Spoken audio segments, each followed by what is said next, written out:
What's up, good people? We are finally live, ready to go. Ready to go. I haven't even sent links out. I was, as I always say, dotting a lot of I's, crossing a lot of T's, and ruining all of my production. When I start messing with the camera before the show, I end up making it worse. So yeah, that's what I do. But no, we'll be getting things together, we'll be getting things right. But shout out to everybody in the building. Appreciate, see there's already people filing in. Make sure you hit the like button as you make your way in the building. Let's get ready to go. Let's get it.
Peace, folks.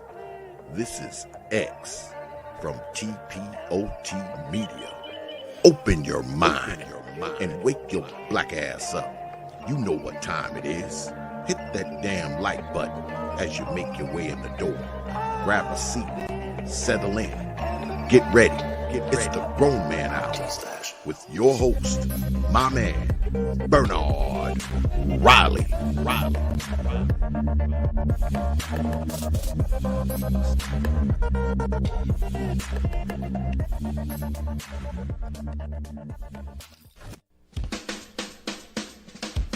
Hey, what's up, everybody? This is Mumia Obsidian Ali. You know who I am. I need no introduction, right? And you're listening to the Grown Man Hour with my man Bernard Riley, heard weekdays right here on YouTube. What do you think about that? How about that? Now let's get back on with the show. Thank you.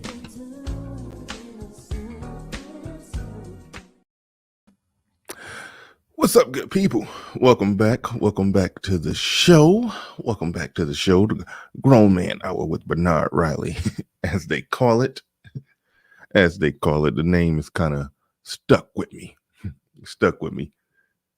Kind of didn't even like the name at first, but hey, like I always say, when your audience gives something a nickname, when somebody else gives you a nickname, I should say, you kind of got to just go with it.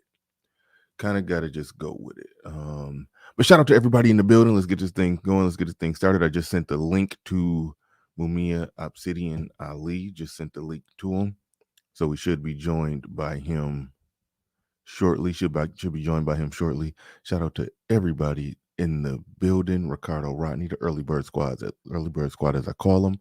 Shout out to everybody who's made it in bright and early. Ricardo Rodney in the building. Shout out to you. He says, guess I'm the first one here. Guess you are. Guess you are. Stoic One in the building. Shout out to you. Slice and Dice says, I believe he's purple pill. That's why. Purple pill guys tap dance and tiptoe around subjects when it comes to women. Thank you for your early comment. Hopefully you hit the like button. That may be a question I'll throw to Obsidian that may be one of the questions I throw to him. Shout out to Omega Dress Gaming Channel in the building. He says, I don't underestimate the behavior. I don't underestimate human behavior, especially my own race, past and present. DeMac the Trucker in the building says, Obsidian is a professional level troll at times. That That statement there, my friend, I agree with. And yeah, see me back up like this and then come back in because my focus spot, yeah, this is going to be a choppy video. It is what it is. Because my focus spot is not exact. I moved the camera and now my spot is not quite right. Yeah, see, it's in focus when I'm all the way back here, but that ain't where I comfortably sit. Anyway, build it while you fly it. I shouldn't have touched the camera before I got on the air. So I'll be slightly out of focus until I have somebody come in and play with it. Shout out to Wondering Mind, JDM in the building. Obsidian is capable for the paperwork. She is just a tool to expand market for. Oh, okay. This tool to expand market for him in KS. I agree that Kevin Samuels used her as a tool to expand market, as he should. I don't think it's exactly clear what Obsidian's motivation is in the things that he's saying. But yeah, it makes perfect sense for Kevin Samuels to look at it from the perspective of, she's this trending star for dumb reasons, but nevertheless, I'm going to use her.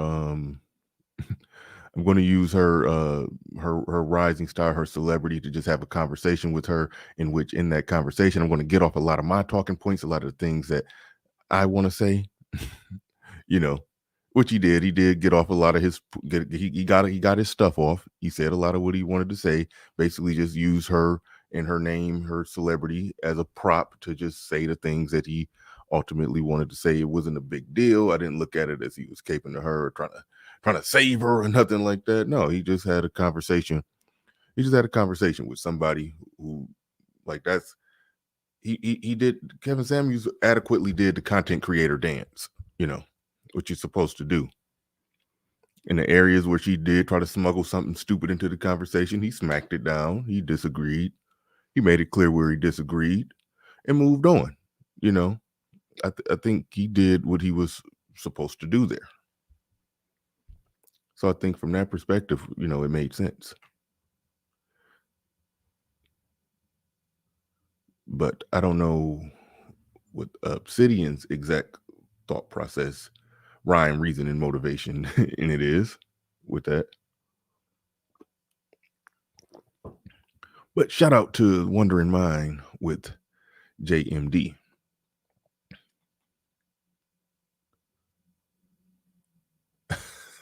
As Casey said, trolling is what's for breakfast. Shout out to the early bird squad. I'm already got past the point where I've skipped down and then missed a lot of people.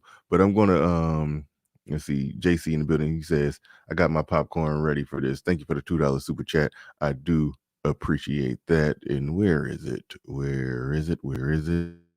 These last $2, I'm not gonna lose. Shout out to JC. Shout out to JC. Shout out to Game Changer who came in and brought the heat. In the last show. Came in and brought the heat in the last show. That was definitely entertaining. Shout out to Gail Lockett. Appreciate everybody who drops the links in this space. But all right.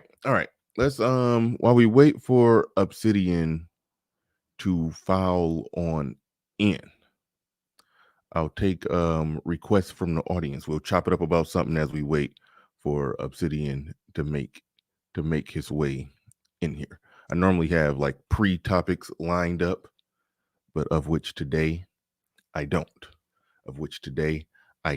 So it is on you. While we wait for Obsidian to file in here, while we wait for that, you guys can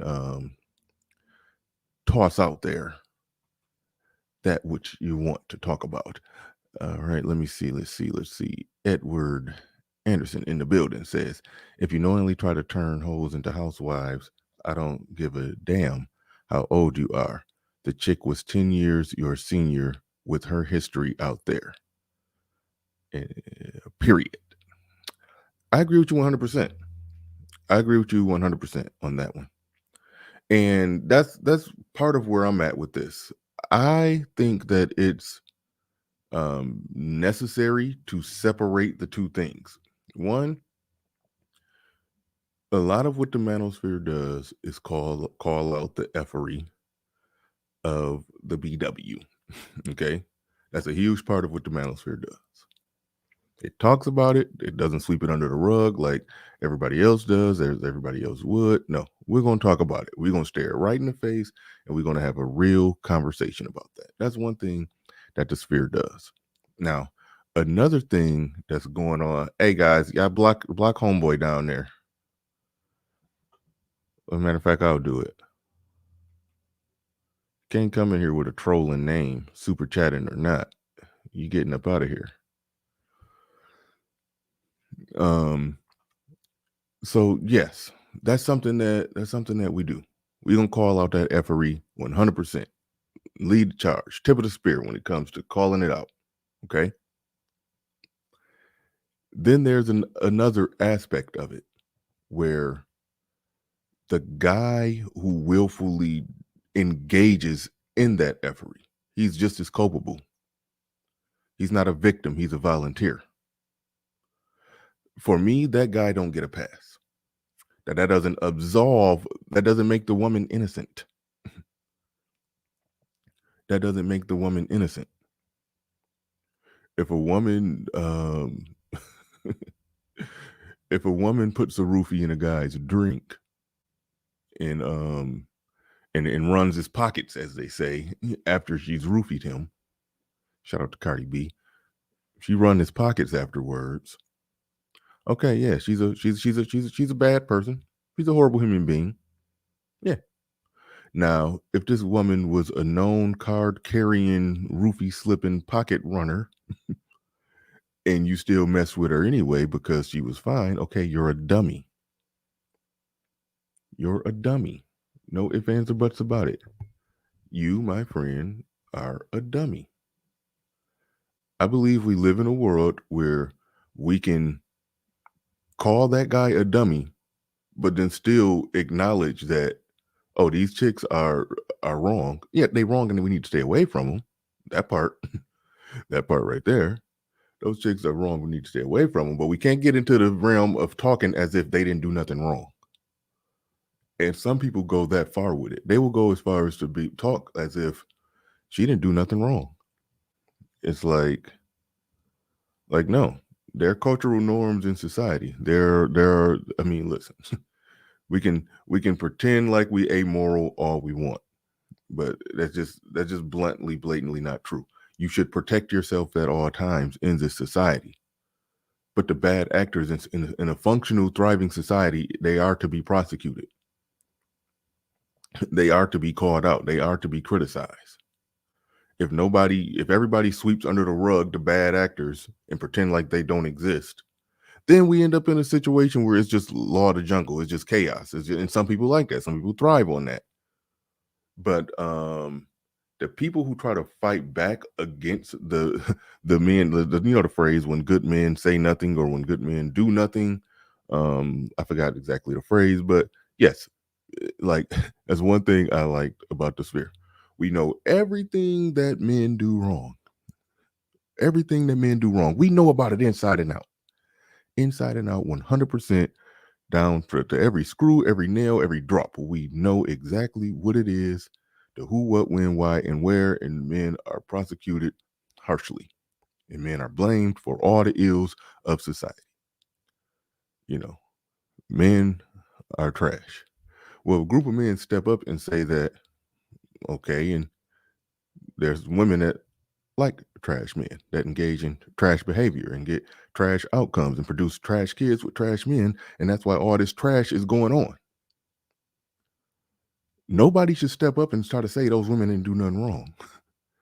Nobody should do that. If somebody is caught properly calling out the trash, and one getting all the heat off of off of people that that are look like affiliated, associated with them. Because all the heat is over there. All the heat is on the men. Everything wrong with black people. Everything wrong with the black community. All the heat is on the black man. If somebody say no, this portion of it right here is not as much on us or on us at all as you think, and here's why. And here's the data to prove why. I don't think men should step up and say no, or make arguments that imply that you just mad because you can't get no pussy. Like that's where it gets stupid for me. That's where it gets stupid for me. Michael Merriweather in the building said, ultimately, the woman don't care what Kevin Samuels says. Nobody has argued that. Okay, I'm just going to read it. Is going to read it. Michael Merriweather in the building says, ultimately, the women don't care what Kevin Samuels says. They use Kevin Samuels as a way to level up and get the guy they want. Okay. If a bad get the bag chick who bad enough to really level up and get the type of dreamboat guy, one, if she that bad, she don't need that much help from Kevin Samuels. I always say Kevin Samuels' show is about him talking about, using the whole concept, the idea, the notion of the high value man to rope them into a conversation where they're essentially having a real conversation about black relationships and debating manosphere talking points amongst regular people who don't have those type of Brittaney Renner options. That's mostly what's going on there. So if you think that it's a level up, get the bag show, which it is, that was a part of it. That was the carrot. That was how he lured them in, no doubt. But if you think that's what's all that's going on there, then I think you're missing the mark on what's really happening on his show from my perspective, from what I see going on there. Whether or not women in mass really care what he's saying, that's not the important part. That's not the important part to me. How much they care, especially the woman that he's talking to. There are women there are women who are going to win regardless. I didn't watch all of it, but I know Ty City and Zero and Ty City and Ramil. I only saw little snapshots of it. Ty City and Zero and Ty City and Ramil did talk about that, and little snippets that I heard, I agree with them. But I get a little more specific. There are some women who, convincing. They in the driver's seat of life. This deregulated market is perfect for them. They can win hands down. They got a constant. You can't convince them to stop winning. All right. There's a percentage of them like that. Then there's a percentage in the middle where they can have their moments where they feel like they're winning. They can have some victories, but they outcomes show otherwise at the end. Now, I always said they're happy going to work at Walmart. If they get pregnant by a couple guys, okay, collect some child support, get a Walmart check, a part-time Walmart check, and have welfare subsidize the rest. For some women, victory. They good. They good. And you can't convince them of anything else. You can't convince them of anything else. That's a victory. They may complain about a lot of stuff, but they ain't changing. That's a victory. For some of them, they operate like that. For some of them, that life that I just described is not ideal, and they don't like the outcomes of it. Now, where I'm at with it, even if they double down, even if they double down on that life, I still think that men giving an accurate, factual explanation of what's going on is a good thing. It's a good thing for men to hear it. It's a good thing for society to hear it, because the narrative that they put out there that men are doing everything wrong when we got a bunch of free women capitalizing on a free market, doing whatever they want, living how they want to live, and got every safety net to catch them when they fall. Yeah, I think the men should describe accurately what's going on. If the women double down and say, so what, we don't care, cool. Cool. But I think on male media platforms, they should accurately describe exactly what's happening. regardless of whether the women care. I don't think it should be spun around as men pleading with women to if you're talking about the facts, stats, and data that we talk about just so you could try to get a woman to like you, then you're doing it wrong. If you talk about the facts, stats, and data that we talk about because you're interested in putting the truth out there for the world to hear it, then I think you're doing it right. How you get a woman in your bed, that's your own personal thing that you got to roll up your sleeve and figure out. Ash L in the building says, I don't see how interviewing a 304 helps anybody or men. It's pointless. Shout out to Ash L in the building with the $5 super chat.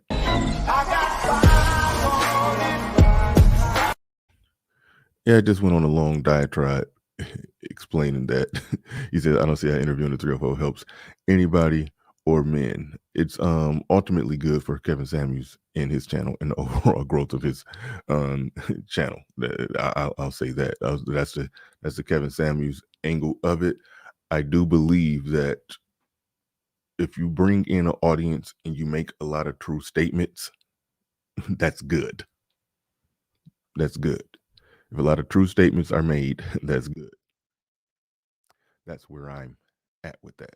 We got Obsidian down in the back chat too. Flying Low in the building says her playbook was open. Blame the goofy who enabled. I agree 100%. I agree 100%. 100% agree with that. I won't put a cape on for PJ Washington. He is dumb. I even went back and watched a lot of old O'Shea videos because I had to get caught up on Brittaney Renner because I wasn't covering that stuff. So I had to go back and watch a lot of old videos, and everybody unanimously agreed that he was dumb. I didn't see too many people saying that he wasn't dumb. Like he's sitting there. I didn't even notice. It's pictures of him with her and her pregnant baby, and they taking like professional photos with him holding the belly. And so you've seen those pictures before. Like dumb, utter, absolute idiocracy. Like blows my mind how dumb the guy is. You can't get dumber than that. But that man is that dumb. So what do we do with that? What do we do with that? So one thing, and this is now that I'm about to bring Obsidian up, one thing that I do want to separate is one thing to call out the effery, but I can call out the effery and still not defend PJ Washington. If you're on the PJ Washington Defense Force trying to say he ain't do nothing wrong, I can't rock with you. But I'm not going to stop acknowledging the effery of women. But without further ado, we're about to bring up the man of the hour, Mumia Obsidian Ali in the building. Welcome to the Hey, what's going on, Bernard? Hey, what's going on? You came through kind of loud. Yeah. Feeling great. I mean, I was at the Universal Circus last night. I had a blast and feeling great. And matter of fact, I'm almost done. I'm not quite. I'm like 95% done with this week's column, which will also appear as one of the final chapters of the Book of Obsidian. Always, when I'm writing my books these days, now having been to the dance, now I write books and I leave a little bit of space toward the end because I'm always on the lookout to see what pops up on a radar screen that I can include in it. So this is a very timely topic. It's about Miss Brittaney Renner, and I give my take on it in written form, and it will be published later today over at the Negro Manosphere website. It will also appear as one of the final chapters in the Book of Obsidian, Volume 2. So very timely discussion. As a matter of fact, maybe some of what we discuss here may wind up in the column, which will also be a standalone chapter in the book. All right. Sounds good. Now, we had some email exchange, and what do you want to dig right into the? Well, I was debating how we were going to do this because you came up with the idea for this. Is Mumia Obsidian Ali pandering, well, caping? I use caping because I wanted to have some fun with the thumbnail. Simping, whatever word you want to use. Knock yourself out. Go bananas. Okay. All right. So is Mumia Obsidian Ali pandering, to Brittaney Renner. That was what you wanted to have the discussion about. Yeah. And so let's just start there. Just put the title question, just hand the title question to you. Are you pandering to Brittaney Renner? Like, Absolutely are you not. caping for Brittaney Renner? Okay. Absolutely not. As a matter of fact, we could also name this one-on-one is Mumia Obsidian Ali caping for Kevin Samuels. I mean, let's just get right to it, right? The argument goes that, anything Kevin say, Obsidian's going to say. Well, if you take that position, then clearly you don't listen to my shows. Because just last week, I disagreed with Kevin and John Berger. So if you listen to my shows, you know exactly what I'm talking about. Well, If you don't listen to my shows, you have no idea what I'm talking about. Okay, my biggest problem with that whole thing, and there was people in my comment section that was saying, in response to the last show, they were saying Obsidian says whatever Kevin Samuels says. So I kept asking the question, and nobody gave me an answer. What did Obsidian say on this show that reflects what Kevin Samuels would say? And so what I would say to that is that there's some I won't say there's a difference. There's a difference. You would ask the question, what did Brittaney Renner, you were asking the question, the guys who got a problem with Brittaney Renner, what problem do they have with her? What do you think she did wrong? Like, from my perspective, Kevin Samuels wouldn't answer. Kevin Samuels wouldn't even ask that question. Kevin Samuels, when it comes to things that women do wrong, Kevin Samuels isn't there's not a bit of a vague ambiguity. Even times when I don't think a chick has even done nothing wrong, Kevin Samuels will get her on there, talk to her, interrogate her, ask her a bunch of questions, and he'll dig it out and find it out. Like he don't give them an inch. So when people are trying to say it's almost like they're trying to implicate Kevin Samuels in your position on Brittaney Renner, or your position on women in general. But Kevin Samuels is pretty hardcore. Like, it was a moment when he was like the good cop and you were the bad cop. If anything, you're the good cop, he the bad cop. So I don't know. That's why I'm not really understanding what people are getting at when they're saying that your position is predicated off of his position, because I see you taking a different position at times. Yeah. And so, but see, this is the problem with the peanut gallery in the Black manosphere. There's a lot of guys who hide behind avatars and take pot shots from the peanut gallery, but they can never actually show up and lay out their position in real time. So well, I think Game Changer did a good job at that. Fantastic came up, said some stuff I disagreed with, but he but so I don't know if that's fair to say people can't come up and state what their position is. I think Game Changer did a really good job at stating exactly what was wrong with the position that you were taking on the whole Brittaney Renner thing. Well, Game Changer couldn't even lay out the specific numbers. Like in my article on it coming up for the Negro Manosphere website, I lay out specific numbers. So I mean, if you're going to take a strident position, the way Game Changer did, you would think it would be based more on empirical data than just mere outrage. I don't think he was outraged. I think he was given clear, precise reasons as to what she did wrong and why he and any man in the manosphere should have a problem with what she did wrong. With what she did. I have absolutely no problem with what she did, and I'm one of the co-founders of this space. Really? You know what I have? You know what I have a problem with? I have a problem with a lot of Black men attempting to make another grown man who they don't know, will never meet, and probably wouldn't piss on him to put him out if they were on fire, going to the mat for him as he's some kind of victim. He's not. Okay. The part of it where, and Fantastic was guilty of this. Shout out to Fantastic.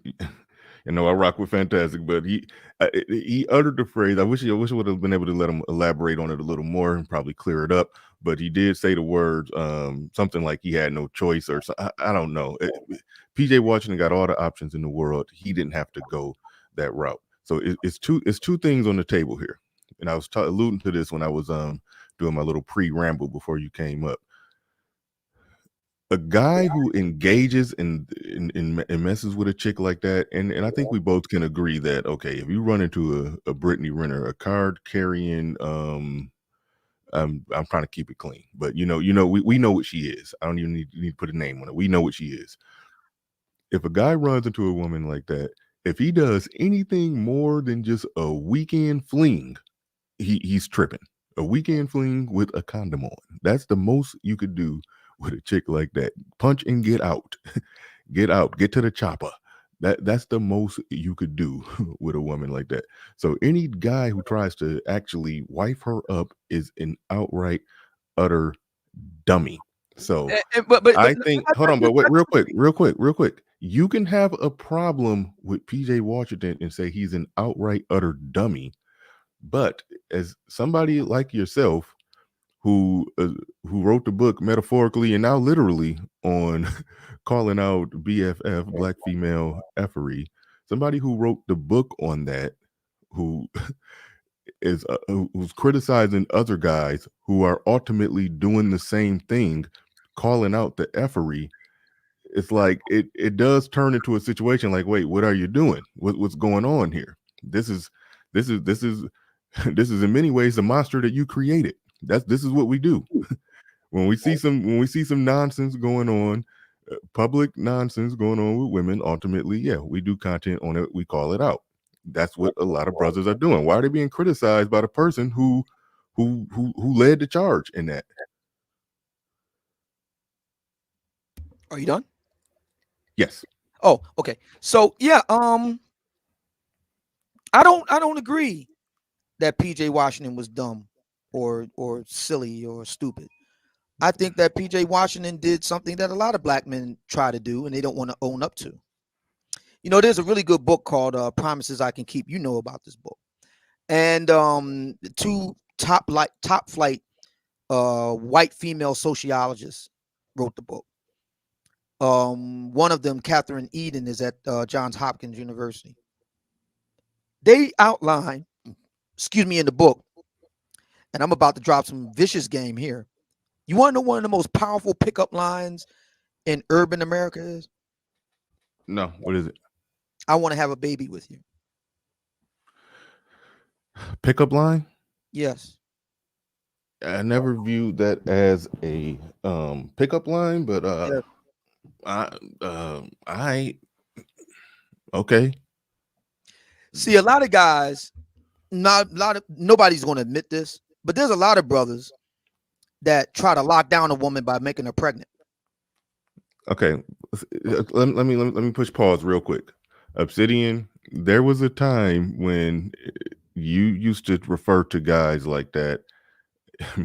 you called them. You had all kind of names for them. Whether it's the Pookies and Ray Rays. No, that's not what I told. No. The apes who don't want war. No. Now you're just calling them black men. No, that's not who I was talking about. Okay. See, what this proves is that either I'm very bad at communicating what I'm doing, or the listeners that tune in just don't pay attention to what I'm talking about. So let's assume the former, so this can be cleared up once and for all. All right. When I talked about cads, not dads, Pookie and Ray Ray, Park Apes, let me be clear about this. I was responding to black women who were complaining about the men that they chose to reproduce with. They chose them. Then they complained that those men are not dad material. My response was, then you need to stop choosing men who are not dad material instead of choosing CAD guys and try to convert them into a dad material. That's been my position from day one. I was always responding to those ladies who took the initiative first to complain about substandard men. My response is, why do you keep clicking substandard men? And notice, I was just talking about this earlier this morning. Notice, we talked about Dr. Jordan Peterson recently with his interview with Hafez of the Roommates. Now, everybody's a buzz about him saying the women are wrong, you're right. Nobody has a problem with that, even here in the black manosphere. But notice that when women, in this case black, talk about their problems, it's seen as a societal issue. It's seen as a collective. No, it's you. You need to pick better men. See, black women don't want to hear that. They don't want to hear that. This is the reason why I have a chapter in my book called The Victim Queen. It's everybody else's fault but theirs. You picked them, madam. You chose to reproduce with him, madam. So whose fault is it that you got a loser for a baby daddy?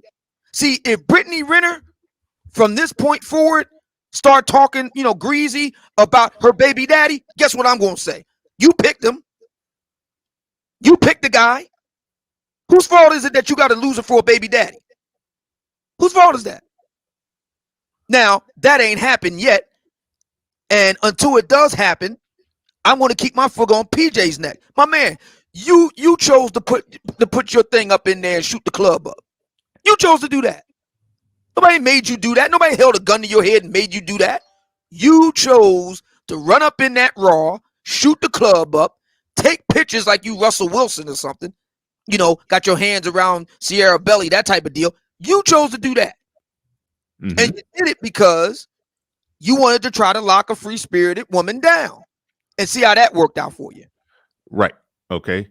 Everything that you just said, I think everybody agrees with that, and nothing that you said really conflicts with what I initially just said. Nothing conflicts with that. You're essentially I gotta back up because you went really far around the way. You tried to say, or you said that black men do, I forgot exactly how you worded it because I'm trying to be real careful about not misquoting you, try to get you right down to the syllable. But you said something along the lines of black men try to flip a hoe into a housewife. You used to previously say that men generally understand that you can't do that. However, there is a percentage, PJ Washington is the evidence, that obviously does that, and everybody agrees that he is stupid. Everybody agrees with that. Well, I didn't say he was stupid. Okay, so my position was that that was a deliberate tactic. That's the reason why I brought up promises I can keep. That was a deliberate. Okay. Good. I'm glad you just helped. Hold on, wait. You just helped me out. Because when you brought up promises I can keep, you talked about how black men try to lock a woman down by getting her pregnant. I think we know from the data, a lot of the data that you've laid out, that most black men ain't out here trying to do that. It's a small percentage that are out here trying to do this reckless stuff. We always put them in a category. So I guess it's looking like a problem now because you're trying to speak about it broadly, the same way that some of our most disingenuous detractors have done, try to speak about it broadly and just put that on the shoulders of black men, when in reality is we know that it's just a small percentage of people we've always called out and we've always been against. Well, here's the thing. So PJ Washington, by definition, is in the minority. Would you agree? He's in the minority in terms of height. He's in the minority in terms of money and earning. He's in the minority in terms of status. By definition, he's in the minority of all men in America. Would that be fair? Yes. Okay. So why are you referring to what he's doing as black men? Because he's a black man. I know, but what he did was, I'll repeat it, what he did was dumb, and most black men agreed that what he did was dumb. So why are you calling it black men? Because he's a black man, and there are black men who do that. Obviously, all black men don't do that. We have empirical evidence. We don't need all. We don't need all. Obviously, all black men don't do that. Obviously, most black men don't do that by definition. Right. So if most don't do it, if the majority don't do it, we know only a minority is doing it. And the majority is calling it out and saying that, hey, he's dumb for doing that, then why make an argument that sounds similar to the argument that our worst detractors make? Because it's not. Our worst detractors mean black women. Black women don't use evidence to back up their arguments unless they're pressed to. Until the black manosphere came along. When you say black men, you're not using evidence or data. You're just saying black men in a wide sweeping way. Because I've already done it for the past 6 years and done it in writing. How many more times do I need to reiterate it? Reiterate what? How many more times do I need to reiterate that I'm obviously not talking about all black men or even most? I never, you know, don't have to be talking about all in order for my point to stand. So if I'm not talking about all, and if I'm not talking about most, why do I have to keep reiterating that? I'm not saying you got to keep reiterating that you're not talking about all. I never listen. Oh, We're past most. Why do I have to keep doing that? Why? I think if most is doing something separate, I think it's inaccurate to just say black men if most are not engaging in the activity that this particular black man, But if that I'm most talking black to men are but if I'm criticizing. talking to an audience that's already familiar with me and my positions, why do I have to keep reiterating the same positions? Why? I can see if I was talking to an audience that wasn't unfamiliar with my work. I could your get positions, Obsidian. Yeah. My positions always have been clear. For example, I've always stated your positions aren't always as clear. my position on the question of who's siring the lion's share of out of wedlock birth children in Black America was not clear. My position on that has not been clear. Your position on that part has been clear. Okay, we're talking about a black man who has sired a child out of wedlock. Is that not so? Yes, we are. Okay, so he falls into the 20% or less of black men who do that. Mm-hmm. Okay. So why do I have to constantly keep saying that? Why? In the to name an of audience that already knows my work. Why do I have to keep doing that? Why? Okay, Obsidian. I'll circle back to that real quick, but I don't want to lose the super chats. A Native Arraign in the building. Shout out to you. Shout out to Native Arraign. He says that gentleman on the left of my photo is my grandpops. He passed this morning at the age of 86. Great man he was. Man, sorry to hear that. Thoughts and prayers are with your family. That was sitting up there all that time and I didn't even read it. But shout out to you. Sorry for your loss. Absolutely. All right. Yeah, I'm sorry about that too. I don't know the brother, but I'm very sorry to hear about his loss. Yeah. See, this is the reason why I don't. Real quick, because there was some more super chats that I missed that they might be lost and gone forever. Andrew Wilkins in the building. Shout out to you. And dang. All right, that might be it. I might not be able to find no more. Dang. Oh, they changed that. They let you go up indefinitely now. That's cool. Her playbook was open. Blame the goofy. Okay, so yeah, I made it back to the end of them. All right, so shout out to you. All right. Yeah. So I mean, it's funny how people keep saying I'm flip-flopped. What exactly have I flip-flopped on? Especially in relation to today's topic. When have I ever gone to the mat for a Brittaney Cooper type? When? In the past 6 years and in print. When have I ever gone to the mat for them? As a matter of fact, I did a yesterday. I wasn't on the air yesterday. Okay, I mean Friday, right? Because I simply held PJ to the same standard I hold myself. Okay, and that's I'm glad you said that. Okay, it's one thing. Okay, not criticizing PJ and going to the mat for Brittaney Renner is two different things. You can criticize. I see two idiots. I really do. I see two idiots. One idiot doesn't make the other idiot not an idiot. So when you try to say that one idiot is not an idiot because this other idiot got with the idiot, that sounds like pandering or putting the cape on for one of the idiots in the equation. Look, it sounds like anything you want it to sound like, but that's just because it sounds like it doesn't mean that's what it is. I'm sorry. This how you going to be a manosphere, but then going to duck and dodge personal responsibility? That's job number one. Whose personal responsibility did I dodge? I made it very clear. The argument going that PJ could not be held responsible because he was too young. That's not mine. That's not your argument, but it's clearly the sentiment of many black men in the black manosphere that PJ cannot be held responsible for his actions because he was too young and taken advantage of. That's a bad argument. That's a bad argument. That's the argument. All right, well, hold on. People who made that argument, they're making a bad argument. But that's a lot of black men across. But that's a lot of black men. Look at the DJ Academics interview. He reiterated that position. Now, to his credit, he eventually gave up the ghost. He got to a point where he could no longer just defend PJ anymore. He just said, you know, hell with it, I'm done. But he did articulate that argument early on in that interview. DJ Academics triumphantly lost in that discussion because he made a bad argument. Right. He flat out made a bad argument. Game Changer is saying that that's a straw man that you're making. We'll just put that on. But shout out to Theo Wolf. He says, "Come on, don't kill each other." No, we're not gonna kill each other. Respectful conversation. Respectful conversation here. Nobody.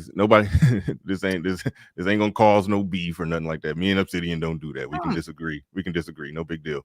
But where was I at? Okay. DJ Academics lost triumphantly because he made that bad argument. That argument is not the way to go. I think the more accurate argument is that if a woman is a card carrying insta-thought, talking about having raw sex with NBA players, that does everything that she can to basically show that she's for the streets, not a dummy who impregnates her and tries to marry her. Or, you know, he's obviously a dummy. But when she's just a card carrying thought, gets with the guy, you know, they get pregnant. She showed all the evidence in the world she was from the street. Get pregnant. A month after the baby is born, she run back to the streets, basically. Like, we can look at that and say, oh, this woman is on some absolute outright 100% fuckery. We can just absolutely say that and move on. Like that. That's a clear open shut case. But it's not. Hold on. That's a clear open shut case. That's some black female fuckery. But it's not open and shut, because if it was, we wouldn't be talking right now. Well, the only reason we started talking about it, the only reason I care to talk about it, because Kevin Samuels did an interview with her, so it's sort of like she came into de facto into the manosphere, and prior to that had nearly 5 million followers. So my thinking is, and hold on, so because she came back into this space, I said, okay, now I can make some content on it. Now people like O'Shea and so many others making content on it because it was trending, because some popular instant thought got pregnant and finessed an NBA player. Yes, that is a trending story that people are going to cover and they're going to talk about, and they're going to call out the effery on both sides, which I think people did a good job at doing. But it's weird when one of the heads of the manosphere is criticizing them for people who called out the effery on both sides, but you're criticizing them for calling it out on the female side, which makes it seem like you're putting on a cape for the female fuckery and just only criticizing the male fuckery. It's like it's fuckery on both sides, and I think people have done a good job at criticizing both sides of this. So, okay, this is an issue for a reason.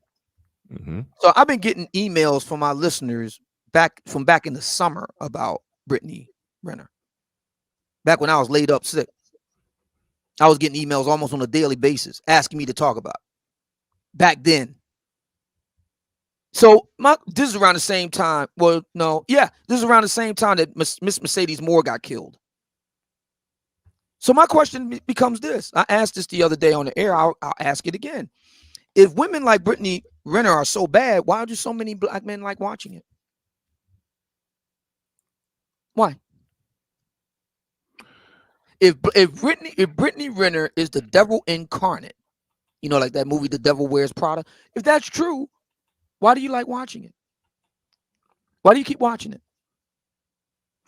Well, I can personally answer me. I don't, but there are some Instagram chicks that look real good that I do silently. Well, what I'm saying is, to the loudest voices in the room, that's my question to them. Why do they keep watching it? If she's as bad as they claim, she's for the streets, she's a hoe, she's a predator, she's okay, great. Why do you keep watching it? There are content creators who are going to make content about what's trending. That's not who I'm talking about. We're doing I'm talking right about now. The guys from the peanut gallery who was making all these arguments, and okay, so why do you keep watching it? You know what was interesting about the interview that she did with Kevin? she talked about, her kind of rise to fame as we know it today. And she took a series of racy photos and videos of herself, and then she took it to World Star Hip Hop. Now, I don't know if she paid for them to promote it, or she just merely just handed it off to them and they did it on their own. I don't know, but I do know this.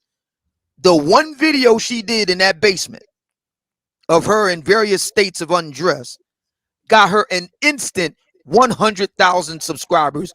That's what kicked off her internet career and fame. So you're asking why do men like hot women? So what I'm saying is, if she's as bad as they claim, why do you watch it?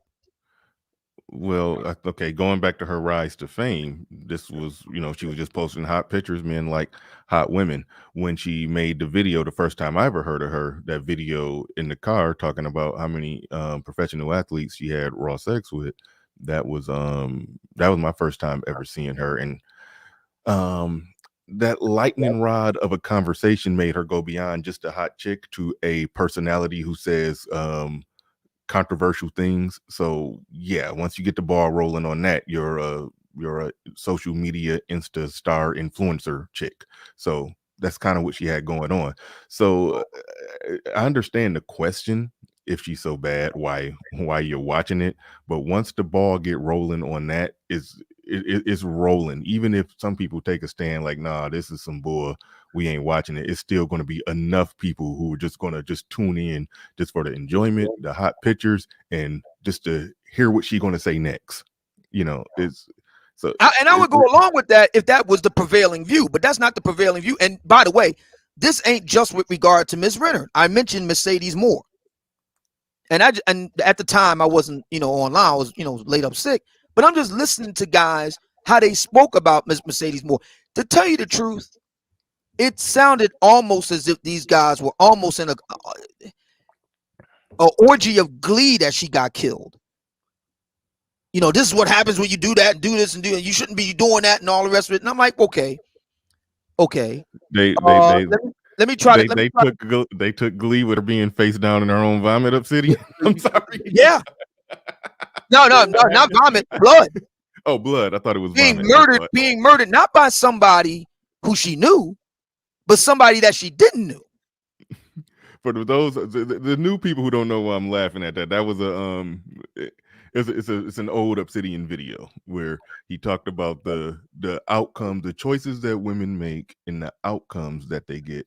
And a lot of women do make choices that will leave them face down in a pool of their own blood. Right. And I'm like, wait a minute. Okay, I get you disagree with her lifestyle or whatever. Okay, that's fair. Don't know if I would go that far. And here's the trick. At the time of her death, she had upwards of 3 million followers. So again, it's telling me that black men are saying one thing and doing something else.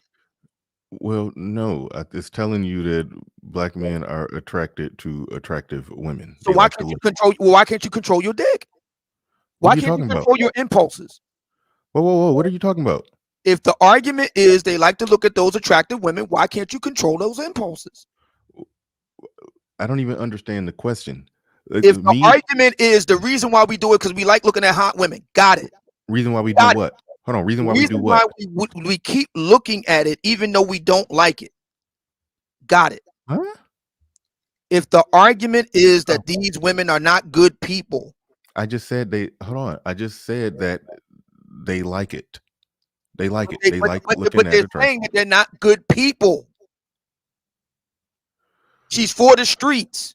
Okay, you're conflating two things. Shout out to Game Changer in the chat, looking at their hot pictures and then looking at what happened when one of them died. I didn't say anything about got killed. You're conflating two different things. I didn't say anything about killing.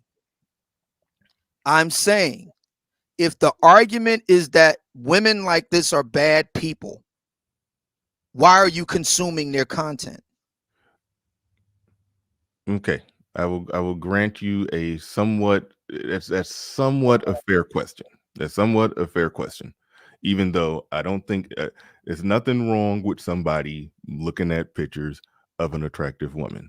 I think that once that attractive woman comes out and starts saying some ridiculous stuff doing some ridiculous stuff like what Brittaney Renner is doing, that turns it into a point where, yeah, for me, I can just say me personally. I can't speak for every guy. For me personally, I don't, she could very well become just a media personality at that point. If she says enough crazy stuff, she can go from just being a hot picture to a media personality, and that's what Brittaney Renner successfully did. So once you become a media personality, people are still going to look at it. But just a still photo of a woman who's just posting pictures or videos on Instagram and she's attractive. Yeah, men like to look at attractive women. That doesn't necessarily that doesn't entail as much as where you're going when you bringing Mercedes Moore and all this other stuff in. I don't necessarily see fully where you're going with that. But hold on, before we get back in, hold on, real quick, before we get back in, E Capone in the building says PJ straight. He in the league and he young. No, he did something stupid and he will pay penalties for that for a long time, at least 18 years. But Queen Q in the building says, Obsidian, I've come, let me make that bigger so I can read it without squinting. Obsidian, I've come to the realization that you have men who like to participate in the effery and also talk ish. They thrive on it. Of course. When you okay, and that's what I'm interrogating today. I know, but when you're talking about the Instagram model effery, you're talking about guys who don't even have access to these women or women like that. So really, you're just talking about outside people on the outside who just looking at the media train wreck or just looking at some hot pictures. You're not talking about somebody who's currently engaging in it. If we were all a bunch of 6'8" millionaire PJ Washington, that's not who I'm talking about. But also had manosphere talking points, but also had access to Instagram models to get them pregnant and was getting them pregnant while still having manosphere talking points, then you would have a point of a contradiction. But to the regular guy on the ground on the outside looking at this and analyzing it, yes, he's coming. Why is he looking at it and analyzing it though? Why? To what end? For the same, he's not going to come into contact with these type of women. You said it yourself. He certainly isn't that type of guy. So why does it matter? So every woman you ever analyzed, critiqued, criticized, called out to fuckery, wrote an article on, did a video stream on, it was because you thought you would come into contact with them? Most of the women that I talk about, I have had some contact with.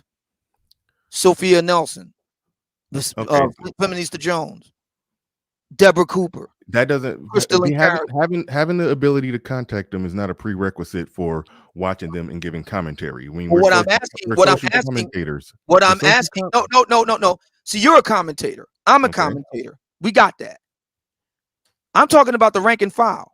I'm talking about the fan theories that Brittaney Renner herself mentioned the other day with Kevin. Why does it matter so much to so many guys? Why? You're basically we essentially work in media. So I'm not talking about you and me. I'm talking about no. I'm about to circle it back to them. I'm just letting you know why it's a clumsily asked question to ask. Why do they care about what's going on in media? What's happening out there in the cybersphere? Is this really media, or is it got? They overlap. They overlap something vicious, and you know that. I mean, you listen. You cover this stuff. You just cover the one. I don't cover. I don't. Hold on. I don't cover. I don't generally cover Instagram models getting knocked up by NBA players and their drama. I don't cover that sort of stuff. That I know, but you also O'Shea does. I don't. Yes. Okay, and that's fine. So, but either way it goes, it's all in the same sphere of covering this type of stuff. Some chick that I never heard of made a video about Kevin Samuels in her car, and you just did a response video to that. You responded to that. People found it interesting. People looked at what she said. They heard what she said. They said, "Oh, she's stupid." Oh, Obsidian made sense when he said this about like. So we're talking about a whole sphere of people who consume content that's out there on social media, all out in cyberspace. So it's just weird when people who produce content in it are saying, well, why are you listening to that? Why are you looking at that? When we produce content that's not exactly similar to that, but sort of what you just cited is nowhere near similar to what we're talking about now. Kitty J. Rose is not at all in any way, shape, form, or fashion similar to Brittaney Renner. Her disagreement with Kevin Samuels is in no way, shape, form, or fashion similar to Brittaney Renner's situation with PJ Washington. How are the two similar? I didn't say that those two were similar. What I'm saying is that the things that women do and say in media or social media, we are in the business of responding and reacting to it. So it's weird to say to men, why are you guys looking at things that are happening in media and social It's media not as weird it at all. pertains It's to not weird. women?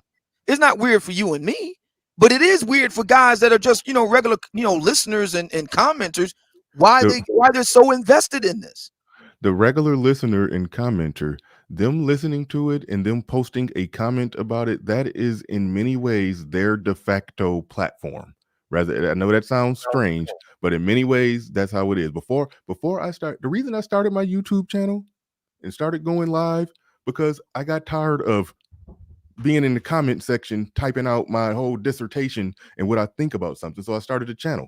So people see stuff and they want to type what they think about it. And so I don't understand why you're criticizing them for doing that and being I'm not engaged criticizing. in I'm that. asking you. I don't know. Wait. Okay. I don't understand why you're even asking that question when them being engaged in that ultimately is the reason why you have an audience and why we have Well, channels. my audience doesn't. My audience isn't concerned with the comings and goings of Instagram models. I had no idea who Brittaney Renner was before the summer of 2021, when I got deluged with daily emails begging me to talk about her and PJ. I had no idea who he was because I don't follow NBA like that. I'm a baseball guy, but nevertheless, I had no idea who he was. I'm like, who the hell is all these people? So That I part doesn't finally matter. decided to weigh in on it when, to be brutally frank, when Kevin got a hold of it.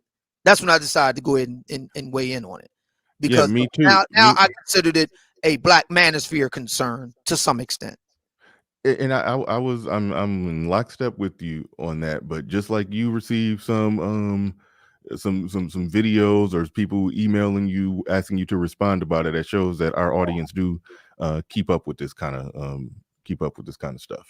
So So it's my just thinking is if the Instagram problem, and I've heard some brothers say, well, Brittany has this big following and she's in the position to influence other women. Okay, I can hear that. That's fair.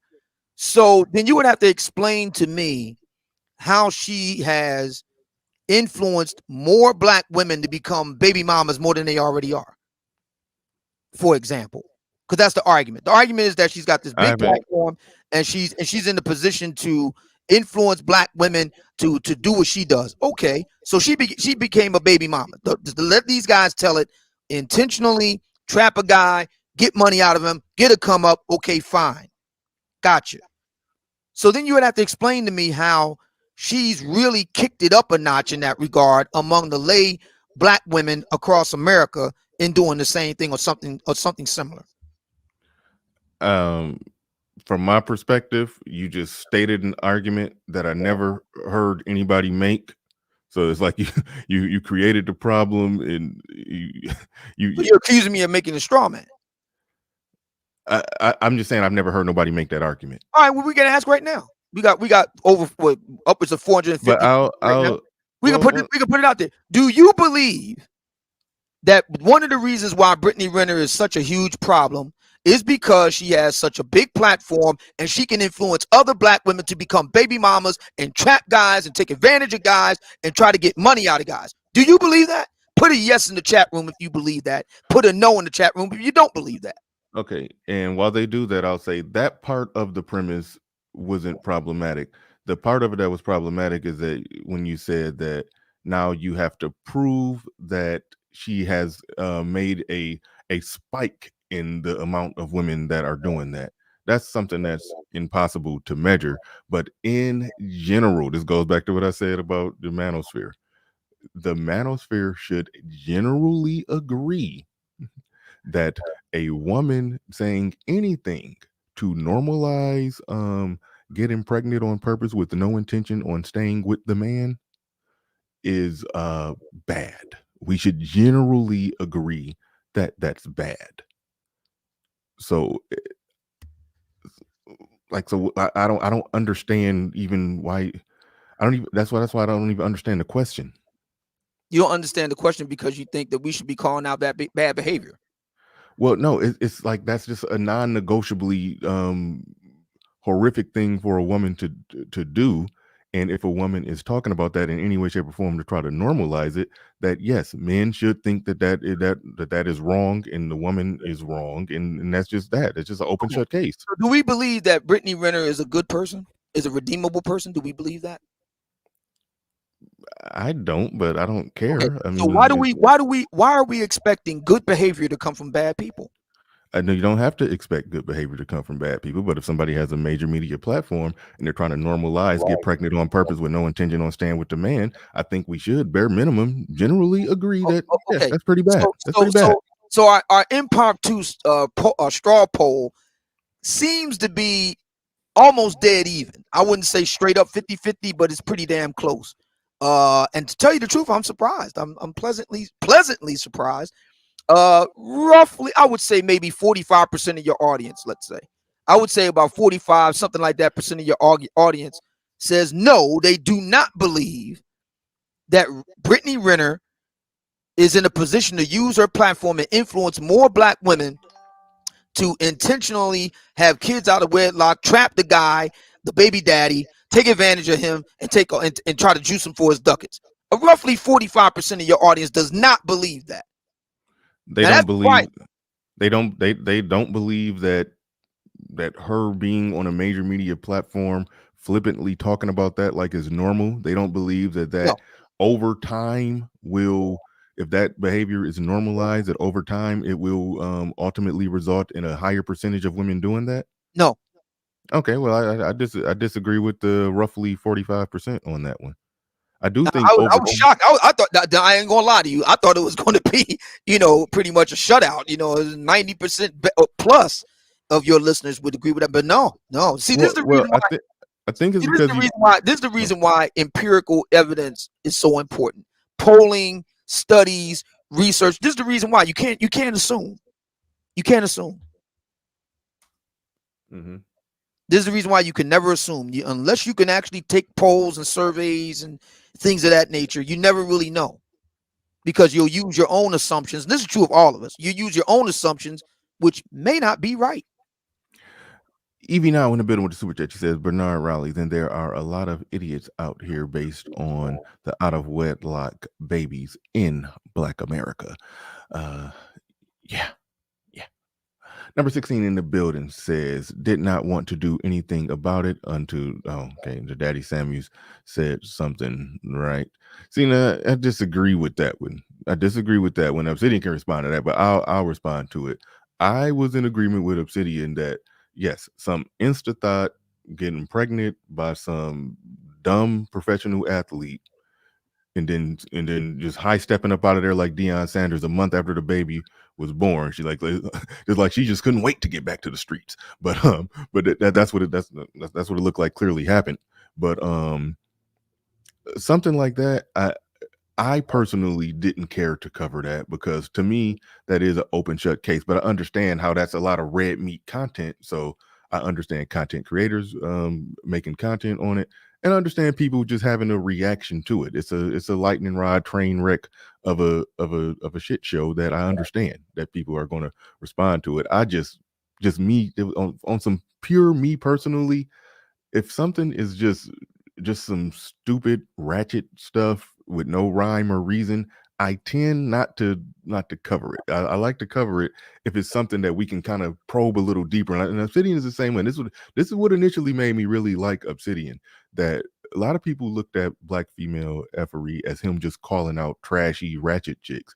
No, Obsidian was going after the effery of PhDs and all the women out in academia writing crazy things about black men. That's what Obsidian was going after, and that I enjoy that more. Now, it's good to find a YouTuber who said something stupid. Like me and Game Changer have done a lot of reaction videos to that. That's fun.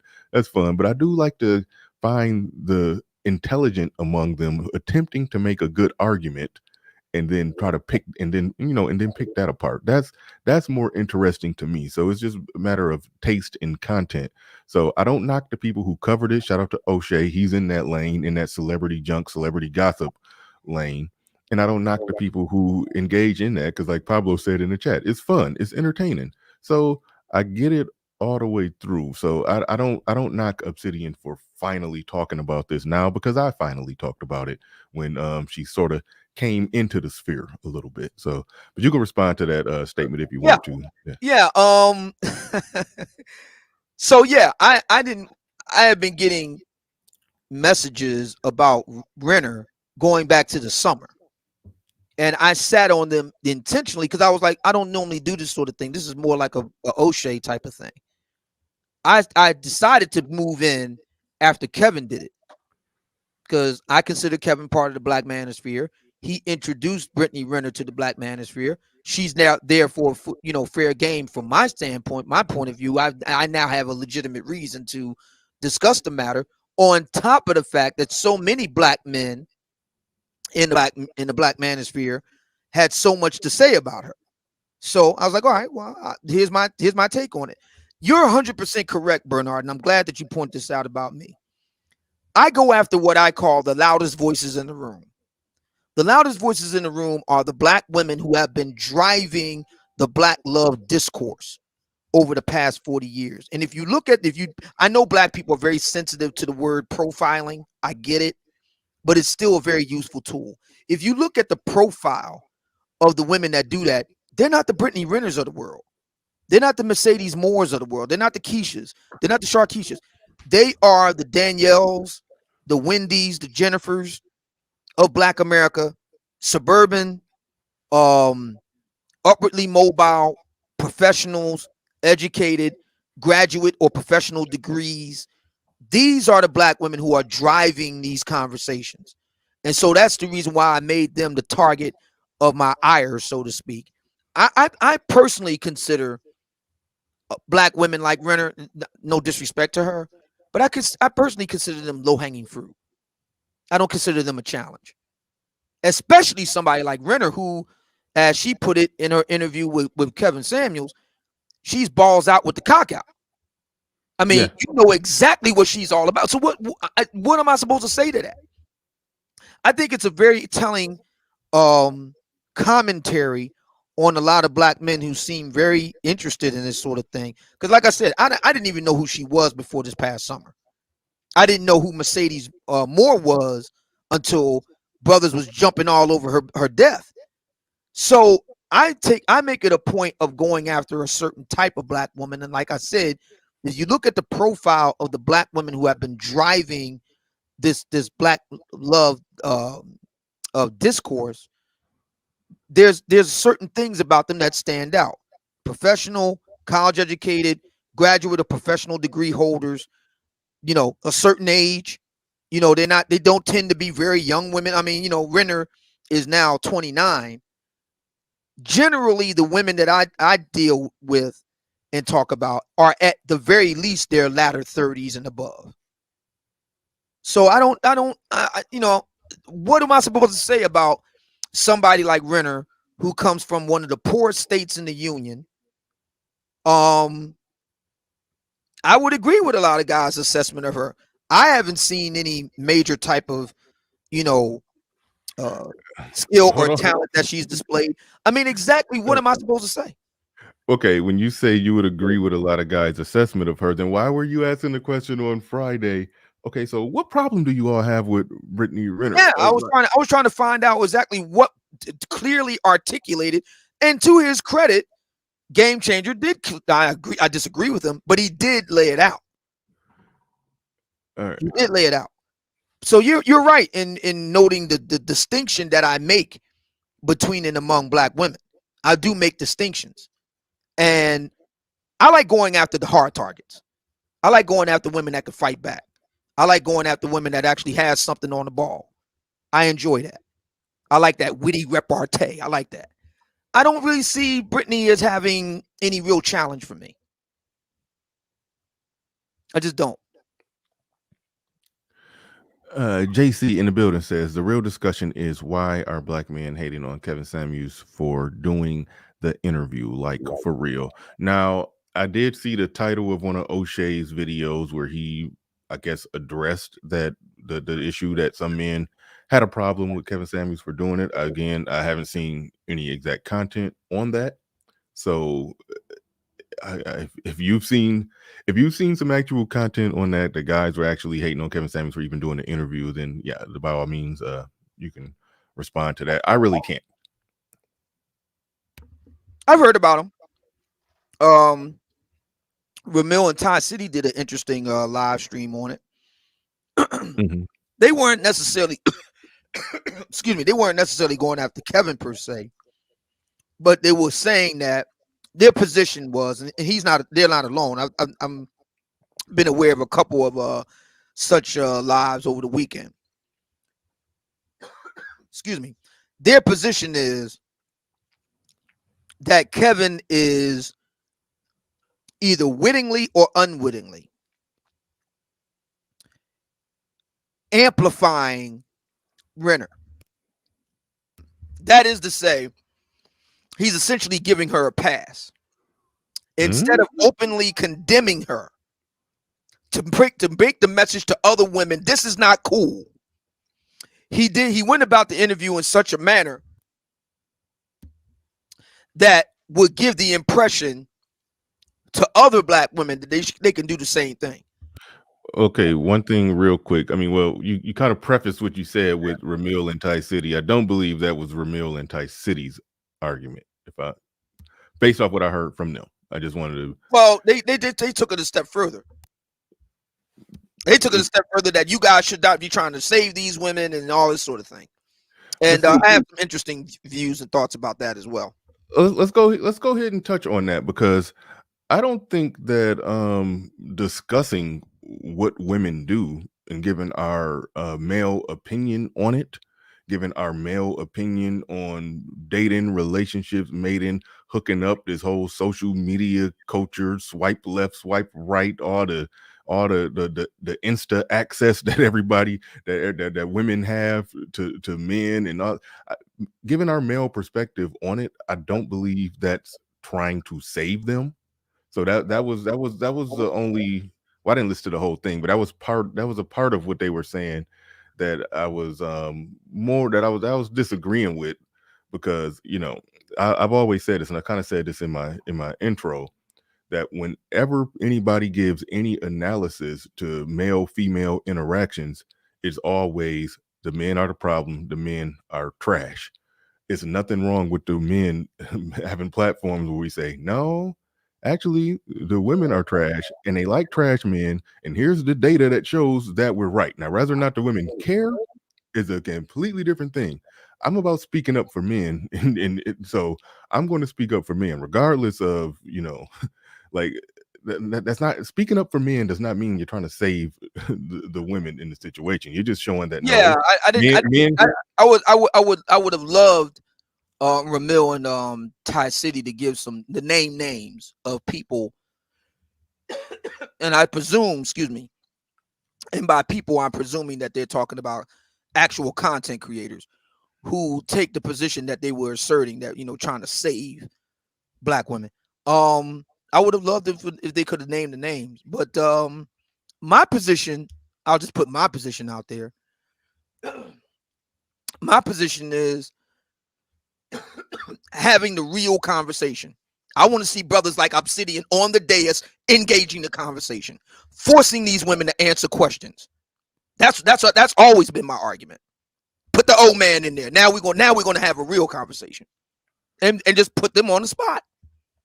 shout out to Old Country Boy. He said they putting words in their mouth, and he's saying that they never said that. Okay, I will happily take a step back, because, like I said, I didn't listen to the whole thing. I saw it in a snapshot. So I no way. I got an immense amount of respect for Ramil and a little bit of respect for Ty City.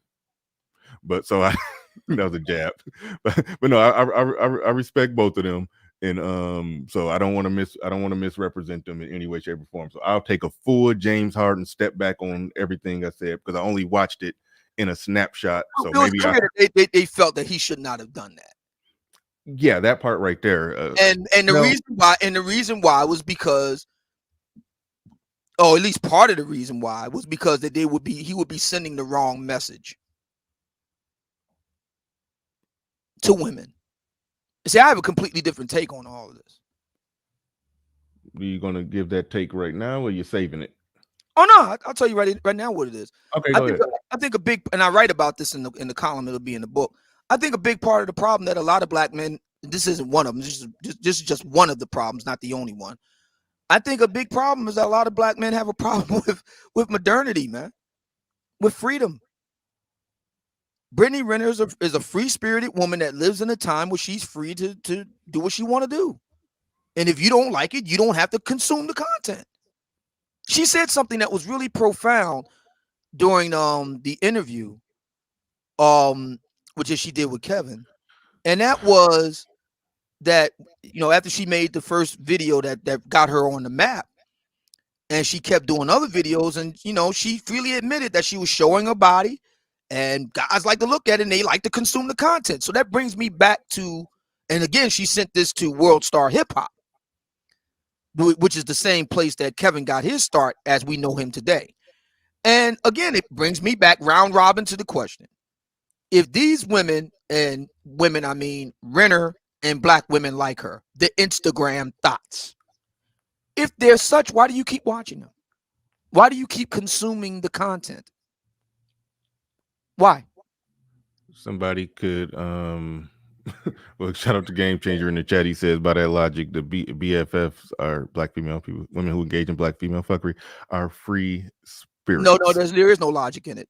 Game Changer, here's what you need to do. You need to stop trying to play gotcha with me because you're not smart enough. Oh shit. You're not.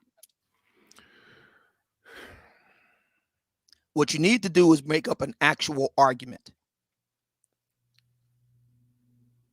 That's what you need to do. Okay, well, here's why, if they're bad people, why do they keep consuming it? Why can't you find the intestinal fortitude not to consume the content if they're bad people? See, I don't follow Instagram thoughts. I don't. The only time I look at something is if readers bring it to my attention. And it can't just be a one-off, one time. It has to be a number of listeners forming a plurality of emails to get me to look at something. Otherwise, I don't follow it. I have no use for it.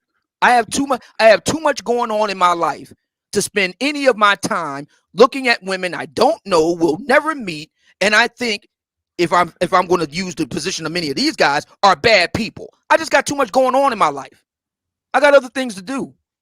See, that's another thing that a lot of guys don't want to admit. They got too much time on their hands. A successful man is a busy man. So instead of using all your free time, and of which you have a lot of it, to look at Instagram thoughts, how about you do that at some actual self-improvement? How about that?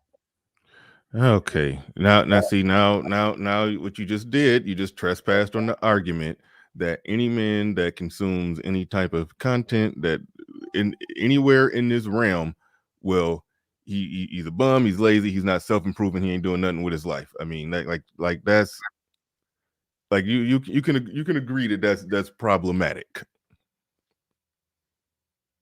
I can agree that it's largely true. Okay, so people who listen to O'Shea do a video on PJ Washington and Brittaney Renner. O'Shea will be the first. 50K. O'Shea will be the first to tell you that a lot of the people that watch his content ain't doing shit. He'll be the first to tell you. All right. What about people who listen to what about people who tuned into your month-long roast of Cynthia G? Oh, those are people that are very productive. The majority of my listening audience are actually married men with families. And we know that married men make more money than single men. We know that. So you're getting into the realm of where you're saying men who criticize women are unproductive losers. I didn't say men that criticize women are unproductive losers. I said men who say that women like Brittaney Renner are for the streets, those OnlyFans hoes, those thoughts, those slurs, those slatterns, those so-and-sos, but they keep watching the content. They keep consuming it. They consume it to large degrees where they know the intimate details of these ladies' lives, and then they bring it to my attention and want me to go and whoop. My echo box. They want me to whoop that trick. And sorry, fellas. Sorry to disappoint. I ain't gonna whip that trick. I already know what she is. The question is, who are you? We know she's a trick, but who are you? All right. So Game changer. Hold on, GC. Hold on, GC. Oh, wait a minute. Wait. Hold on. We're not going to do no shooting gallery here. We can take No, that's not questions. a We can take questions. yeah. Game changer is not a shooting gallery. That's a Oh no, game changer likes to try to play judo with me. All right, okay, all right. Hold on. No, I'll exercise the mute button even harder. Yeah, I'll make sure it's a conversation, and I'll make sure that both of you don't interrupt and talk over each other. Well, it's not the interrupting. It's not the interrupting that's the problem. The problem is that he wants to try to address the argument by trying to use me, and it always fails because he doesn't know me better than I know me. He doesn't know my work better than I know my work. For example, has he even read my book? If you're going to talk about me, then that means you have to actually know my work. He doesn't know my work better than I know my work. Game Changer has been a follower, supporter, and Patreon of yours for, I believe, 3 years. I think he knows you quite well. But he's already admitted that he doesn't know my work. And how do I know? Because if he did, he would have gotten the Four Homely Sister story right. He didn't even get that right. All right. Well, to the super chats. Shout out to everybody who's supporting the stream. Hard Body Radio and Review says, how did he measure the 45%? How did he do it? He eyeballed it. Not exactly precise. No way to get precise in a chat room poll like that. Oh, no nonsense. I have a laser sharp computer mind that operates at quantum speed. Okay. Sun is hot, Ra in the building. And I do want to circle back. Well, I'll put a pin in it, but Sun is hot, Ra in the building. He said, I watched the live stream. Ramil and Ty City was expressing the fact that black men are too concerned about holding black women accountable when they don't care, as opposed to chasing power and bettering ourselves. I do believe we should be chasing power and bettering ourselves and all of that. What does that mean exactly? Power. What does that mean? I heard a lot of guys sling that word around. What does power mean? Nobody actually defines what that means. What does that mean? Right. I think people talk about that, but they're flimsy on exactly what they mean when they say it. I always look at it as a man, okay, there can be some collective political power. That's the only area where you could truly get into collective mode with it. Or if you look at it in terms of business, yes, Kevin Samuels even said money making is a group activity, like growing a business. That's how I look at it. I come here to my studio and I do what I do here. I get paid while I'm here. I got something else going on outside of here. Everything that I do is all self-employed. I don't answer to nobody. I set my own hours. And from my perspective, that's power. I'm going to scale these things where I'm going to have employees and everything. That's power. Me and JB working on something behind the scenes that I'll be talking about at the Manosphere meetup, when that's going to yes, the Black Manosphere meetup.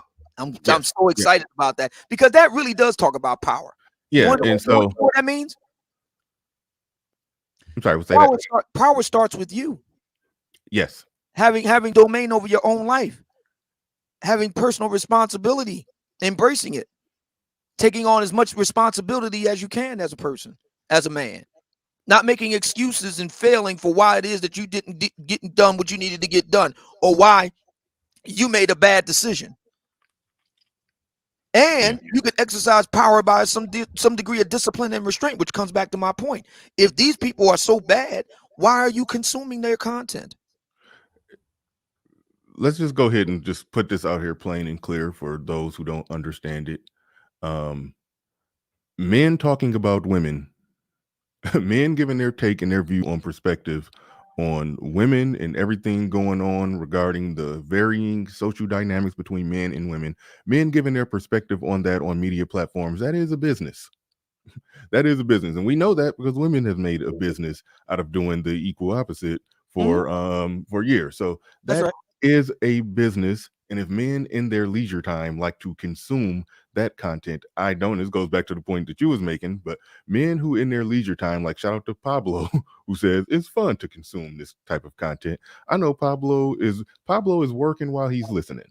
So I don't assume that people are not focused on what they need to do with their life because they're listening to content about women, just like men who listen to sports talk radio, if you like to listen to Stephen A. Smith scream in your ear during your morning drive, that don't mean you're not focused. Like, so that part I don't buy. But in general, if you look at the overall numbers in black men in business, yes, that does need to be addressed. That does need to be addressed. Now, is that the funnest content? No. Is that something that I think, moreover, that gets done behind the scenes and not on a YouTube live stream? Yes. And for as far as that work is being done behind the scenes on my end. And so I think people are trying to, some people are deliberately trying to do it, and some people are inadvertently trying to do it. They're trying to kick the legs out from under the table of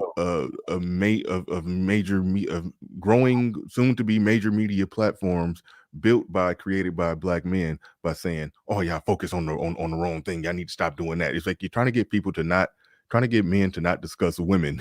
You are trying to tear down essentially a business that Kevin Samuels has showed. It's an empire, and men weighing in on rather just relationships or just overall interactions between men and women. It's an empire. It's an empire. Yeah. So I cringe when people who are in the heart of the algorithm of that empire are kicking the legs out from under the table. Yeah. Like, I understand women doing that. I don't understand why men would do that. Well, you said you just said you don't understand it. Let me give us a quick stab at it. I think the reason why, I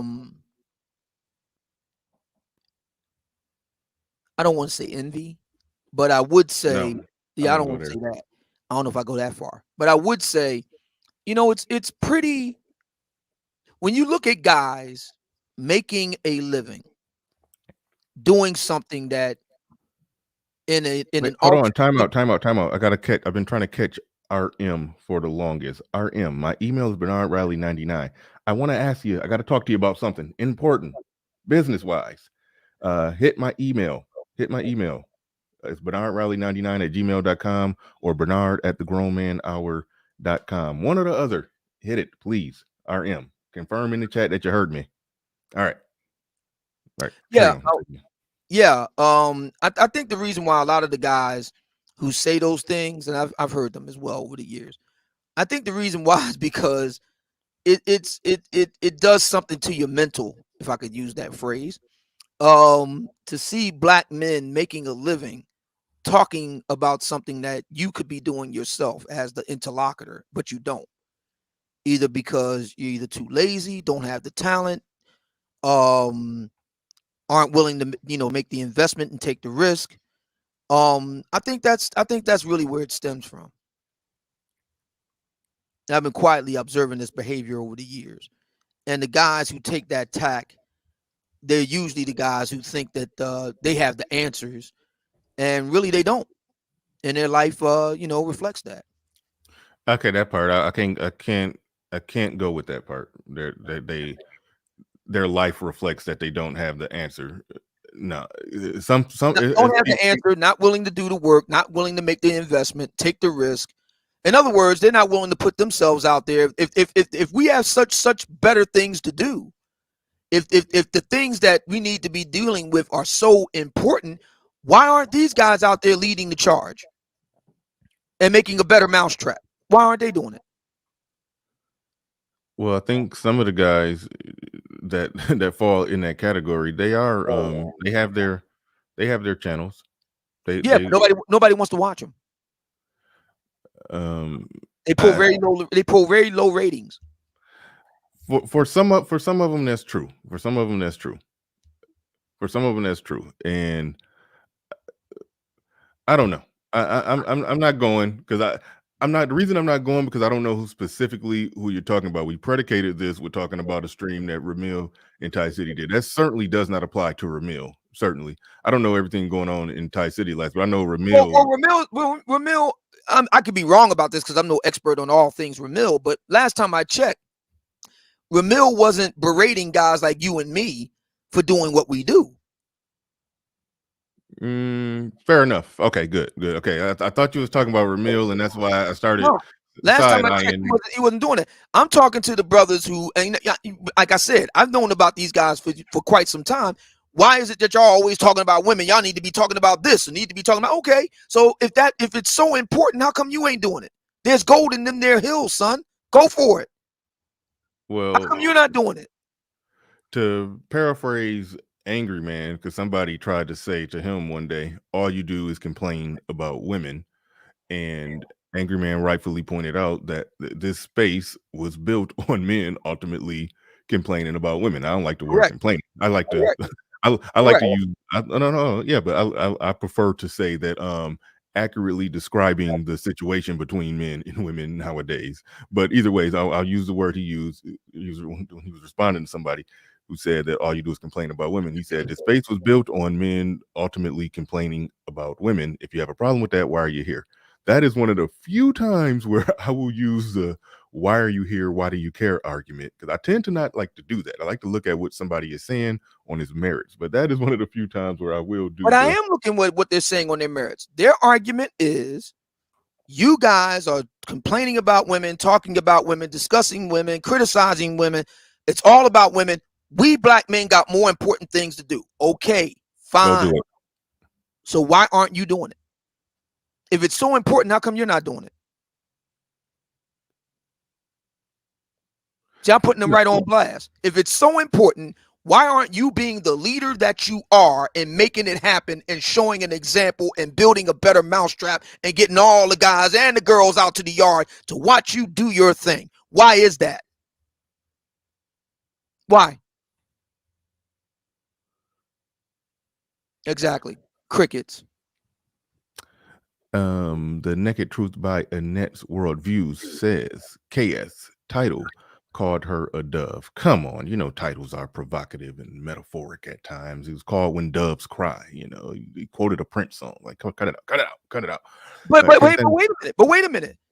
I found Brittaney Renner to be quite lovely myself. I didn't find her to be this ogre, this monster that that she's been made out to be. I thought that she was very personable. I thought that she was very candid and earnest. I didn't, not to say that I agree with everything she said. I don't, but I didn't find her to be this, this monster or whatever. I found her to be quite personable. What's the problem? If you don't like it, don't watch it. We keep coming back to that question. no, If you don't like the woman, why do you watch it? Why are you looking at it? the reason I have problems with that statement, if you don't like it, why do you look at it? Shout out to Howard Stern, who said that more than half of his audience didn't like him. They tuned in just to hear what he was going to say Yeah, next. I call it the Howard Stern rule. Yeah. Yes, so I that's why I don't beat up on people about that. Well, I And beat really, the hell out of really these guys. I beat the no, hell out of them. you shouldn't either, because I would on a put it like this, on a good night, let's just when you if you got, let's say, 700 people in there, let's say 700 people in there, I have had 700 people I know, watch. no, yeah, I know, we understand, you know, you Right. took 3 months off, that affects the algorithm, you'll be back, no, yeah, we Right. know that. So so let's say you get back on that stat, so you regularly getting 700 people in there. I would bet that at least 250 of them can't stand you and listening just to hear what you got to say next. So I don't want to kick the legs out from under that table either, of content creators who got an audience full of people that hate them and disagree with them. Like, it was a time when I, you know, some 8 years ago, when I listened to Tommy Sotomayor, back when I used to disagree with everything that he used to say. I was somebody who was just watching. This is a long time ago before I ever heard of the manosphere or anything. This is a long time ago. Tommy Sotomayor videos would just pop up. I disagreed with him on almost everything back then, but I couldn't stop watching. So so that's why I don't like if you got a problem with it while you're watching. No, some people can disagree with somebody and still watch and enjoy. So that's why I don't like going. Well, I don't like. you're putting a lot of faith in the individuals that we're examining today, Bernard. Uh, okay. Wait, hold on. Let me get to super. Let me try to get to these super chats. Why is my computer? It's acting funny. It's being a little choppy. Hopefully, it's not chopping on y'all end. but it's definitely choppy on mine.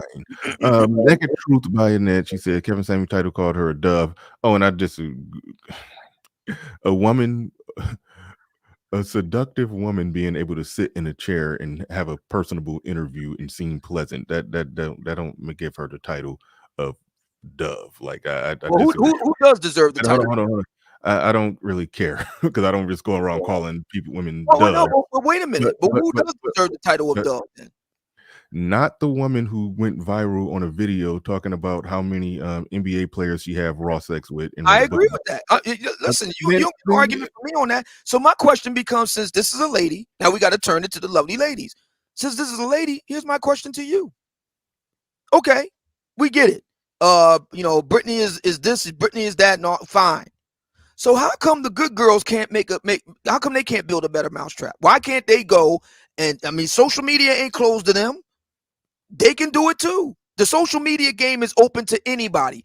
Ladies, because I hear the ladies, they're fuming, they're foaming at the mouth, they're just so upset. These hoes be winning. Y'all like them hoes. Okay, great, got it. Why don't you build a better mousetrap? I mean, after all, aren't you the most educated people in America? Right? That's what y'all say, right? Aren't y'all the most entrepreneurial people in America? You mean to tell me that somebody coming out of backwater Mississippi can outperform you, ladies? Is that what you're telling me? All she got to do is take her clothes off and that's it. They do it. It's called pick-me's. Shout out to Game Changer. So what? So what? And they get those, the pick-me's get pushed back from women. That's so what? Which is interesting. But so anyway, what? Yeah, you go ahead, you forge ahead and put together a media outlet and a media outfit that is an effective counter to the Brittaney Renners of the world. Why can't you do that, ladies? All right. Called her a dove. That was hilarious. It should have been titles. Snake. But hey, maybe I'm just jealous, as Bernard said before. Yeah, you did make a lot of comments that did come off as quite jealous on the last stream. Yes. You seem to be hating on young hot women. That's how you came off. That doesn't mean it's necessarily the case, but certainly. But she does, her comment does speak to something that I've been noticing for a while as well. The argument goes from a lot of ladies that, see, these brothers aren't interested in us good girls. They're interested in hoes. Hoes stay winning. I'm not going to deny that they don't make a point. They do make a point. My position is, what are you going to do about it? We live in a social media age. Whether you like it or not, it's about that jumbotron. So the argument is going to be, when you're not going to do this because you're going to get called a pick me. Well, maybe they do need to be choosing the Brittaney's Renners of the world. If all it takes for you to give up the ghost is being called a pick me. Maybe they deserve to win. If this sounds familiar, it should, because this is the argument that I've had with regard to the good brothers. It's not enough to be quietly competent. That's not good enough. I'm sorry. You got to look good. You got to smell good. You got to be articulate. You got to be smooth. You got to present well. See, sisters have no problem with that. See, me or Kevin or fill in the blank brother says those things to the brothers. Sisters ain't got no problem with that. But now we want to turn it around to the good girls. Sorry, sis. You being poly purebred ain't good enough. You got to be hot too. You got to be on social media too. You got to be able to make the case too. Or maybe you just good with the fact that the hoes stay winning. My point being is that the good black folk got to stop making excuses for not wanting to compete and get in this game and win it. Both sides. Get in the game and win.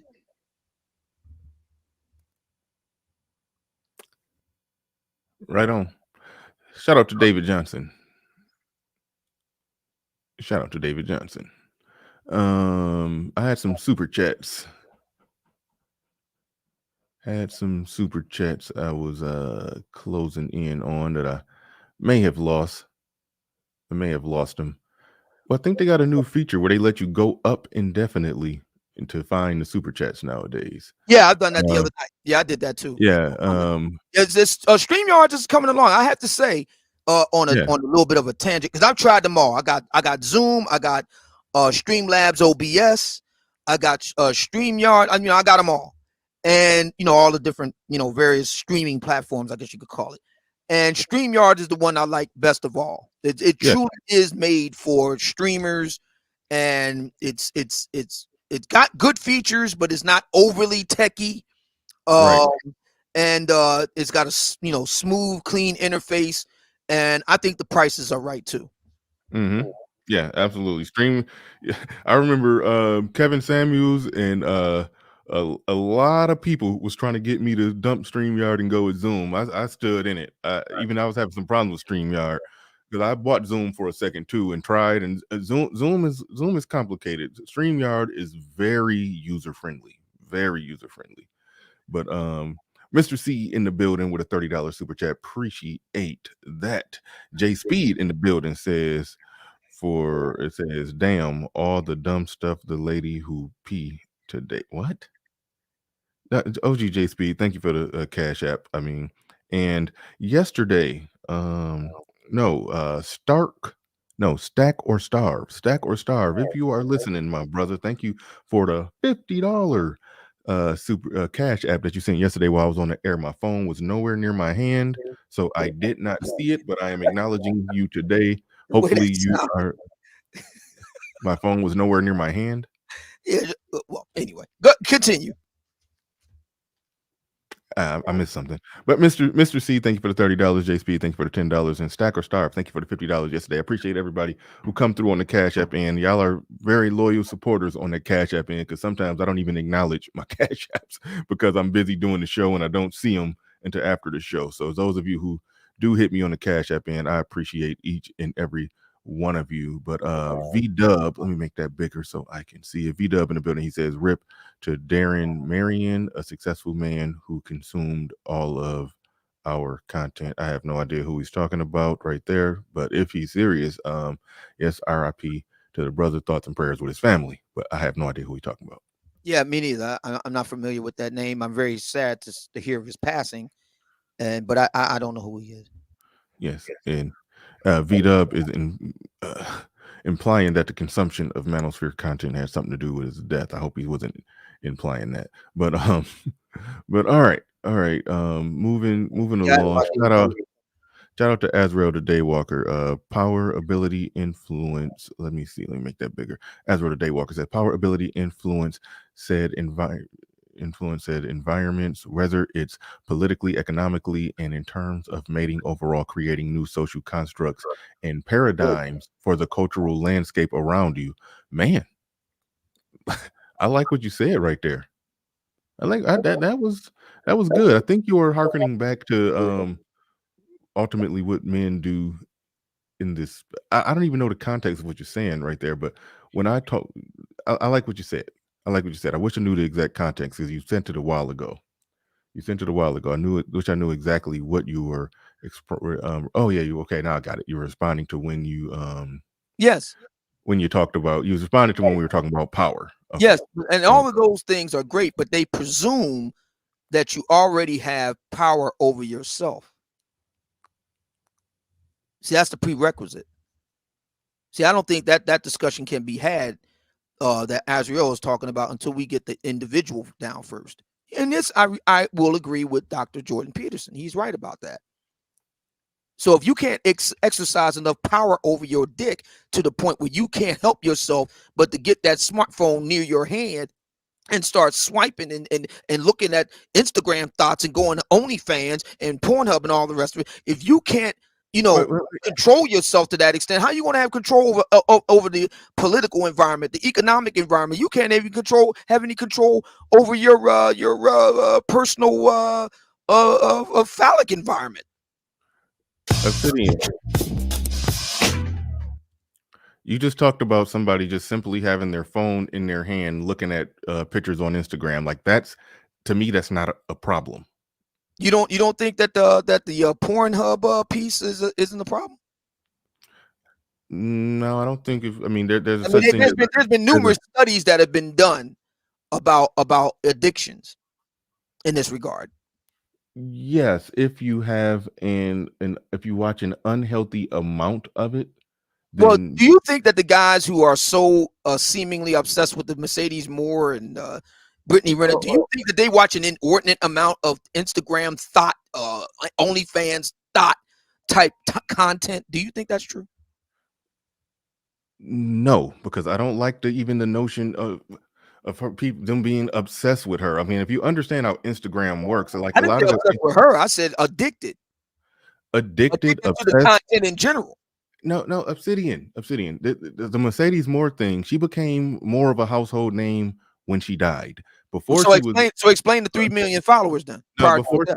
before she died, she had 2 million followers, and I Okay, think explain the well, 2 million followers prior to and her death. that's fairly easy. That's Okay, fairly easy okay, because one, there's a network of Instagram chicks. All it takes is for one of them to just really blow up through repetition of putting pictures out there and guys saying, "Wow, I like that picture. I like the way her booty looks in those shorts. I want to see more of it." They hit the follow button. Okay, she gets big, and then she networks with other chicks. Sometimes they pay the other chicks to share my page, and they start sharing each other's page, and then it just becomes a network where it becomes easy once if you got the right look and you yeah, get connected with the yeah, right other Instagram model.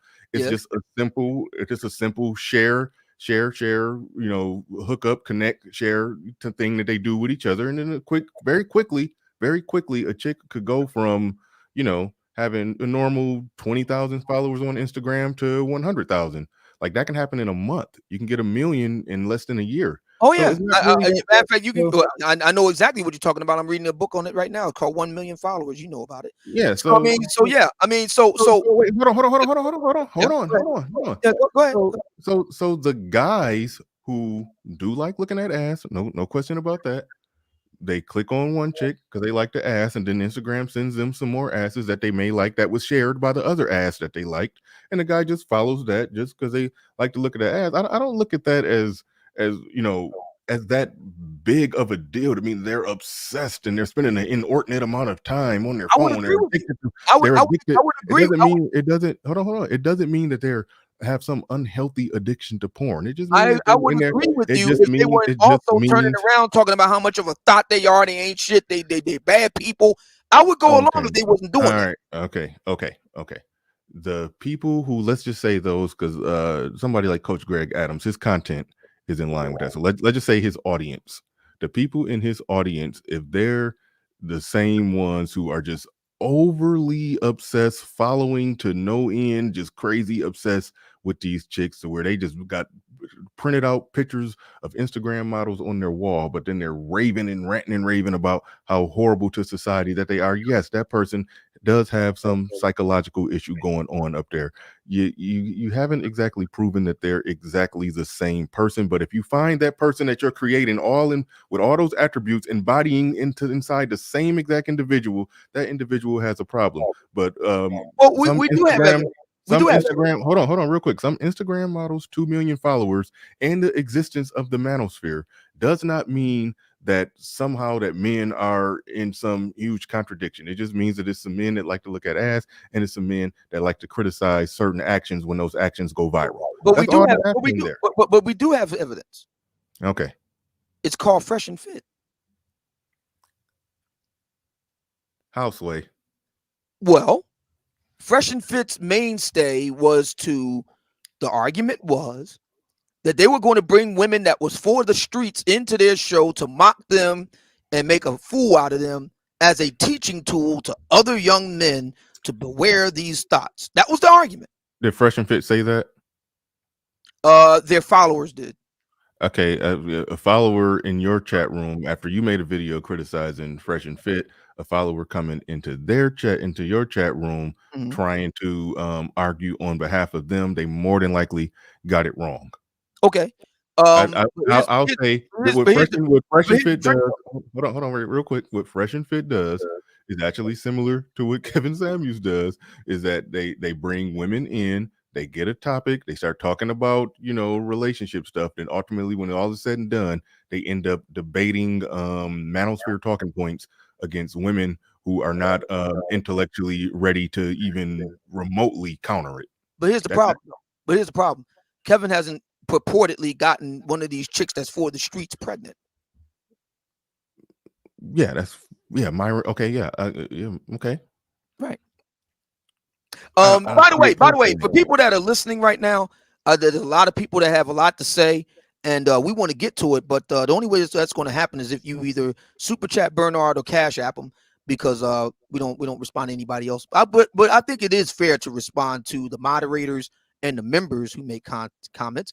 And Bitcoin L, one of your moderators, says, was Obsidian obsessed with Sin G? No, I actually got paid from Sin G. Thank you, Cynthia G. Thank you. She actually was responsible for getting me one of my tuxedos. I currently own 3 tuxedos, Bernard, and it is the holiday season. Usually around this time of year, I make it a point to attend a nice holiday black tie soiree, if you will. Looking forward to doing another one again. And Miss Cynthia G helped me get another tuxedo. So I want to say to Miss Cynthia G, thank you.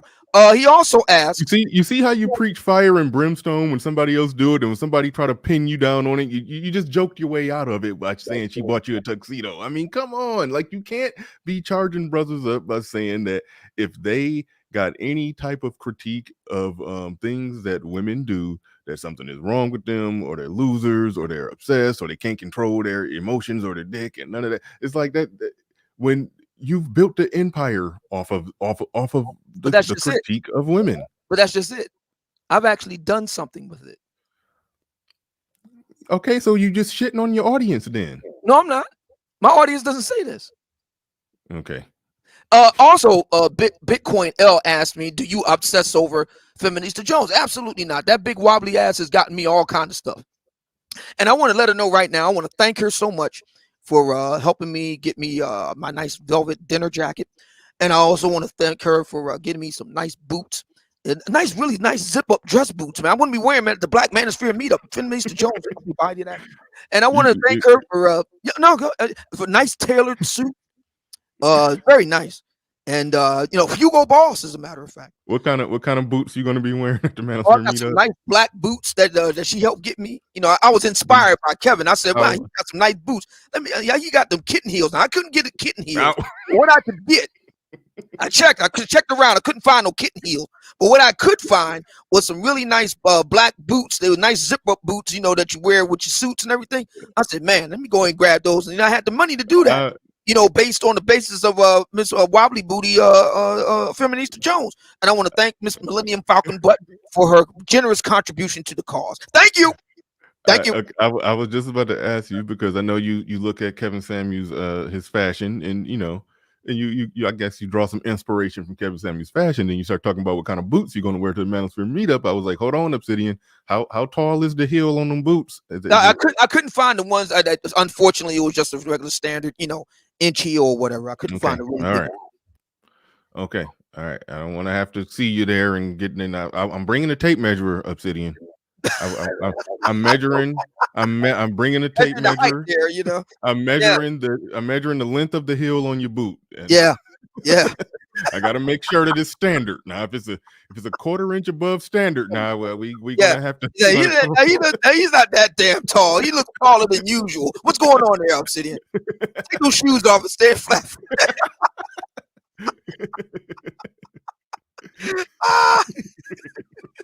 Because Kevin Samuels 6'4", so I know when he put on some of them boots, he be like, yeah. He oh my God, he's better part of 6'10". See, I can't pull that off because everybody knows I'm a shorter guy, so I can't pull that off. I can't pull that trick off. If I go in there looking like I'm more like 5'10", and now wait a minute, man. We know you're not that damn tall. I know what your shoes. You got platform shoes on there. Obsidian gonna walk in there 6'2" at the Manosphere meetup. Exactly. Like, no, I can't get away with that. So yeah, I have to get the regular heel. So I'll be the short guy there. But yeah, I mean, she helped me. Those month-long roasts were very lucrative, and quite a few lovely ladies were very upset about the fact that I was making quite a bit of coin with my roastings, and yeah. a matter of fact, I need another victim for another roasting. Fill the coffers. So I gotta find another victim there. Find somebody to do it with. All right. I Okay. can't use. I tell you the reason why I can't use Brittaney, because Brittaney puts it out there. You know that she's a 304.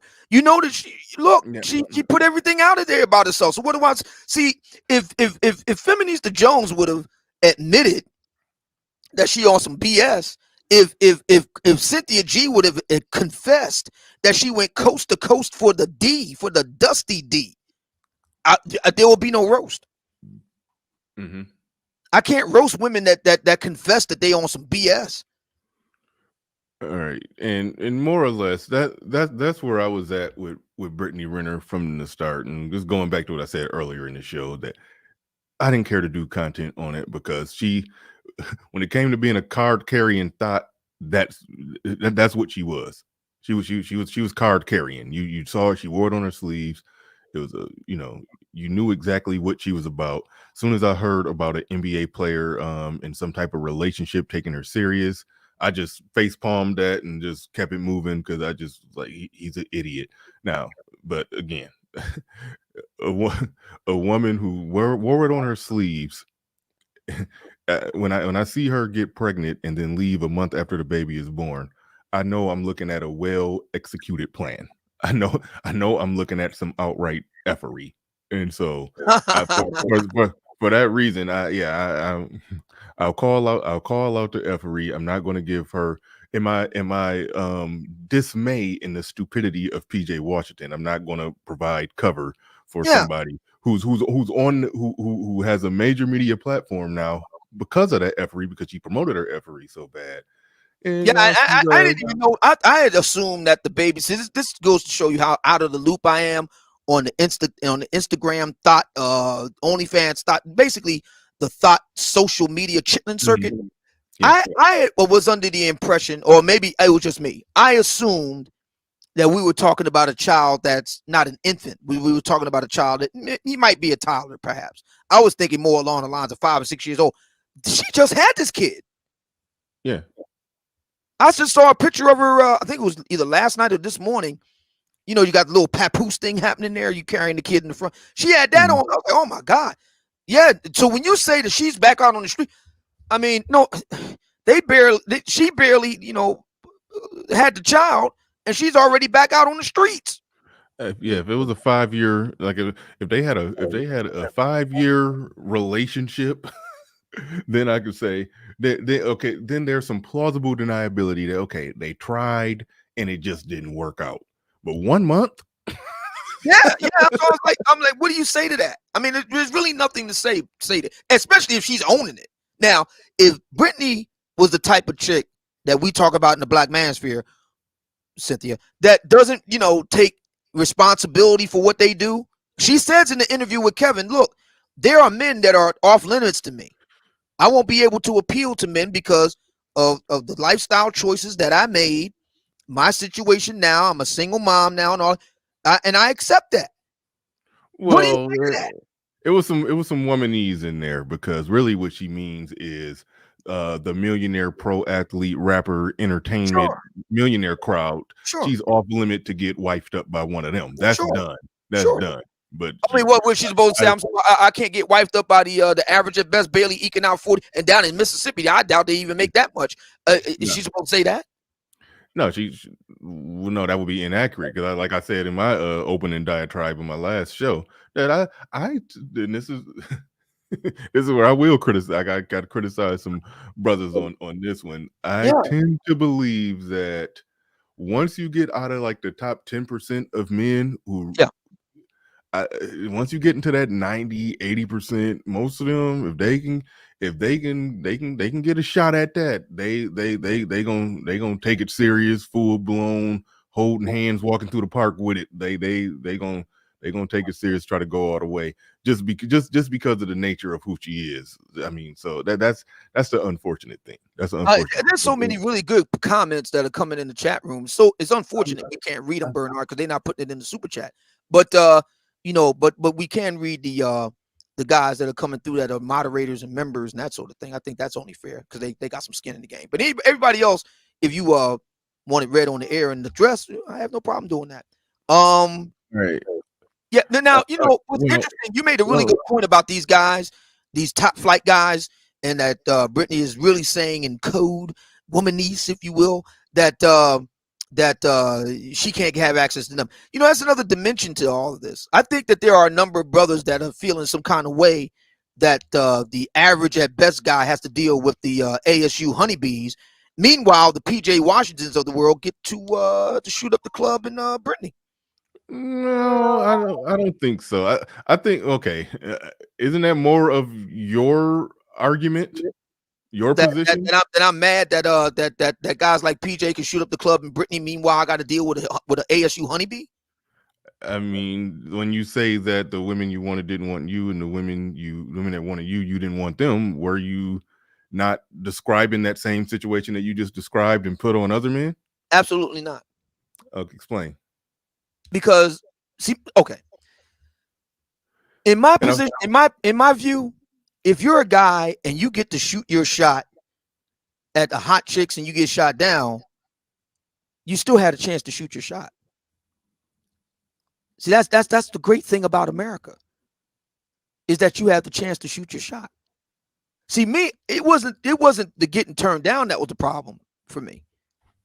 The problem was having bras that I didn't want being foisted on me and violating my personal boundaries. The same type of personal boundaries that black women, sing odes to and talk a mean game about, but then they turn right around and trample the personal boundaries of other black men. See, that's the problem here. I have no problem with the ladies that turned me down. You know why? Because I had a chance to shoot my shot. That's why. I'm good with it. All right.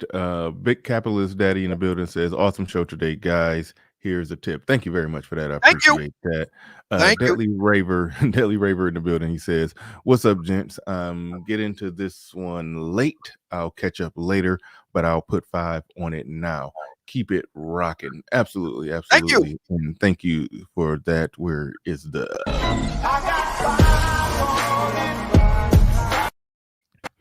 All right. All right. Now we're going to keep it decent. We're going to keep it civil. I do think me and Obsidian did iron out most of the wrinkles. So, I mean, hopefully. One last thing before you open up the lines and stuff like that. All right. So, first of all, we're going to focus on questions, right? Mm-hmm.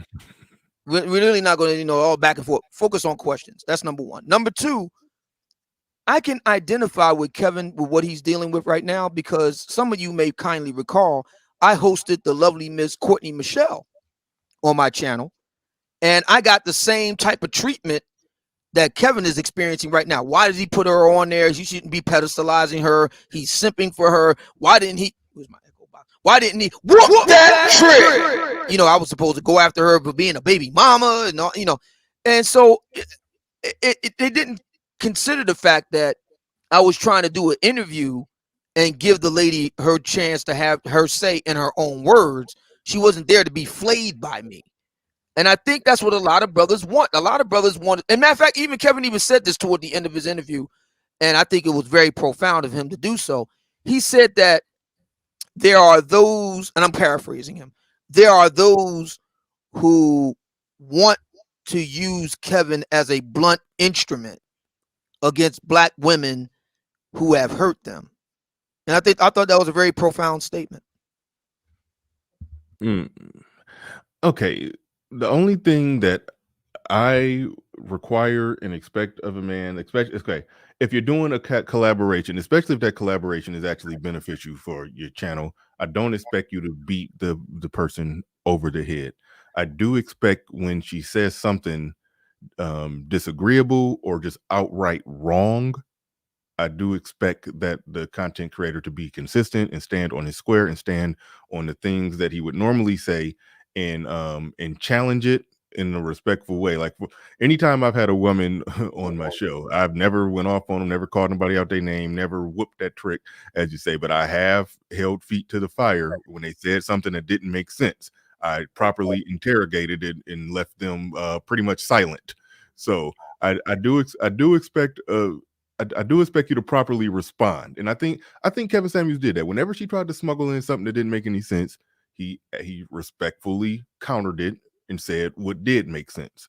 Yeah. So as long But what as it seems like the single biggest complaint that people have, black men have against Kevin's interview, was that he didn't hem her up in her being Brittaney Renner, didn't hem her up in the corner, demand to know why she's not allowing PJ Washington access to his child, custody, etc. That seems to be the single biggest.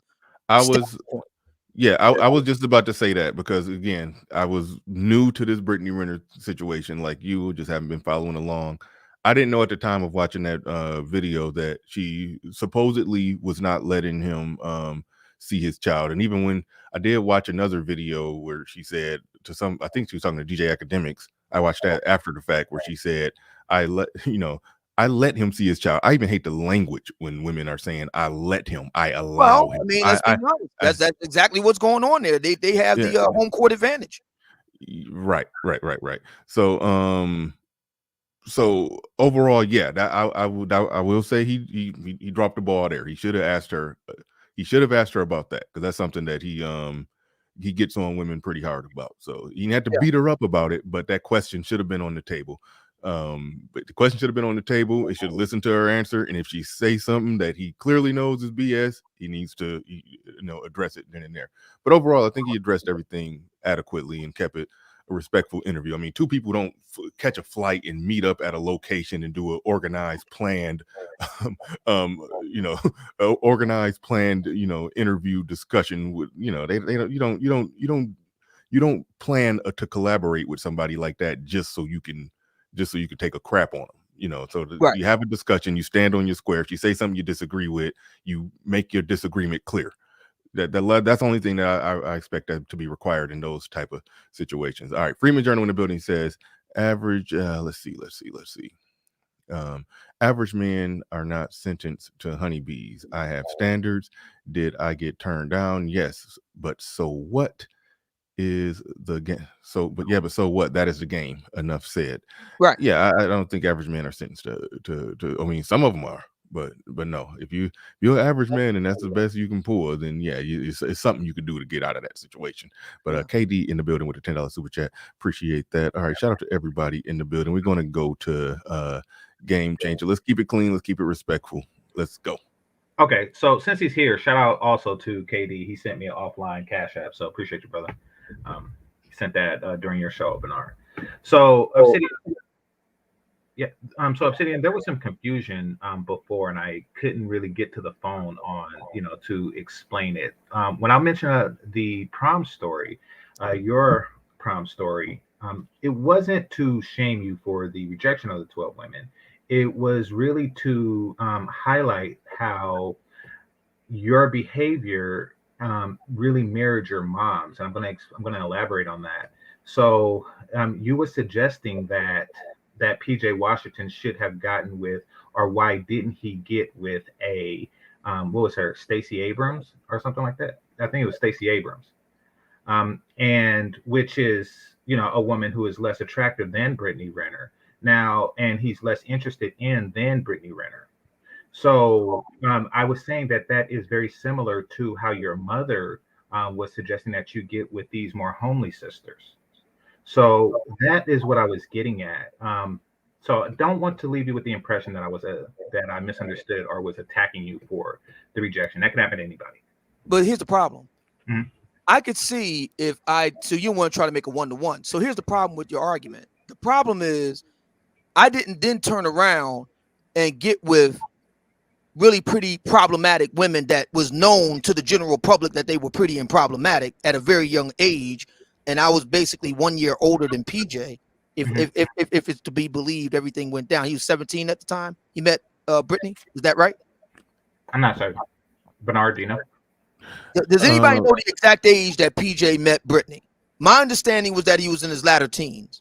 If that's true, then he and I were of similar age. I was 18. So the argument was that it's a one-to-one. But I didn't go and get with a dark triad woman who I've talked about in my book and then get caught up with her. I had the wherewithal to understand at 18 not to do that. What I did was I turned down the women that was presented to me and took a knee. which is the reason why I don't have kids today. Yeah, no, what I'm referring to more so is the suggestion that was being made. The intention behind the suggestion was much like your mother's, in the sense that, okay, this is a situation with this particular woman or type of woman that didn't work out. So why not go with the homely sisters? Now, right or wrong, it's very similar, and that's what I was bringing up. Okay, so if that's the argument, I never expressed, according to Brittaney, PJ expressed an interest in, long-term relationship, marriage, and so forth. I never expressed any such interest. No, I get it. No, there are differences, but one of the things that are similar is the response, and that is, the suggestion that a person should take a less attractive woman is both something that you and your mother shared. Yeah. If you're really serious about getting a mate for long-term mating, you should consider giving a few points on the beauty scale to get more points on the less sociopathic, less psychopathic, less Machiavellian, less narcissistic scale.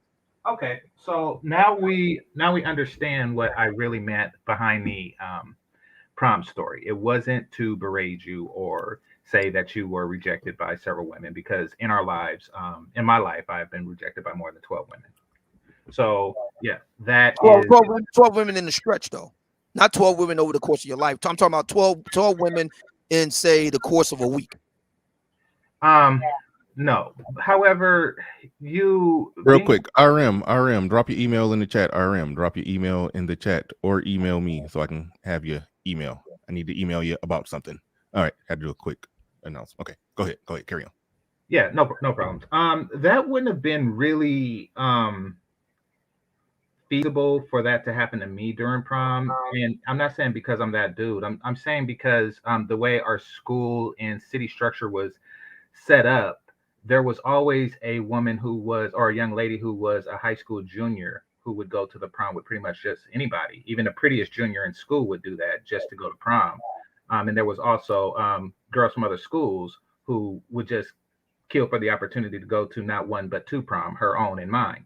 Right. So with those options, pretty much everyone had a date almost guaranteed. Right. That wasn't homely, but right. that's my dynamic. Yours obviously was unique, and that happened. I don't think it's unique at all. There are millions of boys that get turned down by dates, by girls, and there are also millions of boys that get set up, especially in Black America, get set up with cast-offs. But one thing we don't want to admit in Black America, and I know why we don't want to admit it, is because what I'm about to say is going to sound harsh but true. Look, and you and I do agree on this. Matter of fact, I've written about it to this effect: the Black beauty deficit. You should check it out. Game Changer, you like it? We got a lot of cast-offs among Black women in Black America. Nobody wants to admit that because they're your sister, your daughter, your auntie, your mama. I get it, but we have a lot of cast-offs, and we live in an age right now. Brittaney Renner is at the center of the conversation. But one of the great things about living in our time right now is that as opposed to the past, you don't have to take those women anymore. You can say, I'll take a knee. And a lot of Black men are. Over half of Black men today are single and childless. And I've made the argument among the blue collar class that a big reason for that is they rather take a knee than to marry a sow, even if she's a nice one. And it seems like PJ Washington would rather take a risk than to marry a Stacey Abrams. Sure, and he owns snake eyes. So, I wouldn't suggest that anyone really get with a cast-off. That's just not something I suggest, especially a person of height, status, and value, et cetera, et cetera, et cetera. Now, I do want to challenge the notion because, and this is what I get from conversations with you, and not just the previous one that we had on Bernard's, but prior to that, there seems to be a belief of that there is a strong correlation between beauty and just a poor quality woman, and also there is an assumption, right quick. Also, there is an assumption that a woman who is not too beautiful is a woman of higher quality. Well, I didn't say that. I didn't say higher quality. I'll give an example. when you say that there are that there are plenty of nice, decent women out there with great personalities, I just don't want to see them naked.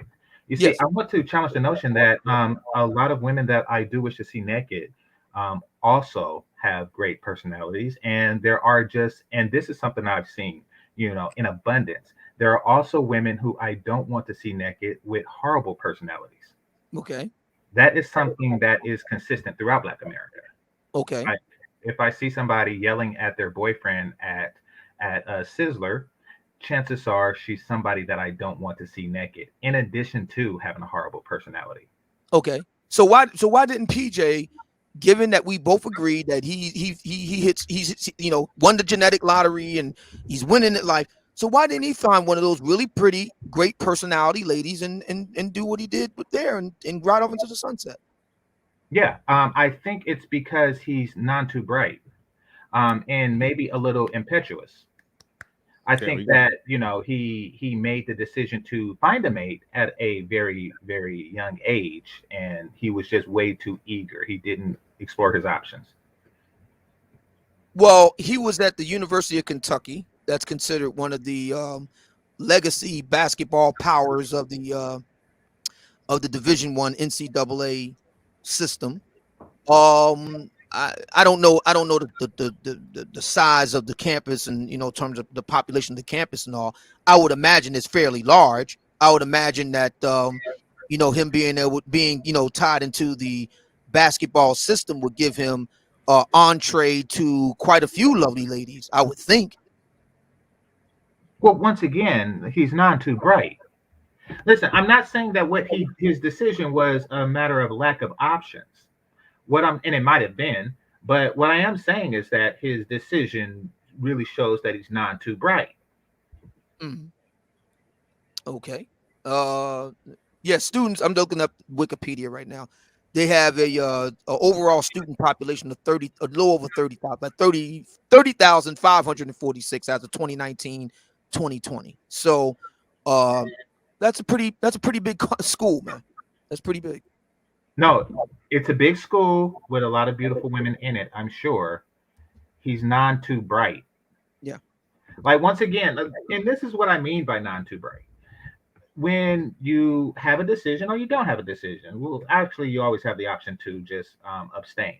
So, however, you pick the obviously bad option, then that is either an individual's decision that's not intelligent, or you're just overall not intelligent person. Yeah. Nevertheless, Yeah. that though he falls into one of those categories. Yeah. Yeah, it really doesn't matter like the size of the school or anything like that. We can both agree to that point.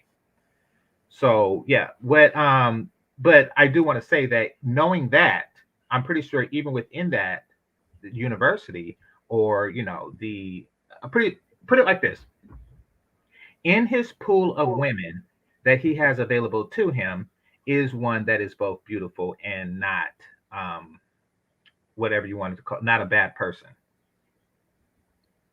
So I don't Yeah, think yeah. Okay, I can buy your premise that there are good-looking women that are also good people. That's fair. So yeah. why do so many black women then make the argument that hoes be winning? This is what y'all women, y'all men really want. Y'all meaning black men really want and really attracted to. Even if we agree that people like Brittaney Renner, though they may be beautiful on the outside, are horrible on the inside. How do we explain that? Because no matter what, they're losing. You see, when you are a woman who is not appealing genetically and you have bad intention, you look at everyone else's vagina and see who's filling it, and you say, you know something, I'm losing. I want to be the one to financially exploit PJ Washington. Because I can't, I will say hoes are losing. But what they really mean to say, Obsidian, is that other hoes are losing. You You see, mean winning? or yeah, excuse me, other hoes are winning. Exactly. Yeah, but That, how can you be I a want you hoe if nobody want if you're unappealing both on the inside and outside? How can you be a hoe if nobody wants to hoe you? well, okay, kind of the same way, like, you have a rental car that nobody rents. Yeah. It's still a rental car. It's just not a good one. It's the one that nobody wants to sell. It's like, or nobody wants to buy. Picture a whole an actual prostitute on the block. However, Right. she's the least attractive one there, and then all the other hoes get picked up by Johns. And she's standing there like, oh, hoes be winning. Yes, but not you. Right. Now, doesn't mean that you're not a hoe and you don't have the same intention to sleep with men for money that these women do, that the more successful hoes do. It Right. simply means that, it simply means that you're upset that you're not getting what you want out of men. So are we saying that all the women that say this sort of thing, you're saying that all of them have in common is that they're all not attractive, both inside and outside? Okay, I'm gonna say this. I never really want to say all. However, a large majority of them, logic would dictate that that's how they think. And here's why: that they're not decent women and that they are unattractive. Here's the thing: the word winning, in the context that you described, the fact that they talk about winning as an act of getting over on a man means that they're not good people. And the fact that they are speaking on others in envy really means that, okay, I understand, like these hoes are winning, which means that they're losing. They're losing in their attempt to exploit men financially. Right. Or Okay. the only guy that they can exploit is the guy who works on the assembly line, but you can't get that much off of him. Exactly. But So you can exploit him nonetheless, but and he is grown nonetheless and is making a stupid decision with the women who are dealing with that woman. But yes, I do follow the logic of your point that yes, the women, some of the women who, if they're making an argument that hoes be winning, they're talking about those that are better at it, Right. at playing the same game. Yes, Right. that's a fair point, because you don't see a whole lot of pick-me's making that statement, because they don't necessarily exactly. view them as winning. Right. Yeah. So I mean, okay, all right, I can go along with that. Fair enough. Yeah, so I just wanted to challenge that notion that, listen, just because a woman is unattractive, that doesn't mean that she is more likely to be a better person. Because if she's saying hoes are winning, she defines winning as you losing. She feels that a woman can't win unless a man is losing. Therefore, she's not a good woman. So there's a lot of unattractive Brittaney Renners out there, and they're just losing, Right. circling around for NBA penis, hoping to get lucky one day. Right. Mhm. Okay. And the reason why PJ didn't do any better than he did is because we agree that he's not very bright. Yeah. Okay. Yeah, he's a dummy.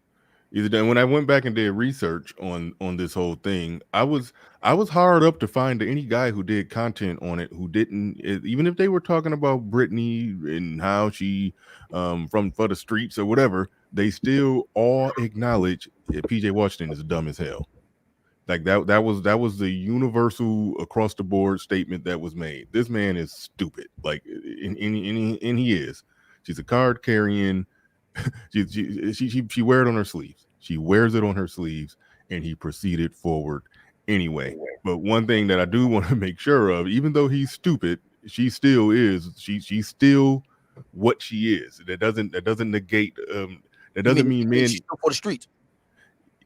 or whatever we call it. I never use that term for the streets, but whatever we calling her, she's still that. Yeah. Okay. Yeah. No. I'm not saying it's not appropriate. Statements during her interview with Kevin. That, I mean, as far as I was concerned, yeah, I was like, oh yeah, I can see why people say she's for the streets. I can see that. Yeah, but and here's another thing. And actually, me and Game Changer, hopefully Game Changer don't mind. Me and Game Changer, we talked about this off the air, but it was basically an on the air type of discussion. So hopefully you don't mind me bringing this up. You made a really good point that I got to credit you for it. Basically, if there's a man who's known for slipping roofies in women's drinks, and he even makes an Instagram video talking about doing it, okay. If the woman, the woman who makes the stupid woman who makes the decision to still deal with this guy, and she get roofied, people will still acknowledge that this guy is a problem, is a menace, people will still call him a predator or whatever. Whatever his label, whatever his title is, people will still call him that. The fact that she's stupid doesn't mean that this guy is not that title. The fact that PJ Washington is stupid does not mean that Brittaney Renner is not everything that everybody is saying that she is. So that's the point that I think has to be made when we acknowledge that yes, men need to make better decisions, and when we acknowledge that, we also that's not a way of spraying perfume or cologne over the shit that is black female fuckery. So we do got to take the time to get that right. But anyway, okay, we're gonna move it along here. We got Pablo down in the chat. First before we go to Pablo, Ace Andre AC Hatchet in the building. Shout out to AC Hatchet, came through with a $20 super chat. Shout out to that good brother, always coming through, always showing support. Do appreciate you. Thank you for that. And also thank you. No, I think that's it. Thank you everybody who's supporting the stream. Y'all hit the like button. I haven't told y'all not once today, hit the like button, but I think the likes are actually doing okay. But hit the like button. We going to Pablo. You got the floor, you got the mic. All right. What's going on, man? And wait, and hold on. Yeah, real quick before you go, Pablo. I see Ed and reluctantly OG in the back. We're still going to go and bring everybody up. I want to leave people in the back because I don't like doing that. But I'm going to bring y'all up, but we're still going to go very strictly one at a time. All right, very strictly one at a time. But all right, go ahead, Pablo. You got it. Yeah. So, Obsidian asked the question, well, why are these guys, if they're so upset with her, why do they follow her? Why are they still, following the Instagram thought? I tell you why. Because it's fun. It's fun. I mean, don't American black women like to follow Real Housewives and Love and Basketball and Basketball Wives and Real Housewives and Love and Hip Hop? Yeah, they like that kind of mess. So guess what? The brothers like to follow Instagram thoughts. We like it. It's fun. And then, she say something crazy and we chime in. We go on shows and we talk about it. A big part of the manosphere is entertainment. It's fun. Don't ever forget that. You're not were you changing hearts and minds of the community? No. This is entertainment, guys. This is where we are. And I love every minute of it. They ask me, they always ask the passport bros, well, why y'all gotta go all the way down there? And this and that. Because we have more fun. It's more fun to be with a girl who's 5'3" and 130 than one that's 5'3" and 200. It's more fun. It's more enjoyable. It's not rocket science. We want to talk about. We want to see Tatiana's doing what Tatiana's do, and then we want to talk about it. The reason. Uh-oh. Oh my One God. of the reasons. God damn. Wait, time out. OG. Remain muted and turn down the gain, because when you unmuted your mic, all we heard is a bunch of that's all we heard. And then the oh my God. So turn down the gain on that. And go ahead, Pablo. Yeah, one of the reasons well, I lost my train of thought when I got a phone call, but you can go on. Let me help you. Let me help you out there. Oh my God. Yeah, I something like that. There we go. All right, Pablo. Thank you for your commentary. Edward Anderson in the building. You got the floor. You got the mic. Yeah, what's up, everybody? Can you hear me? You sound like you're wrestling with your cell phone or your mic or something. Can you hear me better now? Yeah, we could hear you. It was a bunch of. Oh yeah, I was moving it down. Okay. So all right. So here's the thing: people try to make this more complicated than what it is. I can agree with a little bit of everything that the content creators have been saying. That includes like Ramil and Ty City. But one of the things that I agree the most with what the sentiments that Bernard gave, which is you can call both out, but there's always room to call out black female fuckery. There's always another bitch, another person that's gonna do some stuff. I mean, literally, you can make a whole channel on that, and that's fine. The reason why PJ is getting the heat is kind of the same reason why Russell Wilson. The reason why PJ Tucker is getting the same heat is because the shoe kind of dropped that everybody was kind of waiting for with Russell Wilson. That's one thing. The second thing is it's kind of like with the Will Smith thing as well, where you have situations where dudes are like kind of knowing better and still choosing to do things that they want to do. And I'm talking about Will Smith when he first got with Jada. I come back to this and I always say this. If a woman is transparent, at that point, it's on you. If you know you are knowingly dealing with a female, if you remember, we went through I'm in love with a stripper, it ain't tricking if you got it, all these songs throughout the 2010s that basically made it cool to deal with problematic females. If you deal with problematic females, do not complain about the problems that they give.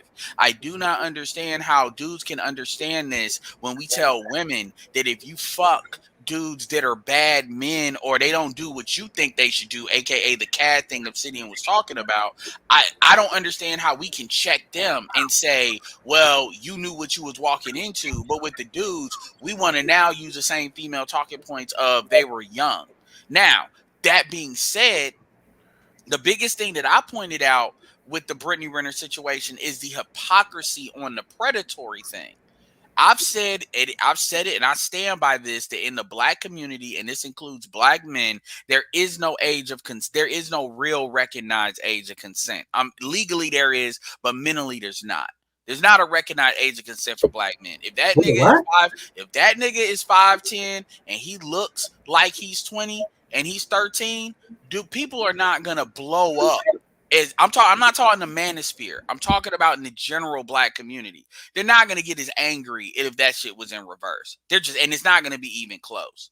So the thing that I pointed out with Brittaney is a representative of this matriarchal gynocentric mentality that women purposely deal with younger dudes because they're easier to control because they're not gamed up. You see it with Keisha Cole. You see it with Usher. A lot of men, you even see it with Carmelo Anthony. All these big gaps that's not normal for women to have with men as far as them being older and stuff.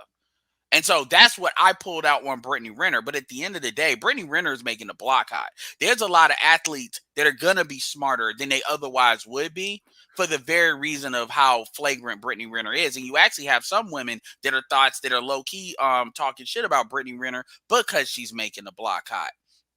But that's the biggest thing on Brittaney Renner that I pointed out. It was that hypocrisy that people have on this predatory stuff versus. But at the end of the day, man, you can't. PJ was a volunteer. I mean, I don't know how anybody can try to argue against that. I don't want to hear that he's young. I don't care. I don't. Because he's not. You are never so young that you don't understand if a bitch is 10 years older than you, that might not be a situation you can control. That dude literally tried to make a hoe into a housewife that was 10 years older than him. I don't want to hear how young he was. Agree with that part. I'm definitely. done with that. Definitely agree with that part. Freeman's Journal in the building says, oh man, is Kevin Samuels going to interview PJ Washington? I guess Freeman is assuming that Obsidian probably has some inside information. That would be a good interview. Not that I'm aware of, but here's what I say is this: why hasn't PJ Washington taken to the airwaves himself? Not Twitter. I'm talking about actually sit down and do an interview with somebody and give your side of the story. I think that, because there's still legal proceedings going on, he wants to avoid that. And he may just be embarrassed too. And you know what? That's another good point too on this. Everybody's angry at Kevin Samuels interviewing Brittaney Renner. Stop being children. Y'all are acting like kids. Wait, hold on. Ed, real quick, before you go into that, have you actually heard somebody who was actually angry because Kevin I'm talking about audience members. Most content creators are being smart about it. This is why they're creating all this smoke. They are arguing it at an angle that wouldn't obviously look like that, but they're speaking to an obvious crowd. And it's not just in the manosphere. I'm not particularly just blaming us, but it's people that they're Kevin Samuels clip watchers. Meaning they mainly found Kevin, and so that's not the manosphere. They found Kevin Samuels by way of clips, and those are, and we're getting, a lot of us are getting blamed for what a lot of folks that are not really in our community are doing. And because remember, Kevin has 1.2 million subscribers. That's a lot of people. That's not all us. Exactly. So yeah, but a lot of people, they're being exposed. But yeah, they're acting like children. They're like, I don't understand why he would interview this and this. Well, if you've listened to Kevin Samuels any kind of real way, Kevin would have interviewed Crystal Lynn Harrison if she wasn't such a snake off the top. He did the same thing where he said, it doesn't matter what they say about you, you're talking to me. But she couldn't go 48 hours without throwing a black man under the bus. Yeah. So Kevin has demonstrated this before. He's his person. So you're talking to him. Yes, he comes out of our space, but he is still his own person. Is going to do the stuff the way that he deems it needs to be done. And another thing I'm going to say too, and this is the most important, I shouldn't even say this. I know OG's speed is going, so my bad. Brittaney Renner has 5 million followers. That's not the first time that's been said. A big percentage of those are men, which is his market, and black men are a good percentage of that. So if you're trying to get to the audience you want to get to, which for the most part his stuff is it's men and still black men, these thoughts are a good way to get access to it. And the way that she carried herself, the way that like he carried himself with her, and vice versa, the fact that he can talk to these things, that gives him credibility. That's what people are not. This is how you get to Summer Walker making a video, making a lyric, you being in a song and stuff like that. And dudes are not seeing that. They talk about the business aspect, and it's where Pablo said that these men watch these thoughts. You're right, they do. So they're a big gateway into having access to a greater market you might not have access to. It's amazing to me that nobody's really thought about that. Yeah, no, I think you're exposing. Somebody got some weird hissing. Is that me? Hold on. That's not me. That. Why he giving her a platform? In many ways, Hold on. Why am I hearing some hissing? Okay, let me just ask the people on the panel. Everybody unmute. Can y'all hear like a weird hissing noise? No. Okay, that's just in my headsets. Okay. All right, I'm just going to ignore it. I'm going to ignore it and then fix that on. Yeah. I'm going to ignore it and fix that on my end. But no, I will say that because somebody did make a comment about men need to focus on power and building and business. Okay, Kevin Samuels is that's his business. So Kevin Samuels definitely made a good business move by having that sit down conversation with her. Like, if you don't understand the business of that and you're just looking at it through just the politics of why would he talk to her, it's like, nah, you dropping the ball business wise if you don't understand. Yeah, and that a lot of her audience is men. He's ultimately going to reach more men by doing a discussion with her. So yeah, that's a business move that have to take place. And that hold her accountable shit. But I have something to say about all this, and that's this. Okay, go ahead. For the brothers out there that have a problem with what we're doing, which is talking about black women, right? There are other things we need to be doing. I say it again. Then why aren't you doing it? If it's so important and it can be lucrative, why aren't you doing it? Well, that's number one. That's number one. The second thing is with regard to our good friend and brother St. Kevin here. The argument is that he works for the gynocracy. Okay, fair enough. But he had an opportunity. We had an opportunity. The Black Manosphere had an opportunity to basically hire him on and be our representative, and we farted in his face. anybody saying that is disrespecting the people that talk of me, BGS, and other people that talk about the gynocracy, and they don't know what the fuck they're talking about. They don't know what and I mean, these are the same people that say BGS is working for the gynocracy low key. Go ahead. And so what this proves is that black women understand social media better than black men do. That's as, true. As a general rule. Yeah, I agree with that. They understand social media better than black men do. I mean, Ed, hold on. Let they understand the business of social media better than black men do, as a general rule. So what are we going to do about it? Okay. It's a couple things, and you've made this point before, and I think we've had some disagreement on this point before. When Kevin Samuels was talking mostly to men, he did have 50,000 subscribers, and when he kind of got out of the style and image cologne review aspect of what he was doing, and he started talking to men, he started basically having a similar conversation that he had with women. He started having those conversations with men.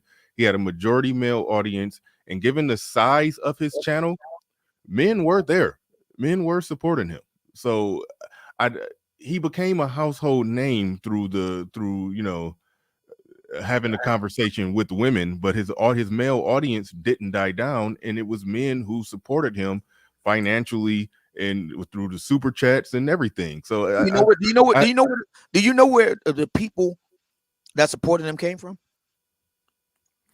Well, he started blowing up before he made it to World Star, but then the World Star gave him his kick and got him in the algorithm. But I don't think it's all World Star. I know you're going. Okay, so who is? Let's do this. Who is the core target demographic of World Star Hip Hop? I don't know. I'm going to assume that it's black men. That's correct. 18 to 35, the highly coveted 18 to 35 demographic of black men. Very hard to lock down. And he locked them down. So you can't. No, World Star locked them down. Okay, and then World Star locked. And then when Kevin came to the attention of World Star through its users, because they get the vast majority of their content not through advertising, but through users uploading content, and that happened like a dozen times. That's how Kevin got on in terms of massive growth.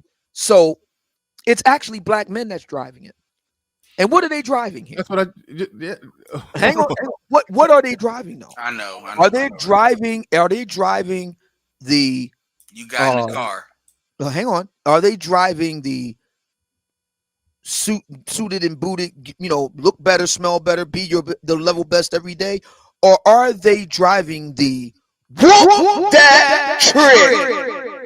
Okay, which one are they driving? I gotta ask, why are you describing Kevin Samuels' show the same way that his most disingenuous detractors describe it?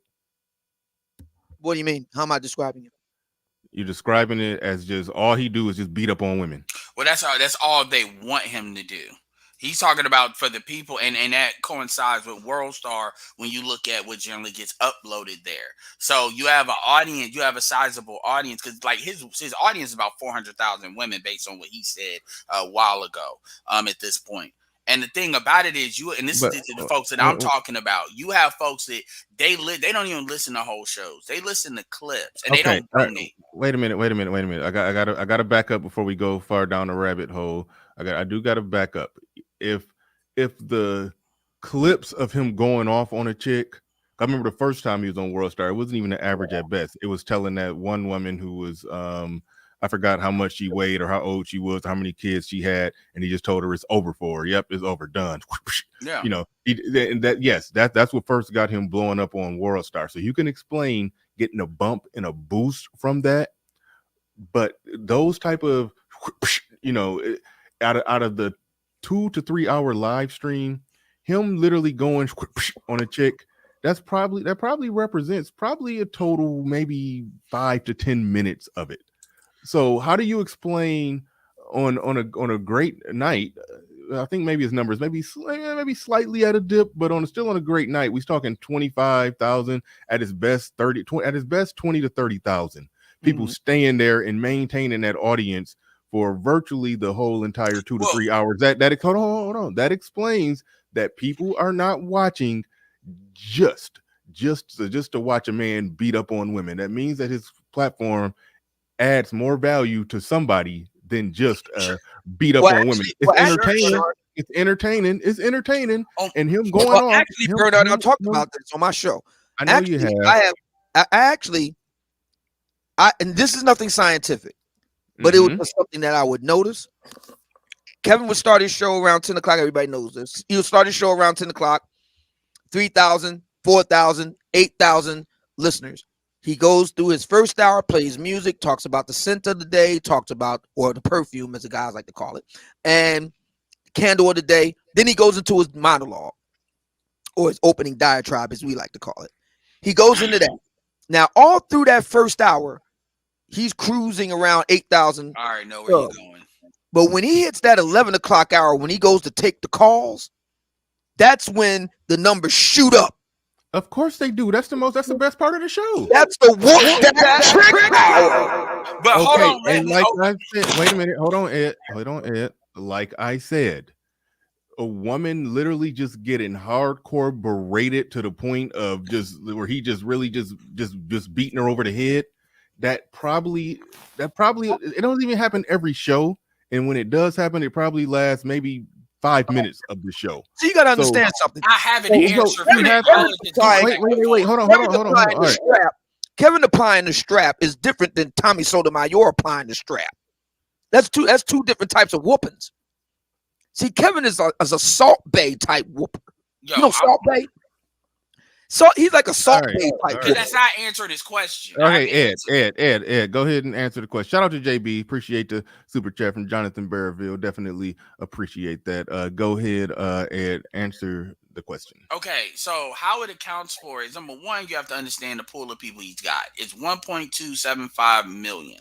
So you can easily achieve like the numbers he's achieving, and still you can have both. A lot of the whoop that trick stuff is being created in compilation videos. Like on this whole TikTok, there's multiple TikTok channels, which definitely TikTok has the ability to spread stuff out. There's nothing but Kevin doing that. You have that on YouTube too, by the way, which but they're not usually channels, they're more videos that are floating around there.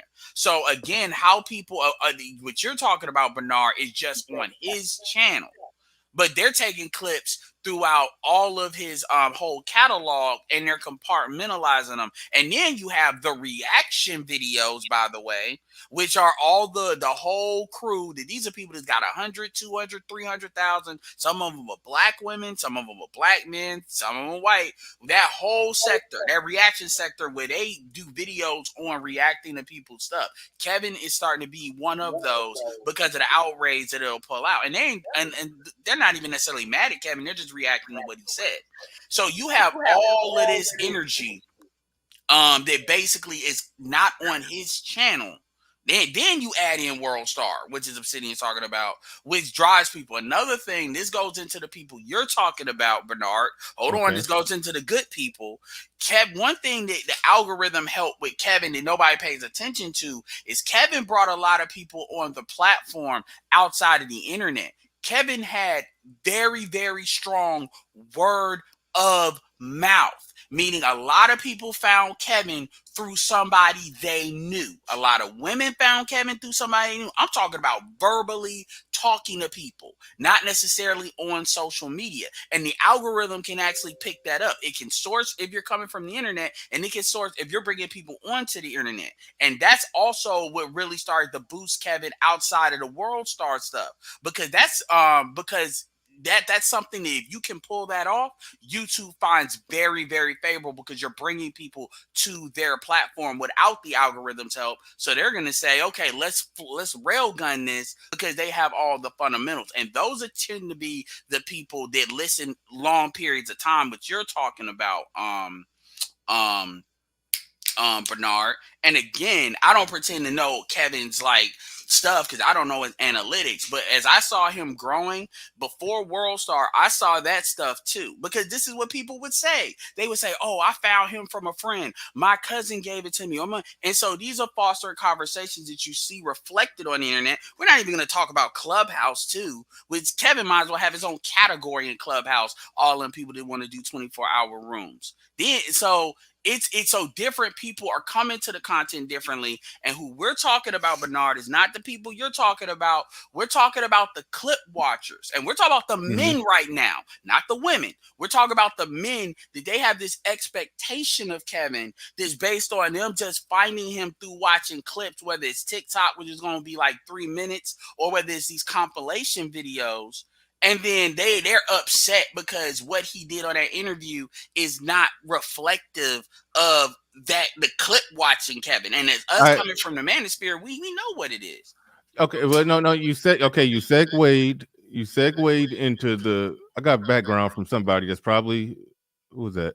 Okay, you segued into the whole Brittaney Renner discussion, and shout out to Kevin Samuels in the building, and shout out to whoever that was that told me I missed his comment, but so okay, you segued into the Brittaney Renner interview. I do understand that simple point that there are some people who only know about Kevin Samuels through the clips, and they found out, oh shoot, he talking to Brittaney Renner, so they pulled up to hear the clip. They thought they were going to hear the clip. They didn't hear that. They heard a good discussion, and they were a little disappointed. Here's the thing: most of the discussions that he have with women are generally good discussions, where he's not beating up on them, where he's asking them tough questions, and he's not letting them get away with no nonsense.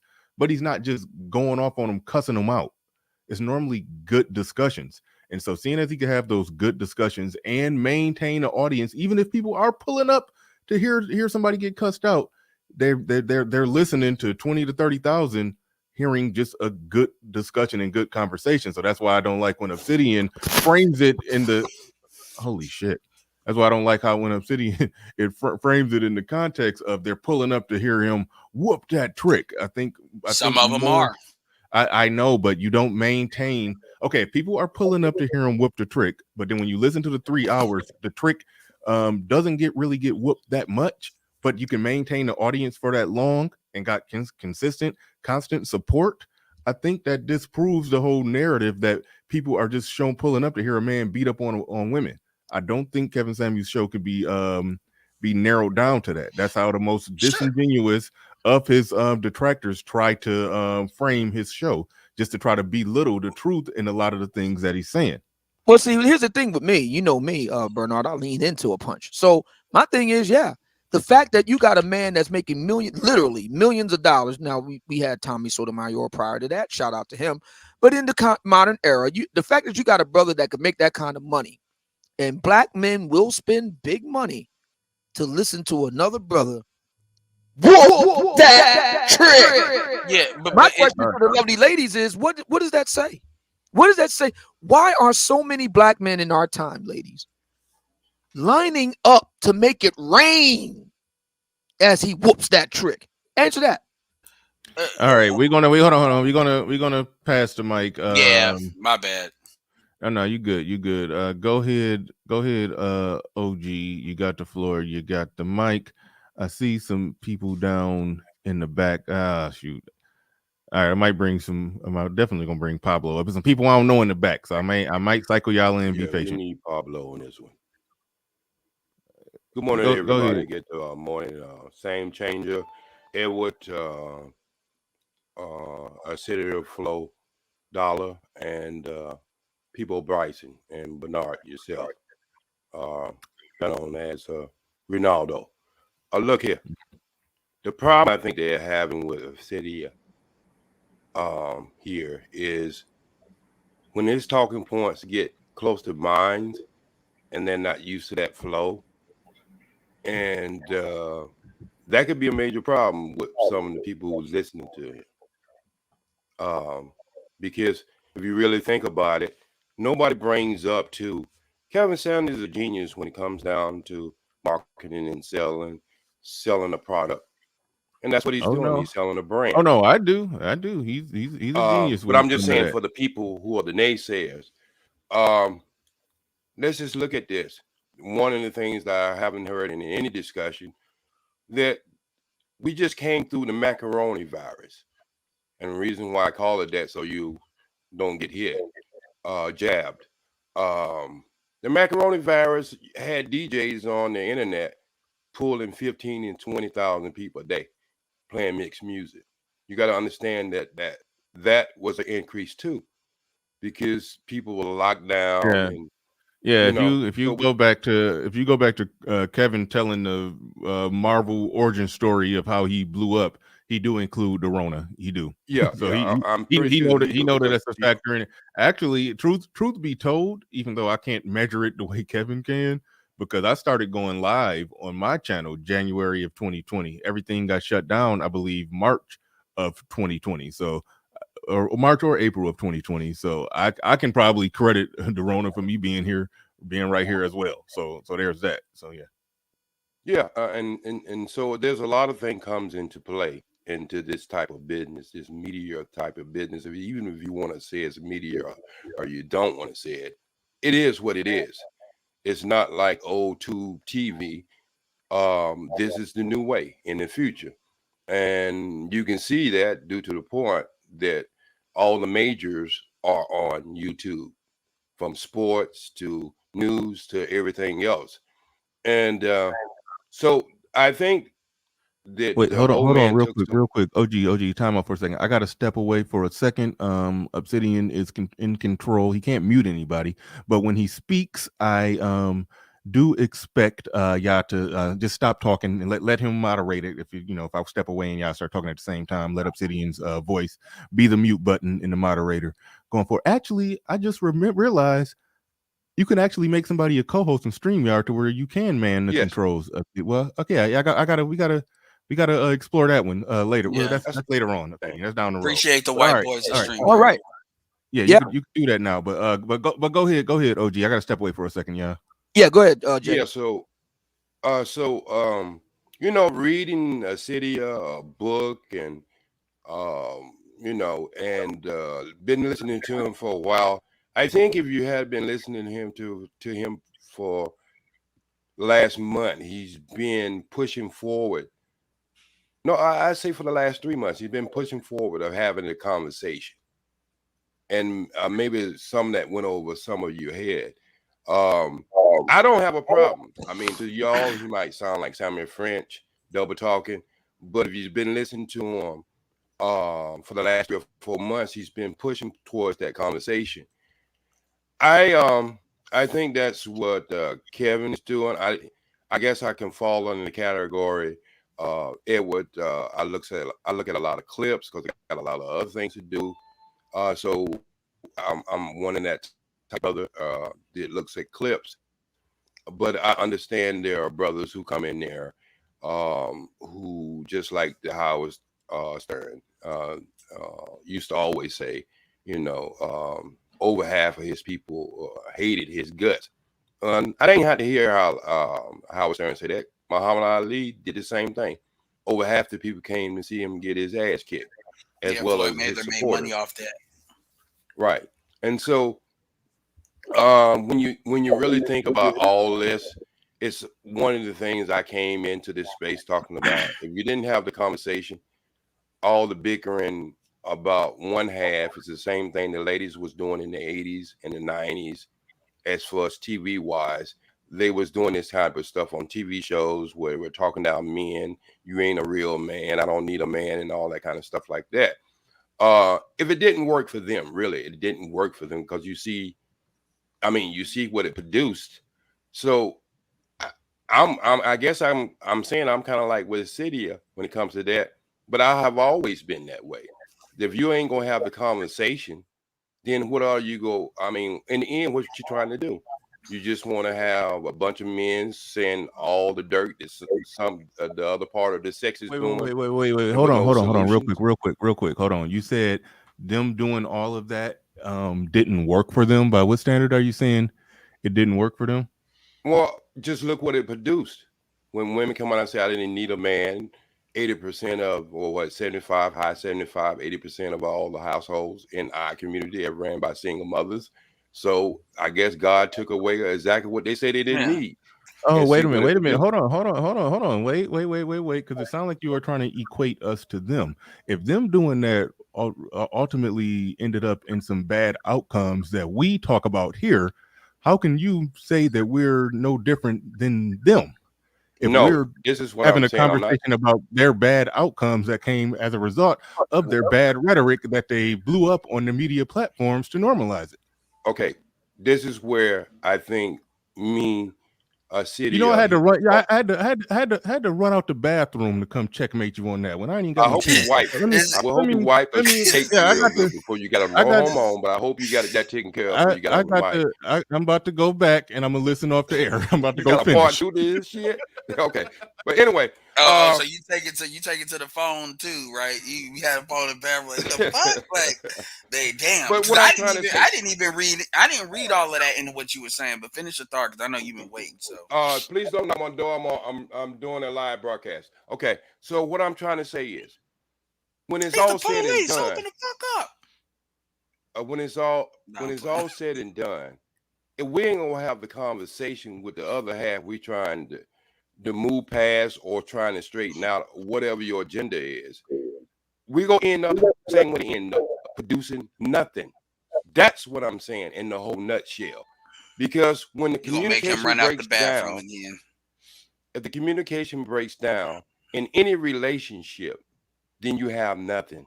You have nothing. You have two. There's no resolution or conflict. There's nothing because you're not having a conversation.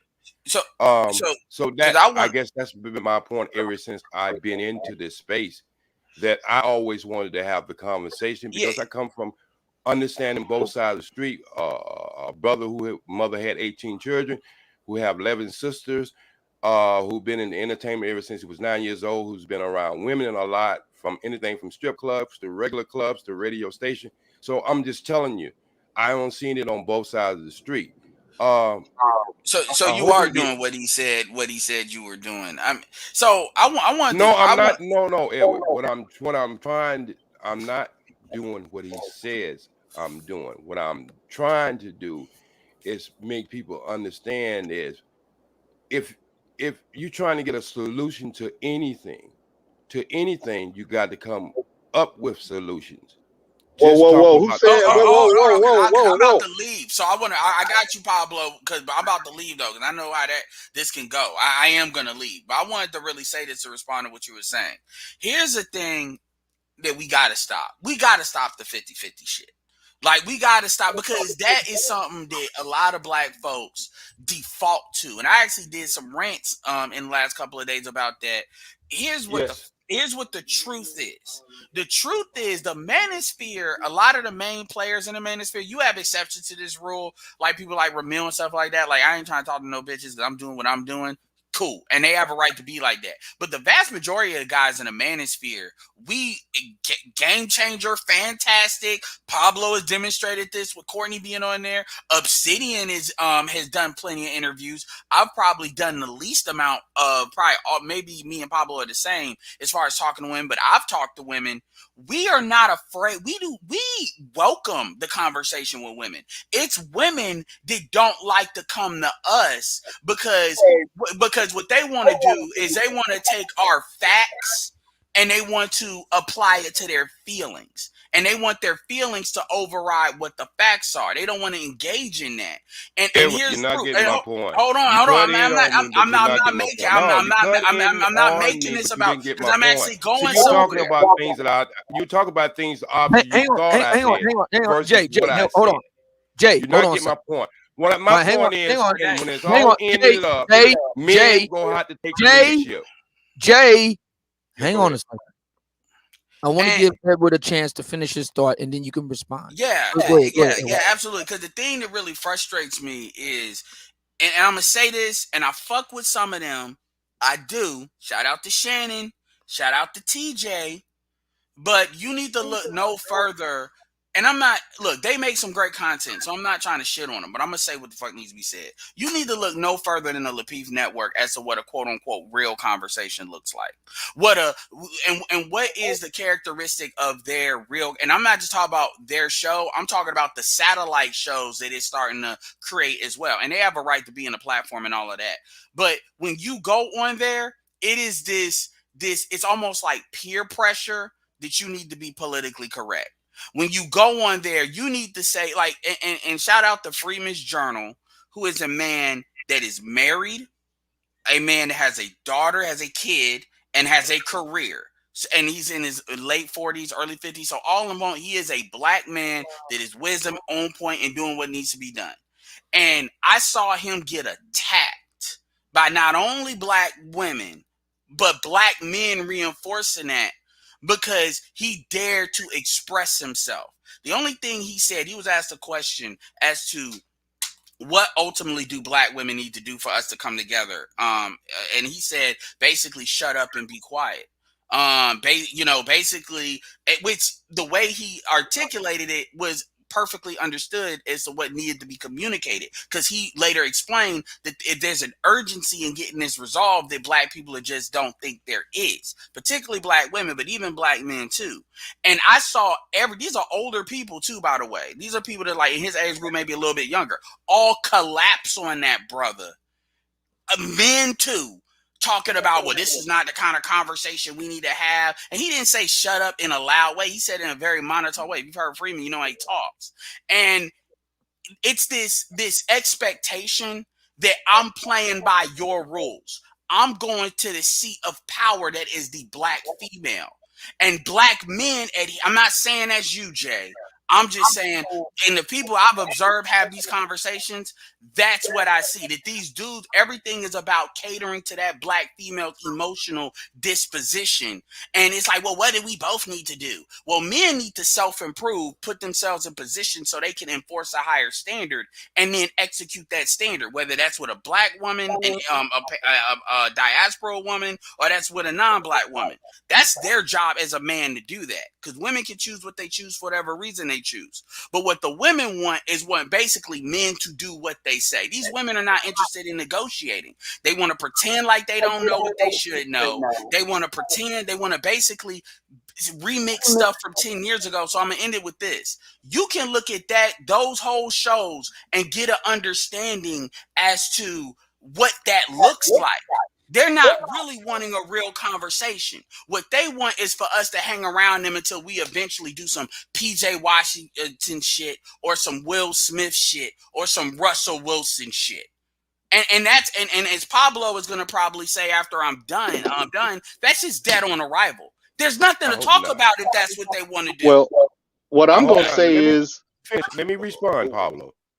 Edward, you pretty much hit the marquee at the end of your I guess what you was trying to think. I think you hit the spot.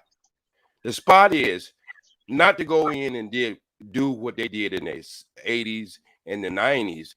The thing I come from a leadership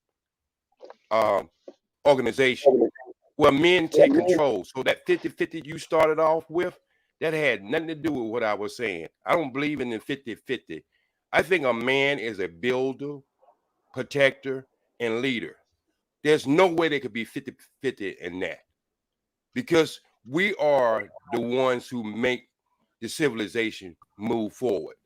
And that's more where I come from, is regardless of what is happening around you, if you take that type of leadership role, I don't have no problem at all.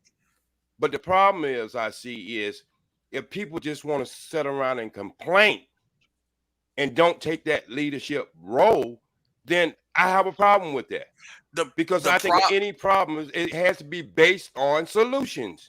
The problem that I have with the problem that I have with what you're saying, and you are too smart. You make this vague on purpose.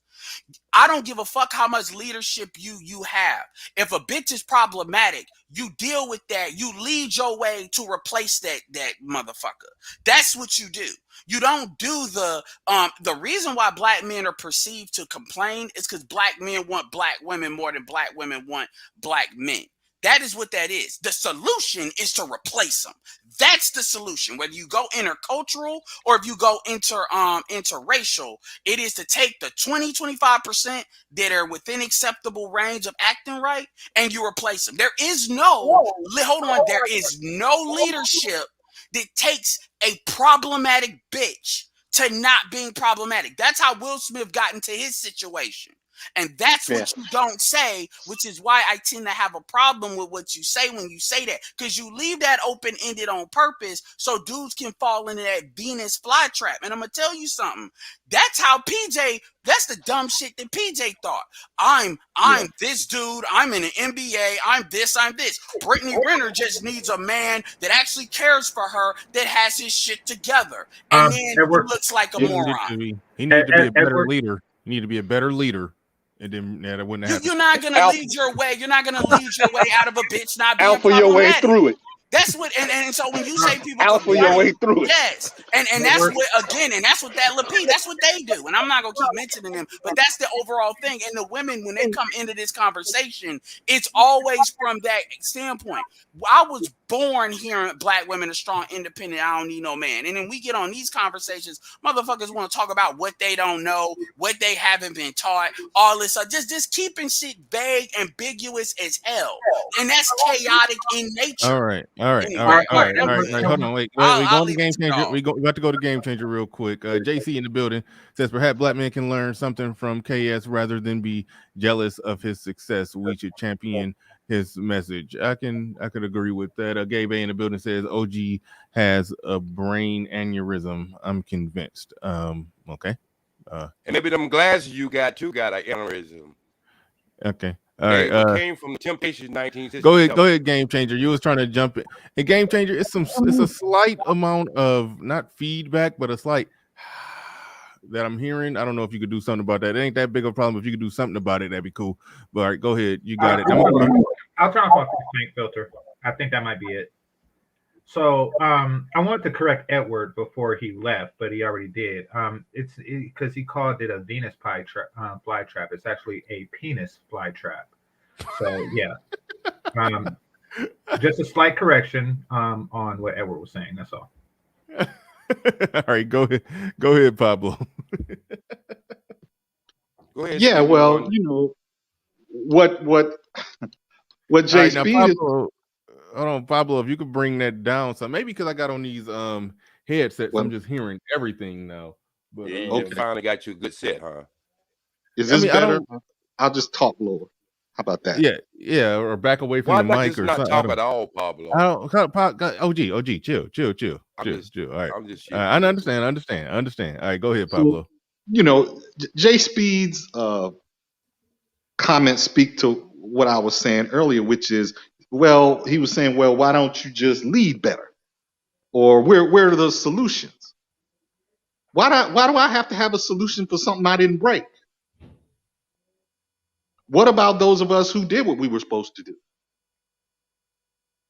Why do we have to be involved? Why can't we just live our lives like normal people? I don't have to go out and fix all the thoughts.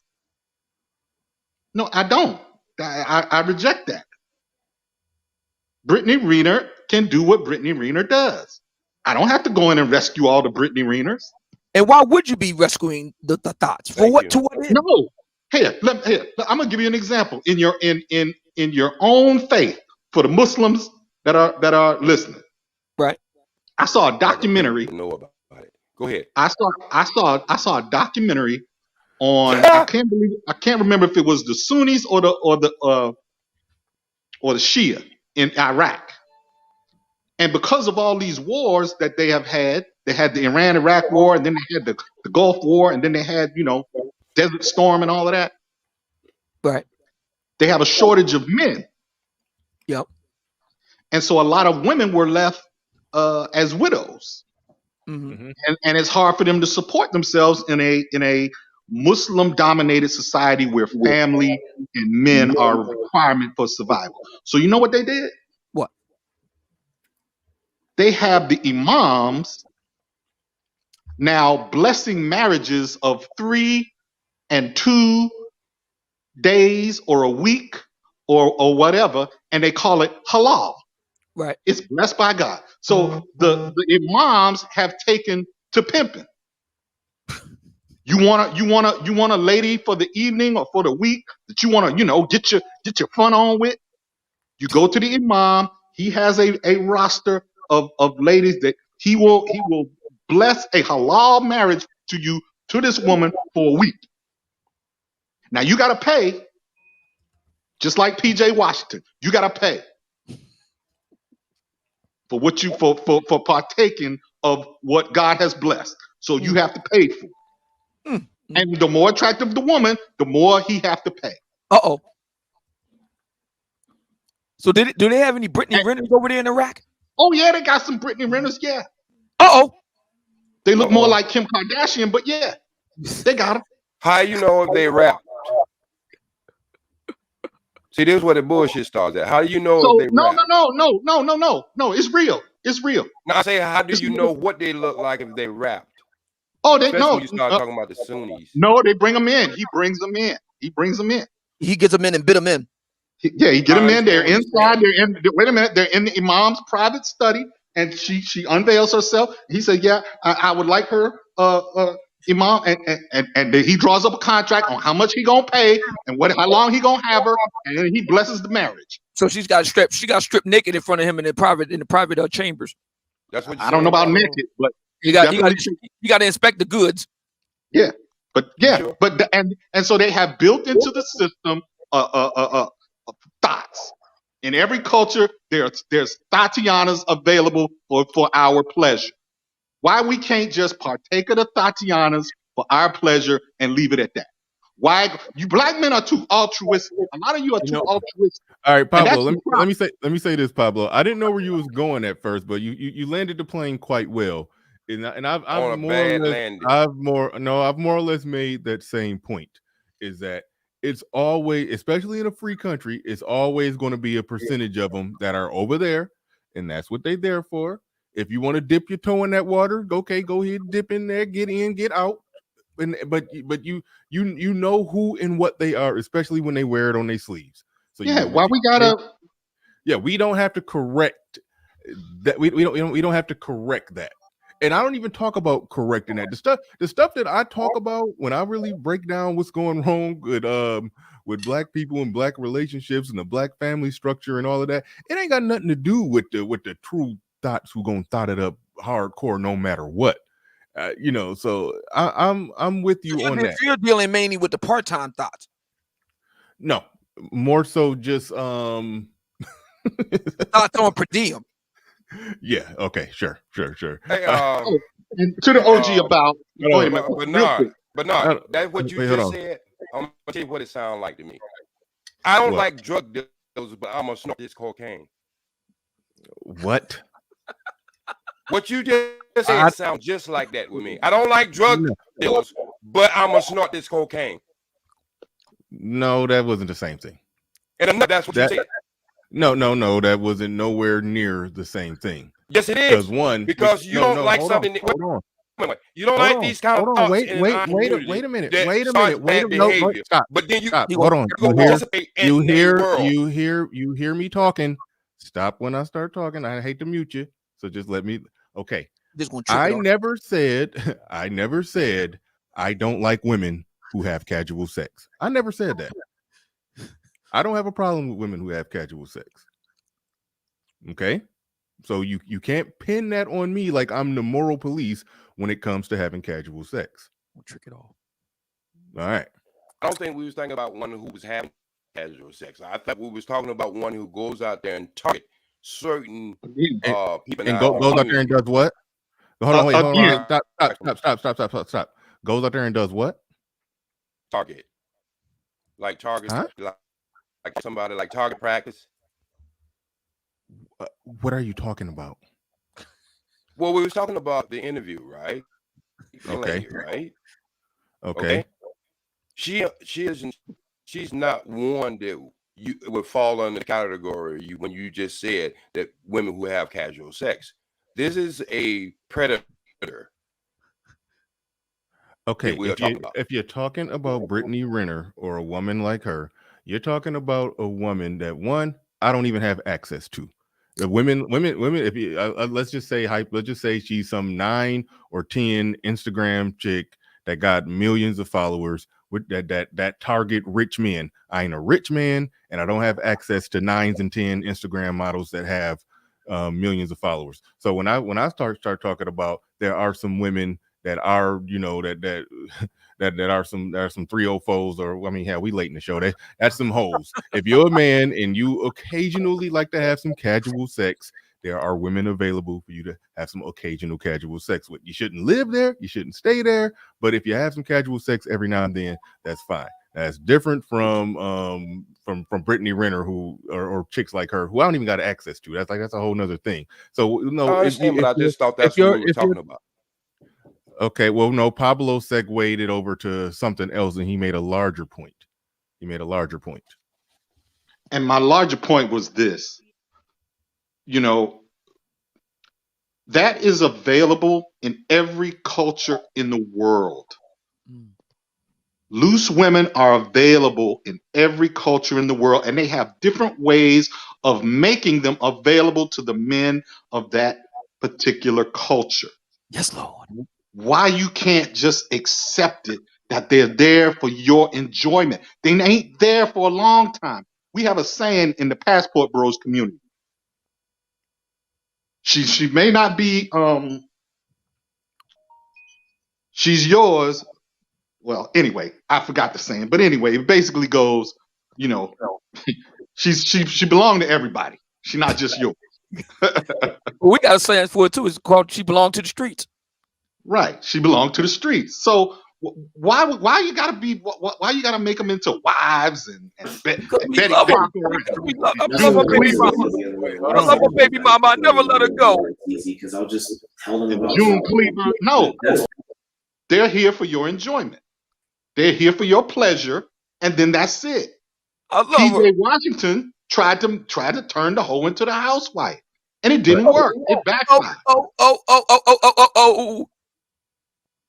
Okay, I don't know what's going on there, but yeah, I mean, I think we all can agree that PJ Washington is stupid for trying to wife her up, make it have a when I cringed so hard when I saw the picture of him taking one of those, you know, professional photos with her pregnant and he holding the belly and the whole works. And I'm like, are you seriously doing that with the chick who made a video talking about how many pro athletes she like to have raw sex with and how dumb they are? And I do tend to believe that the majority of men in a position like PJ Washington don't get down like that. But ain't no excuse for how he got down. Shout out to O'Shea Duke Jackson in the building, says God bless the Black Manosphere. Absolutely. Number 16 in the building, he says, what the F does Iraq got to do with this? Thank you. And, got anything to do with it. No, Pablo landed that plane. He landed the plane. No, he didn't. I didn't know where the fact that he doesn't understand why. No. What he's saying is he's talking about guys who are trying to save the most wayward of the community. You can actually reduce all the roadside bombs by putting more tricks and hoes in there. You don't have to try to save or fix them. Let them be. They're going to be where they're at. They're going to do what they do. Let a hoe be a hoe. It's what it is. Leave her alone. Let a hoe be a hoe. I didn't see the document I didn't see the show he was talking about, but we didn't need a war as Muslims don't need a war to have more than one wife. All right. So if he's trying to intertwine that into this conversation, then he's leading you wrong. And that's why we ain't talking about no wives. We talking about hoes. No, they made them wives, but they made them wives for short term. Yeah. 3 weeks. Okay. 1 week. 2 nights. 3 nights. Whatever. I want to ask you. All right, let's pump. Okay. Hold on real quick. All right. Hold on a second. Big Mac, the Fisher in the building, says, keep working, people. Sir Tice in the building, he says, so Pablo, let me give a let me blow this up. He says, so Pablo giving credence to this being the trichosphere. Not all of us, and definitely not me. That said, Pablo still save me a seat in Atlanta. Okay. I don't think they understand. Listen, man, you guys are too altruistic. Go look up the word altruistic. Many of you suffer from it. All right. Yeah, can I ask you a question, brother? Okay, you talking to me. You want to ask me a question? Hold on, real quick. Yes, Solo Traveler. Trying to blow that up so I can see it. Solo Traveler, the city of Pompeia, I think I said that right, was a sex haven for pros. It's been happening throughout history. Shout out to you. Pompeii. Okay. Yeah. All right. And Pompeii had hoes too.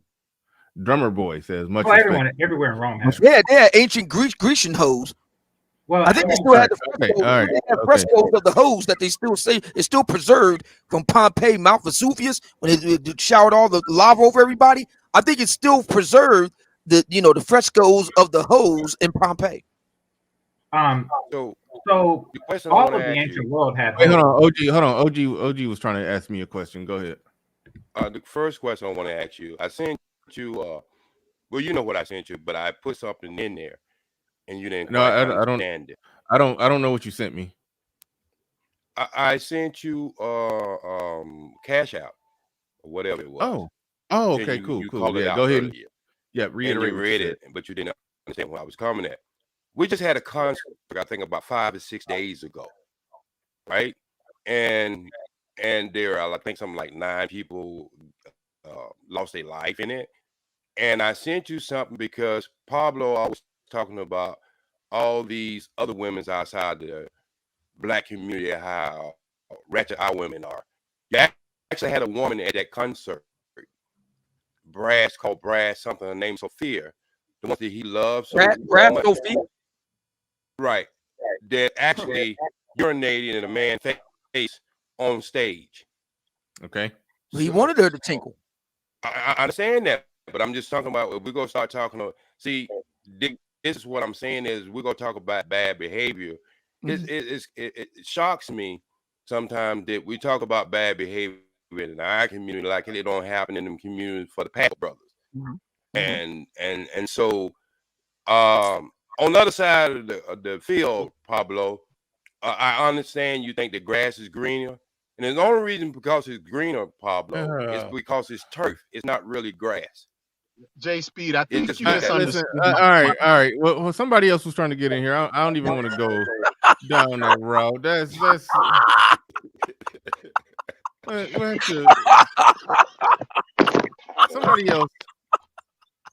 somebody else was trying to get in here. I'm not going down that rabbit hole.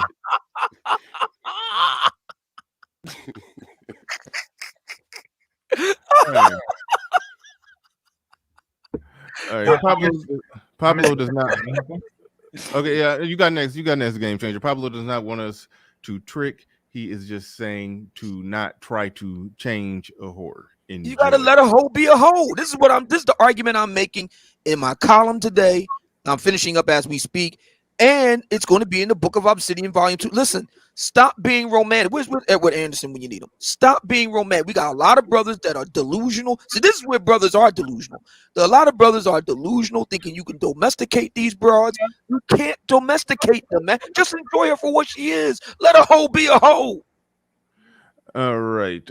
Real Femme Diary says, are you all interested in a female perspective? I believe that's you. I let you up on the panel, so we'll hear your perspective in a second. All right, let's go. Game Changer, go ahead. You got the floor. You got the mic. Yeah, so I really just want to ask what was, I missed the punchline because I came back and Obsidian was, laughing hysterically. So I missed the joke, I guess. In a long-winded roundabout way, OG was making an appeal to, I don't know, he started out asking me a question, then he didn't land that plane, and he ended up asking Pablo a question about him thinking that he talked about somebody getting peed on stage at somebody's concert, and then he said the women of other cultures or over wherever Pablo go to do his thing, he said the grass ain't greener on the other side because the grass, that's not grass, it's actually turf. And so I just stopped it, and like I wasn't going. Gotcha. But so nothing. Obsidian, no, it didn't. People from that sector that he speaks no. Who did that act? Great. But did you come this far when a black woman did the twerk at the basketball game? Did you ever cover anything about that? As long No. as it ain't Lizzo, I'm down. That's what I'm saying. And did you ever cover Let a hoe Lizzo? twerk. Well, OG, before we go by, Did you cover that story? Of a black woman twerking at a basketball game. No. I don't. I'm not familiar with it. I mean, they twerk all the time. Lizzo. I don't know. I don't. Oh, Lizzo. No, I didn't cover her twerking. No. As long as it's not Lizzo, I'm down. Let a hoe twerk. All right, game changer. Go ahead. No, I just wanted to say that on Red Fem's Diaries that I was gonna respond, but she's here, so I'll let her have her thing. Oh, I was okay. gonna respond to the cash or the super chat. I know Miss Redder. Agree with me about that. Let the ladies, the free spirited bohemian whores, let them be themselves. Okay. All right. Go ahead. Red Femme Diaries. Go ahead. Hi, can you guys hear me? Yeah, we can hear you. Okay, Yeah. first can I say Obsidian, I swear I'm not stalking you. Someone linked this cast to my channel for me to come on, so that's why I'm here, because I was just on Obsidian's show not too long ago. But I was listening to you guys talk. I've been back here for a little while now. Can I talk about Kevin Samuels again? Because that's why I came on with, and him speaking to Brittaney Renner. Can I go there? Or? Yeah, go ahead. Okay. Well, here's the thing.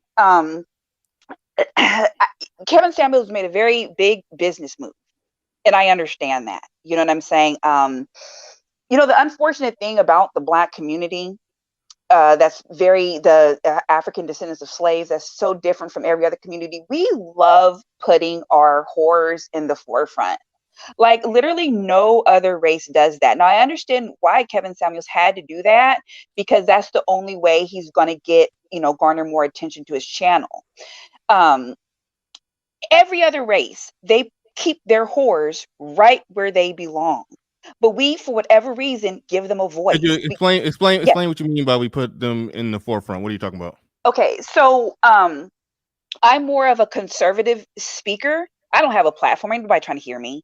You know what I'm saying? Like with Kevin Samuels, I mean, that interview with Brittaney Renner got lots of views because that's what Black people want to see. We want to hear what the whore has to say. But wait a minute. He gets lots of views talking to just regular run-of-the-mill, average Joe, everyday girls every night. So right, but in the Black community, we have a sickness, and so the reason why he gets so much viewers, not just the whore, but we give women in general just a platform. Well, wait a minute. Hold it now. Oh, wait. I don't know. You complaining about giving women a platform? Yeah. We went from we went from 3 women in general. I'm talking both, because here's the thing. We all know that the Black community here, we're a matriarchy. The women essentially are in the head. It's because we keep giving women a voice. And when we keep giving women a voice, typically the non-traditional woman is what I'm talking about. Let me make that clear.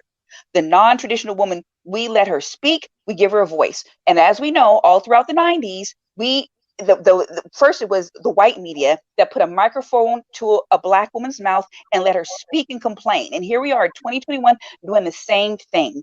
Kevin Samuels made a very strategic move in putting her on there, but the reality of it is we shouldn't be listening to a Brittaney Renner. But he had to do it to bring attention to his channel. Okay, so if you're talking about Kevin Samuels giving a voice to women, yes, women come on the show, they talk, but they don't get the last word. He leads the conversation. They speak when he lets them speak, and he often 99% of the time controls the conversation. I agree. Dictates the flow of the conversation, and the points that he wants to be made are the points that's going to be made. In his view, his thoughts, his reign supreme. He's undefeated. So if he was just opening up his platform and just sitting back and just letting women just say whatever airheaded thing come out of their mouth and did it and completely unchallenged, then you would have a point. But him I think you're missing what I'm saying.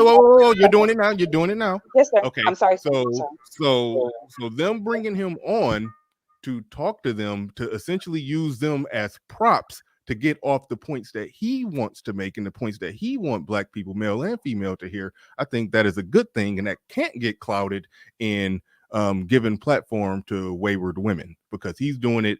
He's doing it the right way, the way that makes sense, where the thoughts, views, and perspectives of men reign supreme and are on top. So I don't know how you could charge him up with that in any way, shape, or form. I think you kind of misinterpreted a little bit, and please, no offense. I'm not saying I'm a big follower of Kevin Samuels. What I'm saying is he had to give the whore the platform to get more people to hear what he had to say. I'm not in disagreement. I'm just stating a fact. He gave the whore a platform, and because that's how you garner more views. I'm not disagreeing, just saying that's what he had to do because that's how our community is set up. What I'm saying is no other race does that, but we have to. Because the way we are, I agree with him wholeheartedly. That was a very smart move to put her on there. You would only be right. You would only be right if her crazy thoughts and ideas were put out there, unchallenged, and just viewed as absolutely right, and everybody yield and bend to the whims of the whore. Then you would be right. If that didn't happen, then all that happened is a conversation between two social media public figures. So I don't buy what you're saying. I just don't buy it. If you didn't have a problem with him bringing on all the women prior to Brittaney Renner, but you got a problem with now Brittaney Renner being on there. Yeah, but I don't have a problem. I don't think you're hearing me. I'm not saying I have a problem. If you didn't have a problem, you wouldn't come up. If you didn't have a problem, you wouldn't come up here saying that no, because you guys were talking about that earlier. If you wouldn't come up here saying that he gave a platform to a whore and complaining and saying the black community give platforms to whores. If you didn't have a problem with it, you wouldn't mention that. I don't think you're understanding me. I don't find a problem with it at all because it has to be done. I'm just saying what happened. Why does it have to be done? Because what I'm saying is the black community is a matriarchy. And so we've always given a voice to women. And so he's had to do it this way to get understanding. I don't know how else to explain what I'm saying. You said he had to do it to get under. I don't think he was trying to get understanding. I got you right next, Game Changer. I don't think he was trying to get understanding from her. He didn't say no. Brittaney Renner. No, whoa, hold on. You don't know me. Like, come on, chill. All right. I don't think he was trying to get understanding from her. I don't think he was trying to do that. Then you literally just said that. He's trying to get but if you could just let me say this little part, he was trying to bring understanding to the black community. I'm sorry, I did not speak right. That's my fault. Okay, you said he was trying to get what? Say that again. Please forgive me. Let me just say it really quick, and I'll be quick. Because the black community is typically a matriarchy, we've always given the microphone to a woman. In this particular case, Kevin Samuels had to bring a whorish woman on because that's how he gives understanding to the entire community. We're used to hearing a woman's voice. He had to bring her on. No. I disagree completely that he had to bring her on because that's the only way the black community would understand. I thought he did a great job. I think him growing that platform to 1.3 million subs and 1 million on Instagram, with his voice being the main voice that people are getting understanding from. I don't think him bringing her on was because people need to hear it from her in order to understand it. That's not what happened. I think it was just a tactical business move. I think it was just a tactical business move.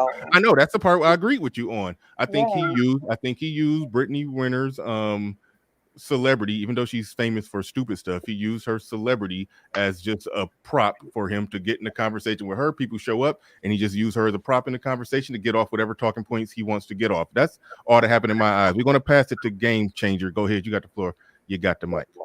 Rick, what change would you like to see, given the two options? Would you like to see that whores get less of a voice in the black community, or would you like to see that non-whorish women get a louder platform in the black community? That's for me? Yeah. Okay. My preference eventually, I would love for whores to get way less of a voice in the black community, but it's going to take time. It doesn't happen overnight. We're way behind many other cultures in this. Okay. So let me say this. Thank you, and I appreciate that. How would you suggest that happens in a society of freedom of speech? Can I be honest with you? No, please lie. I'm sorry. That's just a figure of speech. My forgiveness. I don't. And I hate to say it this way, but I think, in a sense, the black community in America, I don't think there's a lot of hope because we're so upside down. We're almost pathological in the order of things. When I said that there's no other race that really puts their whores in the forefront. They're not interviewing whores and figuring out, what the whore thinks. Look at Larry Flint, Hugh Hefner, even ghetto gaggers. You know what I'm saying? They kind of put women generally in the whorish women in their place. We just don't do that. And in my mind, I can't see it happening. Let's say we had a woman before, Scheherazade Ali, but they demolished her in the 90s. They didn't want to hear what she had to say because she's not entertaining to us. And I just see that as a problem. Now, when I'm talking about Kevin Samuels, what I'm trying to say is I believe he is starting to bridge that gap. You can't go from having Megan Thee Stallion and Lizzo and all these crazy people being in the forefront to all of a sudden now the men are the head. It's a transition and a slow transition. That's why I appreciate what he did, switching the narrative. Let me ask you a question. Let me ask you a question. If I could finish my line of questioning, please, because I'm confused at this point. You're charging black men with, allowing whores to have a platform. And when asked, what would we do to silence such a thing? You say that it's inevitable, that, there's no hope. So why wouldn't a man facilitate or, benefit from it if it's inevitable? Like if it's something that can't be changed? Why would he benefit from what? I'm sorry. Okay, so when asked, what will we do to silence this or change the dynamic where whores have a platform to speak on? Even though they can, and here's the thing, they can always speak. And that goes for any community. They can always speak. They just choose not to in other communities. If a whore, let's just say an Asian whore, was to voice her whoredom, there's really nothing Asian men or women could do to stop her in a society of free, speech. She just choose not to do that. But I would say then, typically it's because the Asian man ain't really trying to hear what she has to say. But they're not interested. But as a whore, there are men that do, and for whore reasons, but not to actually really hear her out and hear her. Go ahead, Game Changer. Go ahead, Game Changer. No, but what I'm saying is she could garner attention as a whore. Whether Asian men want it, which is like less than 5% of the American population, she could still garner a significant amount of attention on any front. Now, she doesn't do that, and I hate to say this, but I think that everybody is thinking it. I think that the reason isn't anything that the community is doing in this case. I think that, simply put, each and every other ethnicity of whores is better than ours. What? Yeah. Bear with me for a second. I don't know what's going on now. You're going to bear with me for a second for this one. Yeah, I want to hear this too. Okay, take your time, fellas. Take your time. I guess it wasn't in the back of everybody's mind. If she's saying that the thing that makes our whores more vocal, more out there, more, I'm going to expose, isn't because society isn't stopping them, or halting their overwhelming urge to be seen as whores. It's just that other whores soon would just as soon not expose themselves as such.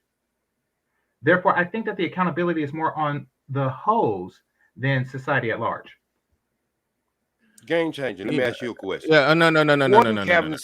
Hold on, Wayne. In the first place, I think she makes a point here. Of course, you think she makes a point. We about to go to Obsidian and see what Obsidian got to say on this. I don't. Why I don't is that not think, important, Bernard? I don't think. Hold on. You don't, OG. You wouldn't even ask that question if he was bringing women on his platform and letting them speak and not correcting them. You wouldn't even ask that question. He is correcting them, but I'm just saying he's showing their behavior. That's what what she's really saying. He's not even having women on the show to show their behavior. He's breaking down all the flaws in their thought process, their logic, and everything. And he's ultimately showing that men are right in what men have been saying for the long. So that's what he's doing, and they're just props for him to prove the point. That's how I look at what he's doing. And I still okay, great. But that I don't know how that relates back to he had to bring Brittaney Renner on because we're a matriarchy and we'll only listen to a whore. That's a bold over the top statement that I'm shocked that people in the chat room agree with. I have no idea how anybody can find that statement agreeable at all. I see him making a business move because this person has 5 million followers on Instagram and a lot of them are men. So collaborating with her will help him grow a platform. I see him making a business move. That's all I see there. But this isn't a situation where everybody is coming to learn and eat out the hand of Brittaney Renner so we can hear what we need to hear what she has to say. Like, no, I don't buy that. I don't buy that at all. 100%.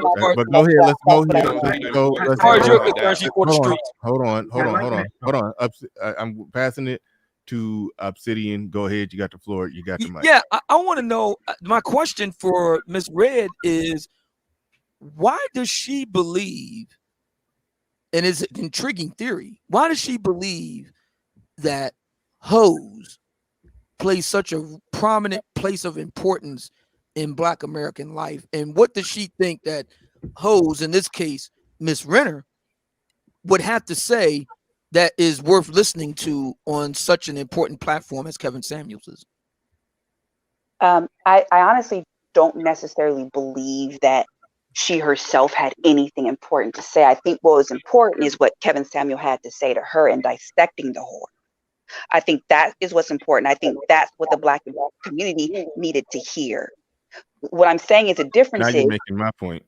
Well, no, I was trying to say that the whole time, but I'm very nervous and I don't speak very well, so I may have said things wrong. But it's okay. It's all right. Okay, so I'm sorry. I get very nervous. It's all right.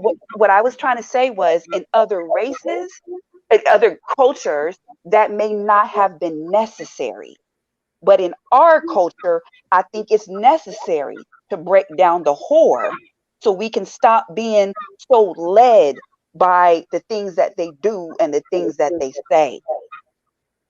Is what I was trying to get at. It's necessary for us. Now, what I was saying before, okay. No. I wasn't saying okay as in stop. I was saying okay. I kinda understand your point. So, but at the same time, he ultimately, whether it's the Insta bimbo whore chick or just a regular chick, yes, he brings them on, he talks to them, and he breaks down what's wrong with their whole pathology and thought process and presents it to the world. Yeah, that's ultimately what he's doing. So if you were just generally saying that, then yeah, I can go with it. But you came in hot. You came in hot. I didn't mean you might be you're either rewording or recalibrating what you said or copping the plea, or you're just finally saying what you meant to say. One or the other. I don't know which one. Honestly, I'm not gonna pin you down on either one. Honestly, it's just I'm not a speaker, and so this is very hard for me. And sometimes I have a hard time getting across. That literally is it.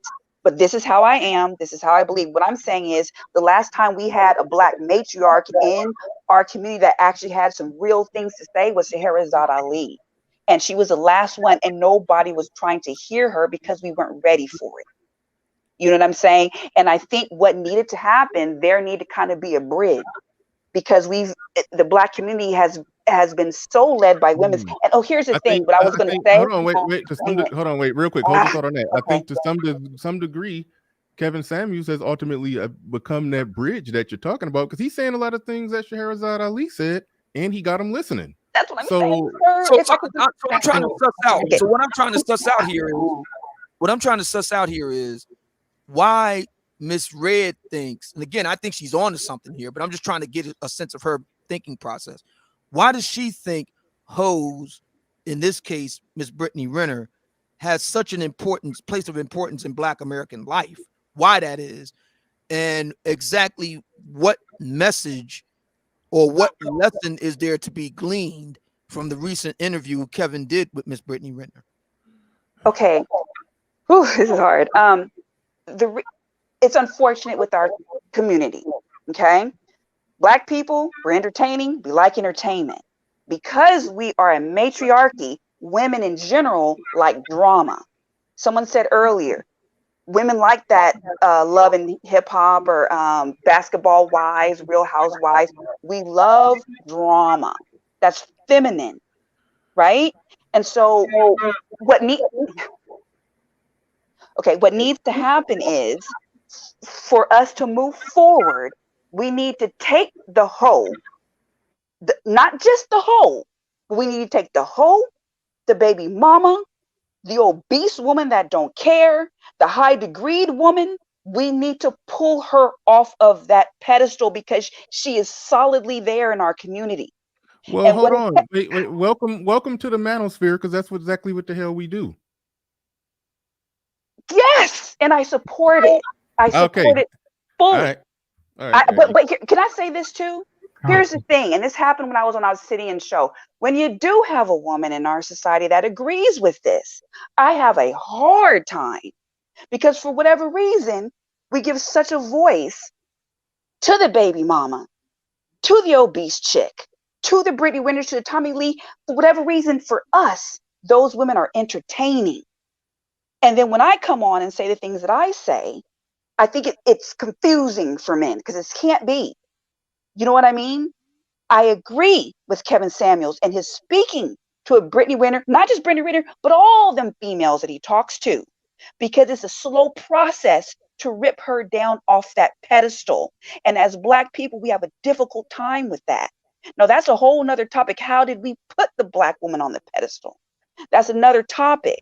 What I'm saying is it's a process to get to the proper order of things. We are out of order. We're upside down and backwards. And it's a process to get us back to where we were. And what I think, So, Bernard, you go Go still ahead. with your statement saying you see why I agree with her or not? See, I understood what you were saying from the beginning. Oh no! You can't. You was gonna. Yes, I did. I understood exactly what she was saying. Real quick. I understand where she's at now, but when she came in, the thing that she initially said was problematic. After she explained it, after being probed, she landed the plane, and now she's essentially making the same arguments that we make every day. But she came in on something else. I think I was just misunderstood. Please, no offense to you. And I know you keep bringing up how I first came in. I just first came in, so it's probably a little misunderstanding. I still don't understand. I understand what you're saying now. I didn't understand what you meant by. Well, maybe I don't understand what you meant by, and I have let it go. But I don't understand what you meant by that. Like, people are saying that I was being too hard on her in the chat room. I'm looking at the chat room. Y'all saying I'm being too hard on her. If you look at what she just initially said when she came in, she said he had to do it. She had to give platform to a whore because essentially the Black community will only listen to a whore or something. Okay, can I? I got it. No, you already. But that isn't totally. I didn't say that. Okay. Yeah, but you did explain what you meant. Yes, but I didn't say what you meant. And then when we have okay, I misworded you by a word. Yes, you did. Yes, okay, you did. That's fine. It's not against the law, but I think I got the general point. But I do have a question though. I would like to ask. I have one as well, and I waited long. Yeah, I just want to know, why do you think, Miss Red, so many Black men give voice to their displeasure about women like Brittaney Renner on one side, but then continue to consume any content that she puts out on social media on the other? Why do you think that is? That's a great question. Okay, here's what I mean. I can only give my opinion, and here's what I think, because we have a high number of women-led households, like single mothers. So the only thing I can figure out is that a lot of Black men were raised by women, and they had to listen to a woman's rhetoric their whole lives, and maybe they didn't have a man's voice in their ear to be able to dissect. I call it itch babble. You didn't have a man in your life to dissect their babble. And so, because it's like we're creatures of habit, right? So you're used to a woman babbling, so there she is. We want to listen to it. But I think that's finally starting to be broken up a little bit.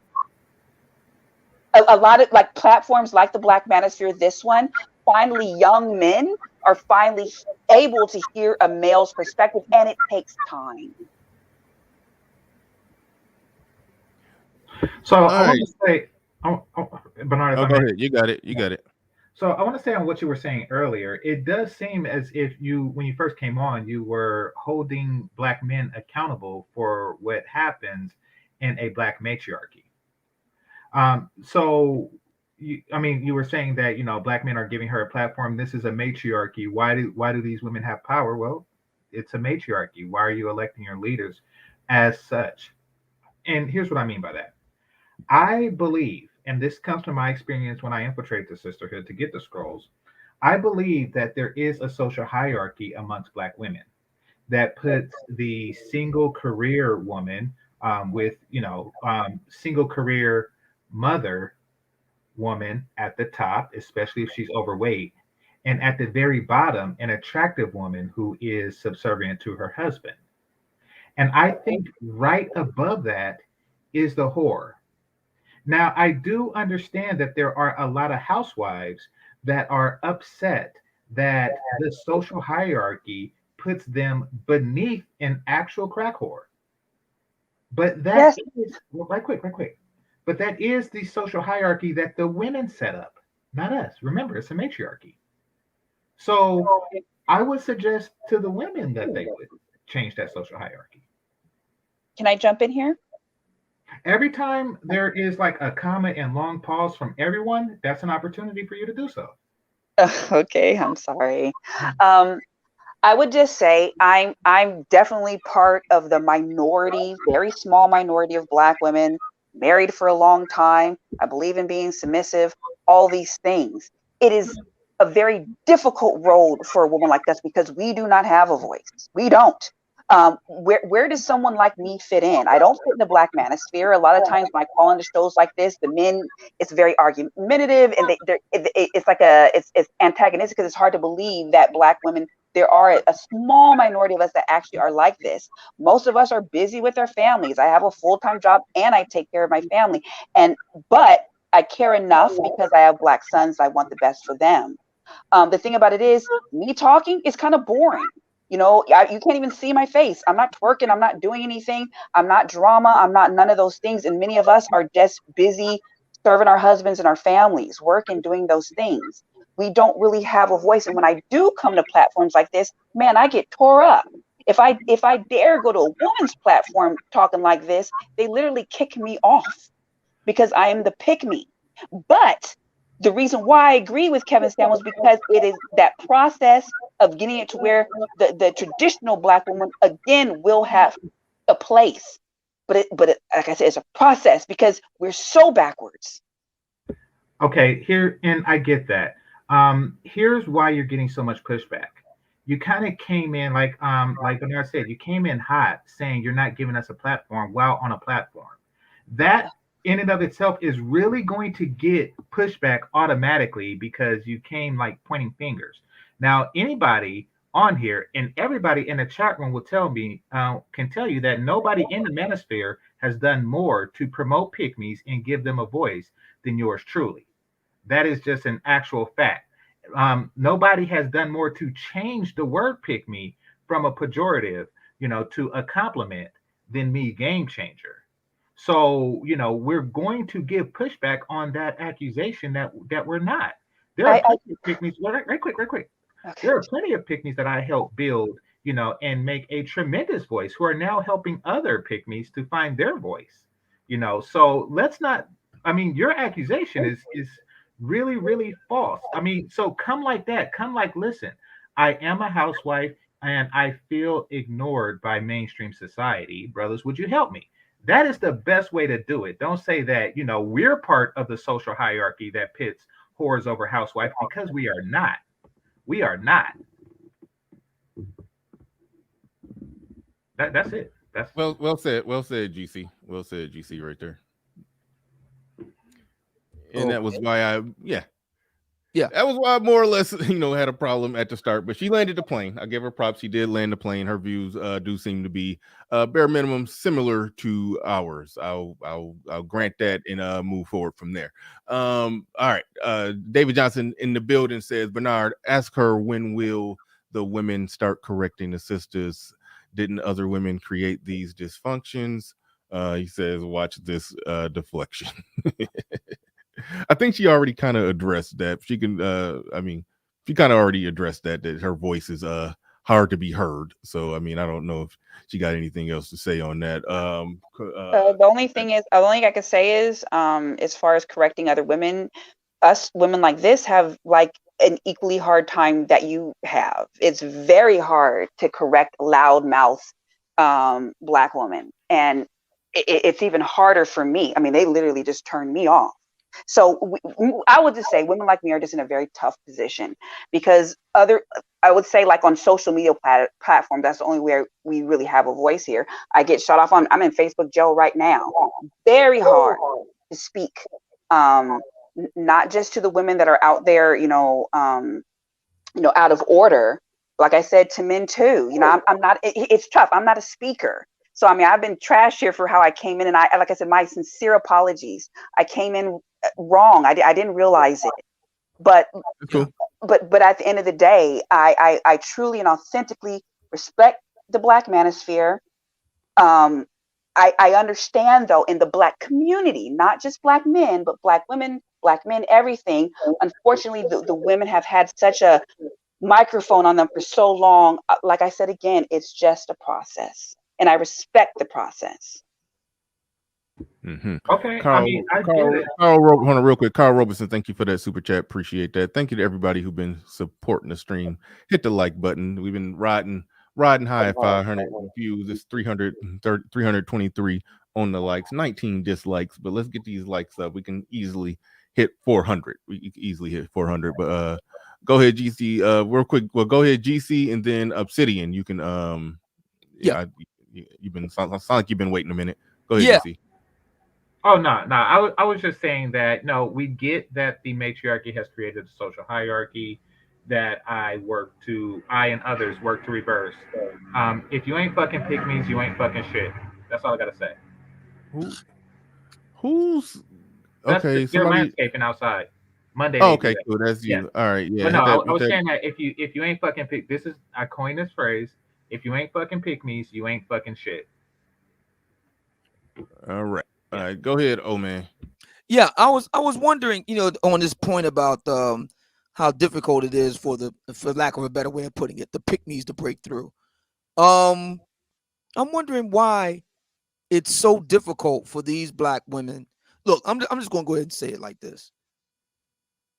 Black men, I think I have my finger on the pulse here. A lot of Black men want to see Black women get checked by other Black women, and the responses that Black women give to that don't seem satisfactory. And the reason why they don't seem satisfactory is because Black women, and I know I'm being generalizing here, but Black women can rise to the occasion any other time in any other sphere. It seems that when they can rise to the occasion when it comes to checking Black men, certainly. They can rise to the occasion when they have to check Black kids. It rises to the occasion when they have to deal with white folks, etc., etc., etc. But when it's come time to publicly call out shit with Black women, they fold. They fold like a house of cards. What's the problem here? You gotta show some goodwill to Black men here. If you want things to move forward.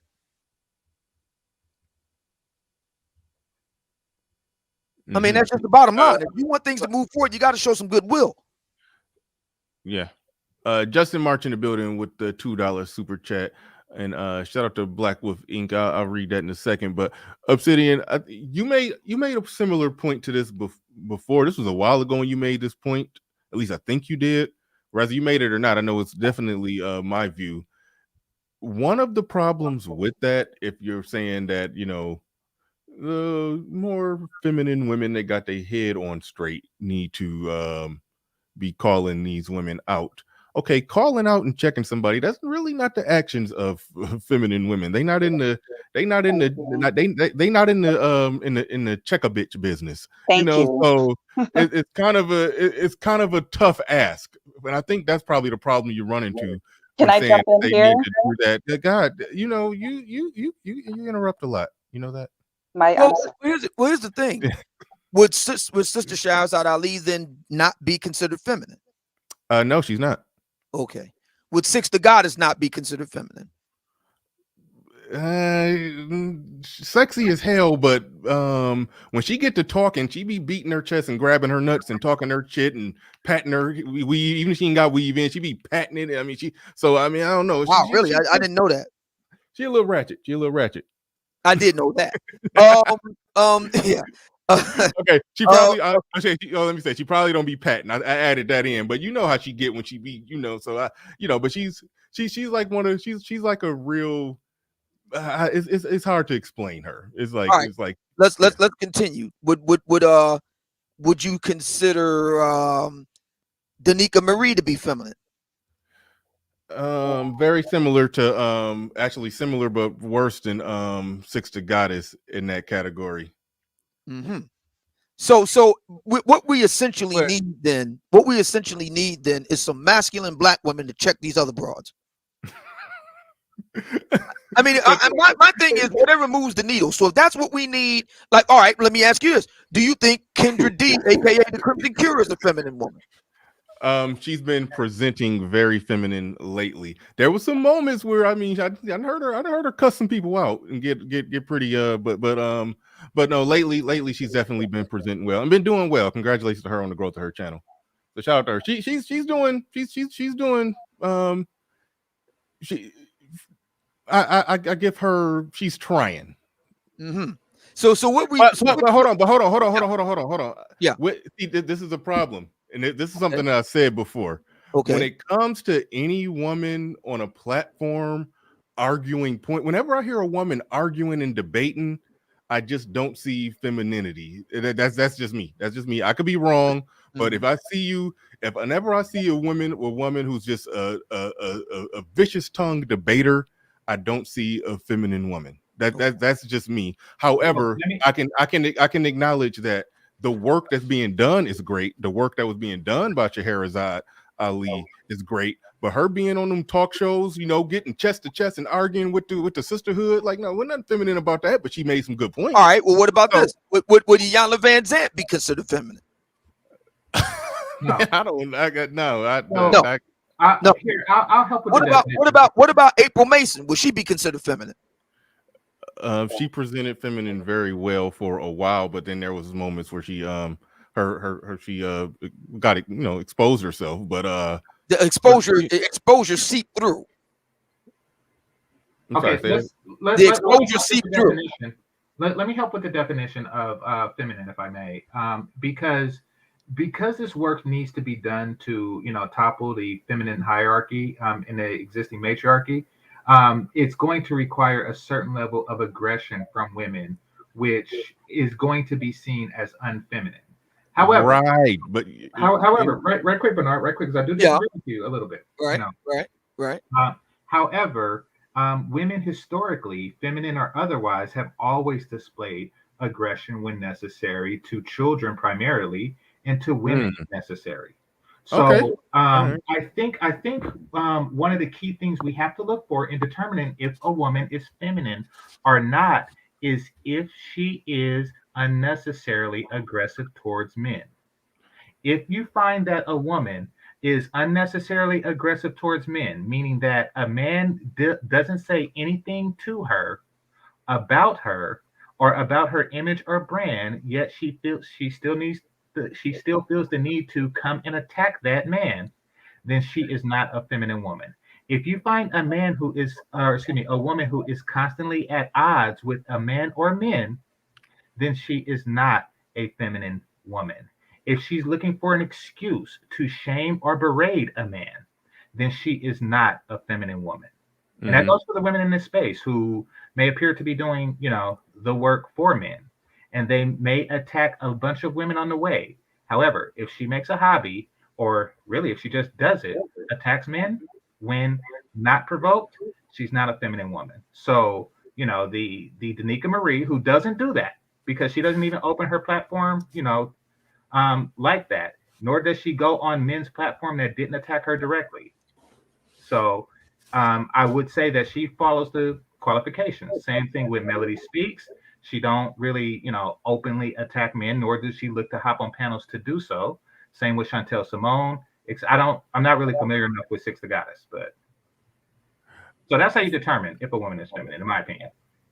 Okay, and you make some really good points, and I think some of my explanation of it, I could be talking about my own personal taste. Somebody said in the chat, he said Bernard likes quiet women who don't argue or say nothing back. Yes. So I'm not going to just pin my personal preference in a mate to whether or not a woman is feminine or not. But well, wait a minute, Bernard. Hold on, wait, hold on. Because that would be important. I mean, let me take the other position on that and support a game changer. No, if we're talking about black women representing, at least to some extent, our interest in this, that is to say, publicly checking the hoes, right? The argument is I've heard a lot of brothers say this in the wake of Kevin's interview that he shouldn't have had her on there. He's promoting whoredom. He's promoting these hoes. These hoes had to be shut down. Okay, so if the sisters get after the Brittaney Renners of the world and shut them hoes down, in some sense, Game Changer is right. That would be a woman that you at least theoretically would like to have as a mate. So I think that his approach isn't that far off. No, I think Game Changer made a really good point. Now revise how I think about this. He said, if they got to get chest to chest and loud, if they're doing it on behalf of a worthy cause and not just doing it just to do it because it makes their teeth white to talk shit to a man or another woman. I think that's a good dividing line. So I will consider that. Plus, wouldn't you want a woman aggressively backing that thing up? What? I said, wouldn't you like it if your woman could aggressively back that thing up when she had to? I mean, you don't want a woman that's like, real weak-wristed with it. Matter of fact, speaking of a limp wrist, would you like a woman that gives you a rather weak, limp-wristed servicing there? Well, no, I don't know what the hell you talking about. No, sexual aggression, Obsidian, is a different type of aggression. Yeah, thank you, Game Changer. Than being confrontational with men. Yeah. One, you're being consistent with a man's will and desire, and the other, you're going contra to it. Yeah. Yeah. But I always as a base, nonetheless, right? Either way, going back to the women that were mentioned in those, and I listen. I respect the platforms of the. Come on, Obsidian. I respect the platforms of the women that were mentioned. I've always looked at them for the most part, like Danica Marie and everything, fighting a good fight. But if somebody asks me, anybody ever asked me, do I think she's feminine? It's hard for me to put. It's hard for. I mean, let's just call it what it is. She comes off as ghetto. I mean, it's hard for me to put ghetto and femininity together. If that's just me, call me a snob, whatever you're gonna call me. I have a hard time putting those two together. But I understand that I'm looking at it from my personal preference. And any woman that I see vicious with the tongue, arguing and debating, and even Jessica X. I think I've said this on the air before when somebody said she was feminine. I was like, no, she's not really that feminine. I said she's very combative. It's just that she's batting for us, so it's okay. I mean, I've said that about a lot of them, that they make a lot of good points, they say a lot of good things, but the way I look at it, that vicious, that savage with the tongue, arguing and debating that they do, I'm pretty sure they get in a relationship, get into a little argument with their man, that shit comes out. So I've always said to myself, I don't see none of these chicks as beacons of femininity, but they are making some good points and saying some good things, and I respect their platforms, and they need to do what they're doing because I think it's valuable. I've always said that about all of them. X is not feminine. We got that. What about Crystal and Karazin? Oh my goodness, you're just gonna not even close. Well, once again, a key indicator is if she combats with men. And do she go, to men with the sole purpose of combating them, and she fits that bill. Mm-hmm. I love your definition, Game Changer. I love how you defined that. So Game Changer. Yeah. Okay, here we go. Some bullshit. Okay. Game Changer. Mm-hmm. So would you say Jessica X combat with men? Yes. Or not? Yes, she does. All right. So that would make her not feminine, right? I mean, according to that definition, yeah. I mean, if you want to go by that definition. Okay. That's why this isn't me trying to attack Jessica X. Well, this isn't me. I know. I'm just asking that question. I know. But nah. Yeah, man. What's up? Everything look good today, man. Yeah. It do? Everything look good. Oh, okay. So I thought I messed things up. I always play with my camera right before the show and then mess it up and then got to start over the next day. But yeah, I'm glad you think so. I'm glad My you way deeper than yours though, and I started just last week. But you go get a hold of that too. I'm slacking today on the waves. I'm slacking on the waves today. Where was I at? Black Wolf Inc. in the building. Let me blow that back up. Oh, Tyson, what you mean depends on the definition? I think two men on the panel in the affirmative said Jessica X is not feminine. I said that before, and I think she falls in that category. I mean, we've never seen her, but just basing it off voice and the pixels. Yeah, okay. She's there's some sex appeal based off the pixels and the voice that we've never seen her. But so yeah, if you talk, you could say that somebody is sexy. Like somebody could say Meg Thee Stallion is sexy, but you gonna call her feminine? Like so, no. It's a lot of different in the meaning. It's a different meaning. Just being sexy does not mean that you're feminine. Well, most people don't even know what the word sexy mean. All right, hold on. I'm behind on super chats. Okay, Black Wolf Pink says salute captain in the panel. Question for the old man. Are today's modern BW heading towards a downfall similar to Napoleon, stretching your armies too thin on both sides? Thank you, Black Wolf. That's a good question. Inc. I think black women in general are being stretched on both sides, the way as big as they are. All right, and I apologize. I mean, you do agree with me that a woman being too big is not feminine, right? Do you agree with that, Miss Red? Do you agree with the proposition that a woman that's too big is not feminine? Absolutely, yes, of course. I mean, she's looking more like a Abrams tank. That's not very feminine. I mean, you could put some lipstick on it and a bow or something, but I would imagine that's not very feminine. All right, but if you notice, obesity is out of control in our community, in women anyway. Technological chaos in the building. Feminine women usually wield aggressive emotions towards others defensively and reactively, whereas less feminine to masculine women tend to be proactive and offensive with aggression towards others in high frequencies. I think you more or less explained what Game Changer was saying right there. So shout out to you. Going forward. Give me one second. A lot of people sent some super chats. I know I missed some of them, and they're really hard to read. I got things I gotta tweak. Building it while I'm flying it. Ryan Cypher in the building says, in regards to masculine BW check-in sisters, didn't Monique try? Yep. Did Monique try to help BW by telling them to stop wearing pajamas and shower caps in public? Even she caught hell for that. No one can criticize. Yeah, but she did kind of come, very humble in telling them that. She didn't tell them with the same veracity that she used to cuss people out on stage about. But anyway, that's a time when they can use some masculinity for good. But anyway, all right, I think that might be it. I'm trying to find old super chats. I think I already read that one.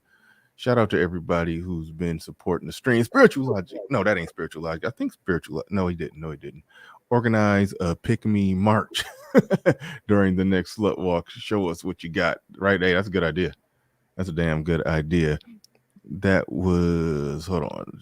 We got the man, David Johnson, in the building. Says, that was my point exactly. Oh, man, BW always can seem to rise to every other occasion except correcting other BWs. I call cap.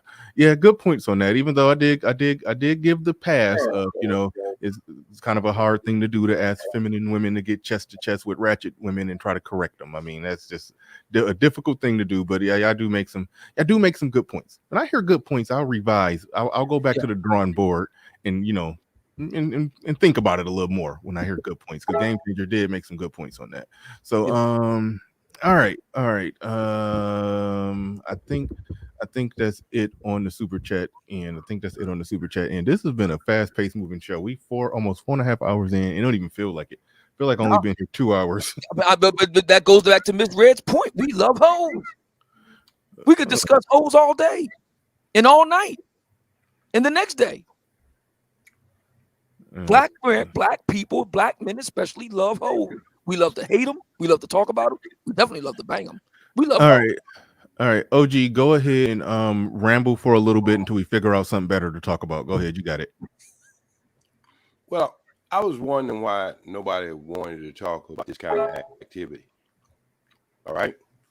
Because this is what we talk about. We talk about women in our community who's ratchet, the things they do. I mean, I remember when, I don't know the sister name, she was at a Lakers game and she just, I mean, it was to talk about for a whole month. I don't know if you talked about it, Bernard.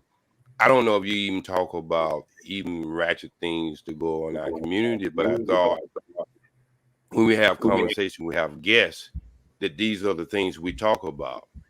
And I just wanted to make the point is, as People Bryson always try to speak highly of other nations and other races. So what happened to this, that he didn't come on here and flying about this? It was done probably in front of 45,000, 75. Well, how many people was at that concert? And actually done on stage in public when there was kids out there too. And why are we not talking about that type of behavior, Pablo? Since you back up here, I wanted to ask you that. Oh my goodness. So, where was this person from, J Speed? I don't understand why that's directed. Because you always try to talk about the Marias and Sophias and all that, and this happened to be one who actually urinated. But it happened in the United States.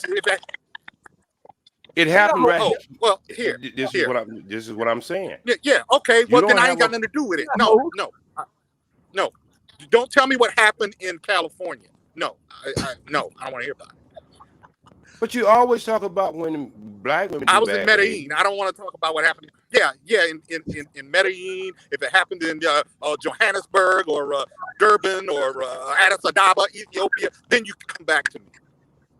Don't tell me about no shit that happened in California.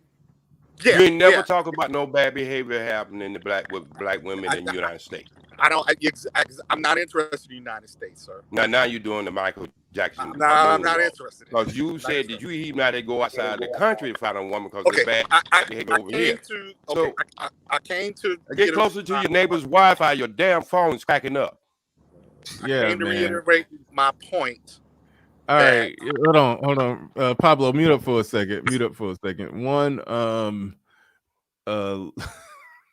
if you're new here, subscribe. I forgot to say that.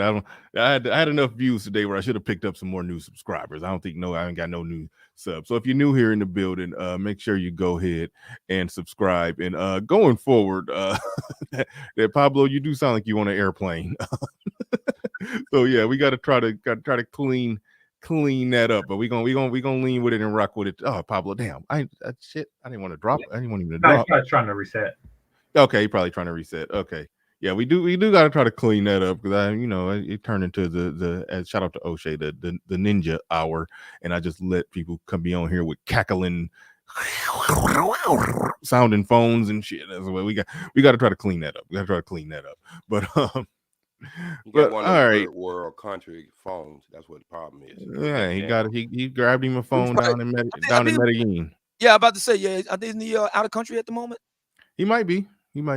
All right, we got somebody new on the panel. Ian Graves in the building, and we got Truth. I apologize for how long y'all was waiting down there, but y'all, I tried to bring Truth up. There we go. Tried to bring Truth up earlier, and it was all kind of background noise. But Ian Graves, you're in the building. You got the floor. You got the mic. If Ed wanted the link, Ed can come. Ed, you drop the link for Ed. I got the link. Hey, the Obsidian, your old buddy, old pal, just showed back up. Oh yeah, who's that?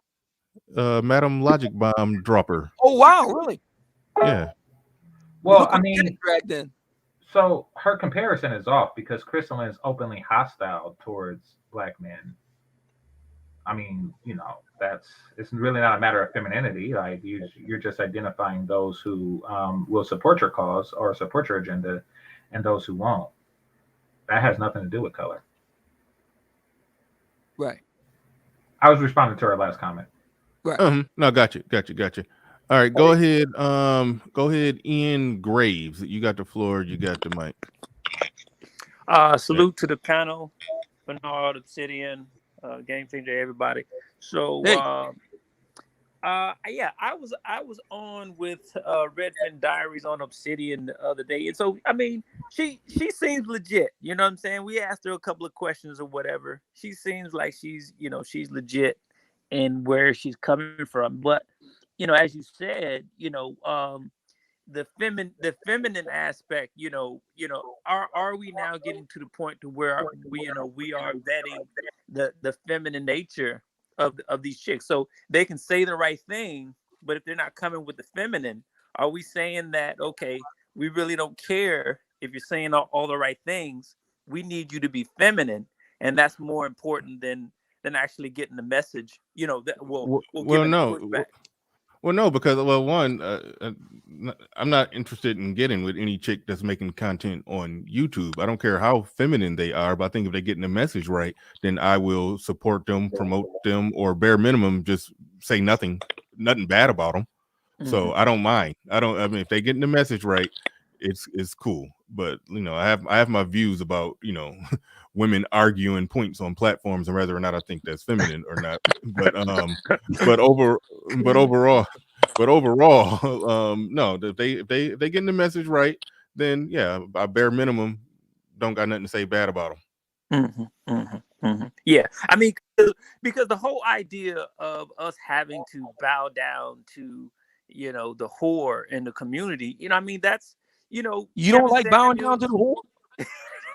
Hell no. You don't like sniff. You don't like that scratch and sniff. Nah, they gonna bow down, and I'm gonna step out after. But the whole point is that that's the aspect, that's the matrix of our community.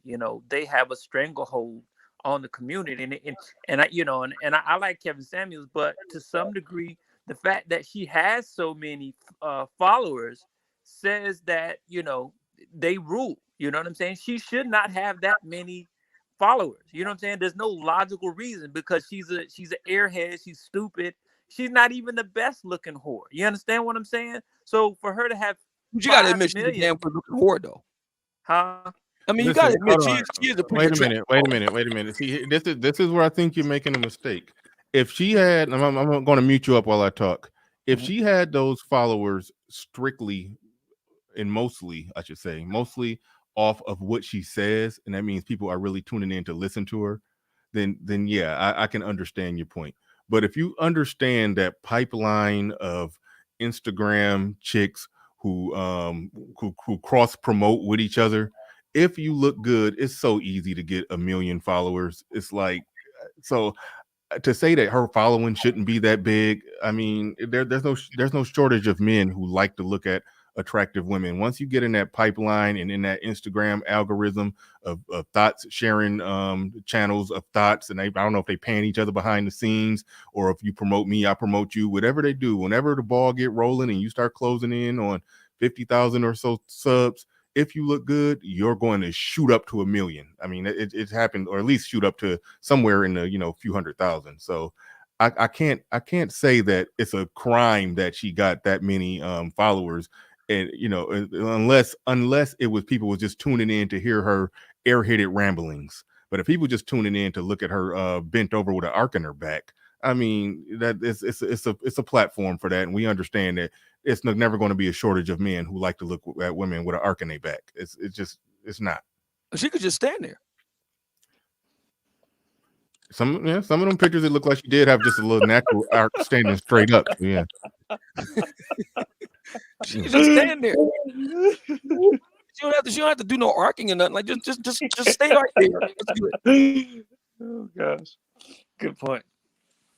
Well, but Leo Anthony says in the chat that they shouldn't get attention for what they say. See, and that's really the magic that she captured. I think she got the attention through that pipeline of thoughts sharing, Insta thought channels or pages or whatever, and then she took it to the next level by talking about how many athletes she had sex with. And once she blew up on that and got on World Star for that and all of that, then it turned into a situation where, yes, people tune in to see how she look, and she got like a Howard Stern, she just saying crazy stuff.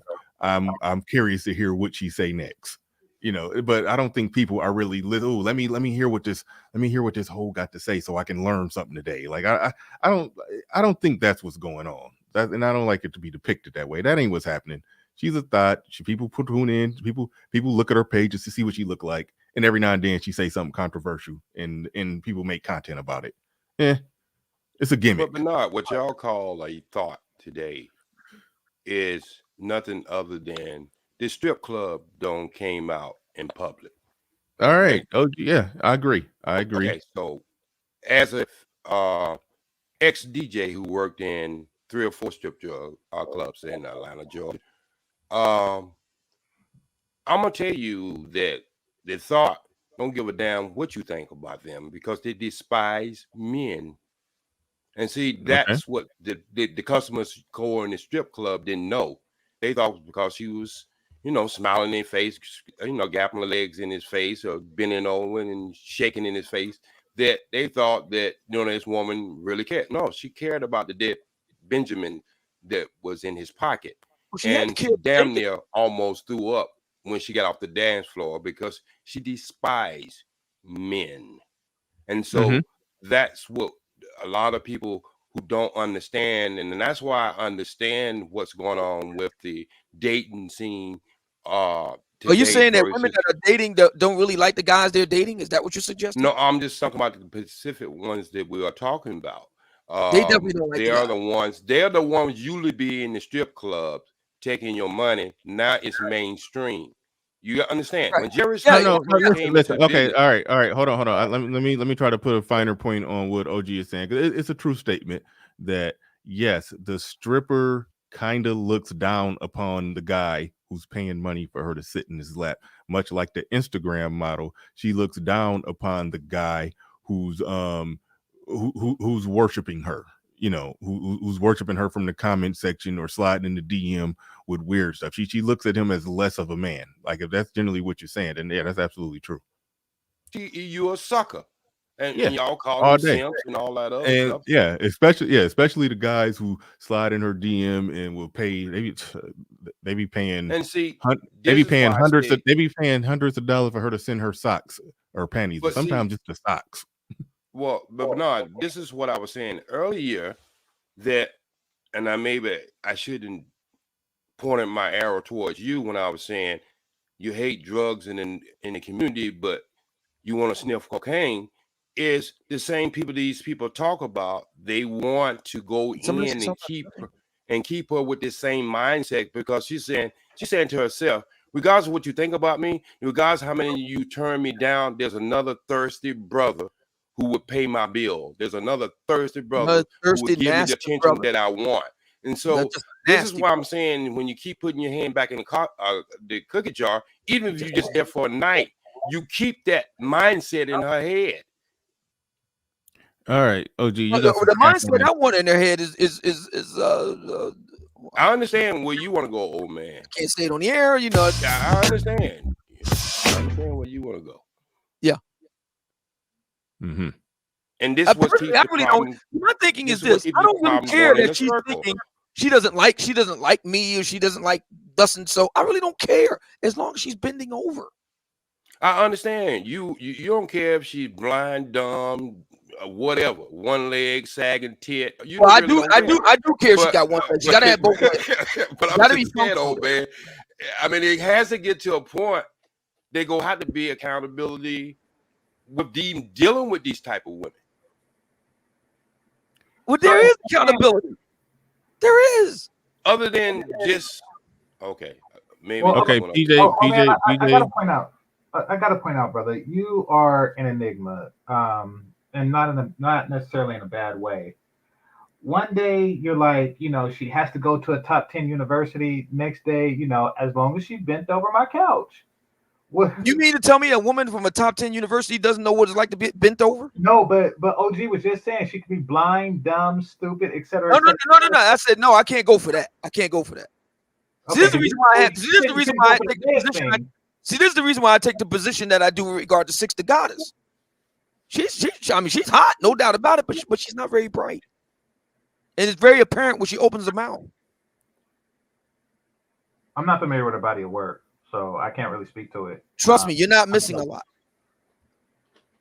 You're not missing very much. I'm just saying, Obsidian, some days you be on some, must be Ivy League. Next day you be on some splendiferous nut, Beauty Matters. You're telling me that women of the Ivy League don't know nothing about that splendiferous nut life. A game changer. I don't know if you was watching earlier. That's why I kind of scoffed earlier in the stream when Obsidian said, I make my position clear about everything. But I'm like, no, right. I do make my positions clear. He do, but it depends if he's taking his medication or not. That's the problem.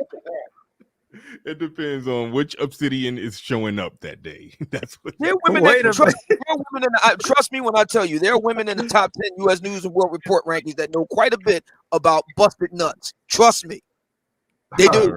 All right. We're gonna Truth. If you're there, you got the floor. You got the mic. And so everybody mute up because there's some clicking going on. Truth, are you there? Mic check 1 2. Is Truth there? Truth. No, you're not there. I unmuted him for a second, and I heard a TV playing in the background. I don't think he he's got TV playing. Yeah, I think he fell trying to get back in. No, I think he fell asleep on the couch watching the stream. I'm trying to just remove him from the studio. All right. So Bernard, I got a question. Yes. So, do you think Brittaney Renner sees Kevin Samuels? By mere fact that she was able to get on his platform, do you think she sees Kevin Samuels as a trick to some degree? No, because he they both, it's a mutual, it's a value, it's an equal value exchange. So no. But what if she did see him as a trick? Then what?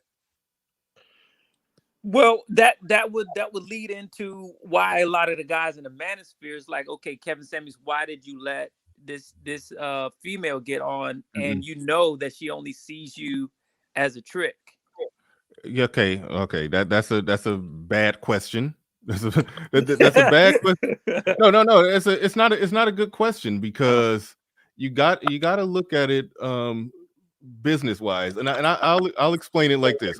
I'll go this route with it.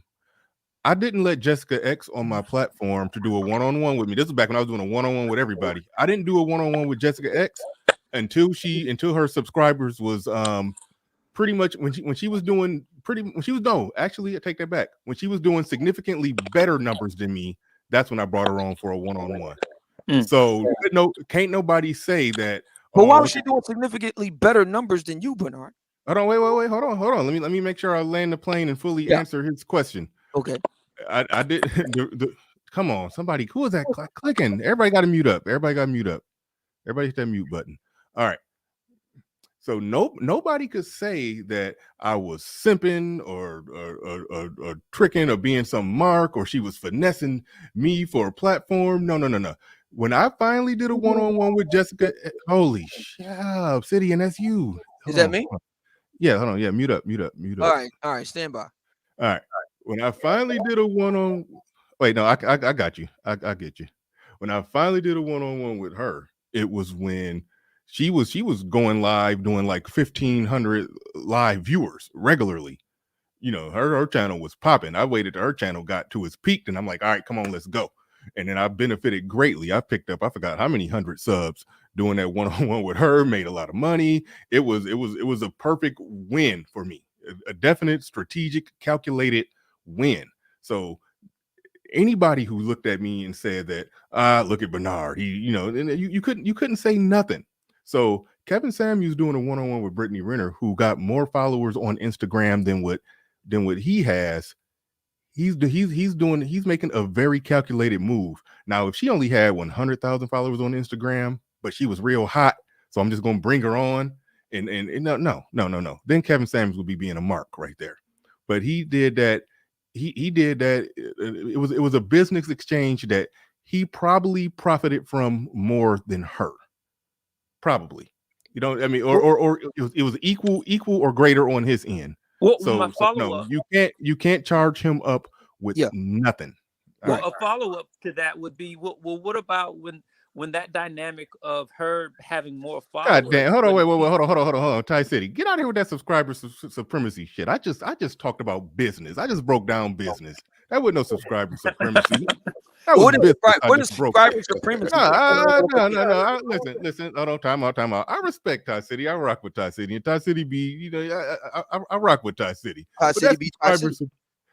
Ty City be Ty City, but that's some bull. That subscriber supremacy. When I broke down, listen, I ain't got to repeat myself. I just explained how I did it with how I did it with Jessica X, where I make sure that I wasn't going to be one of the ones that make her blow up and get to the moon. But when she get to the moon, yeah, I'm gonna pull in some of that. Yeah, because the same guys that got a problem with Brittaney Renner and calling her all kind of slurs and whatnot are the same guys that's bigging up Jessica X.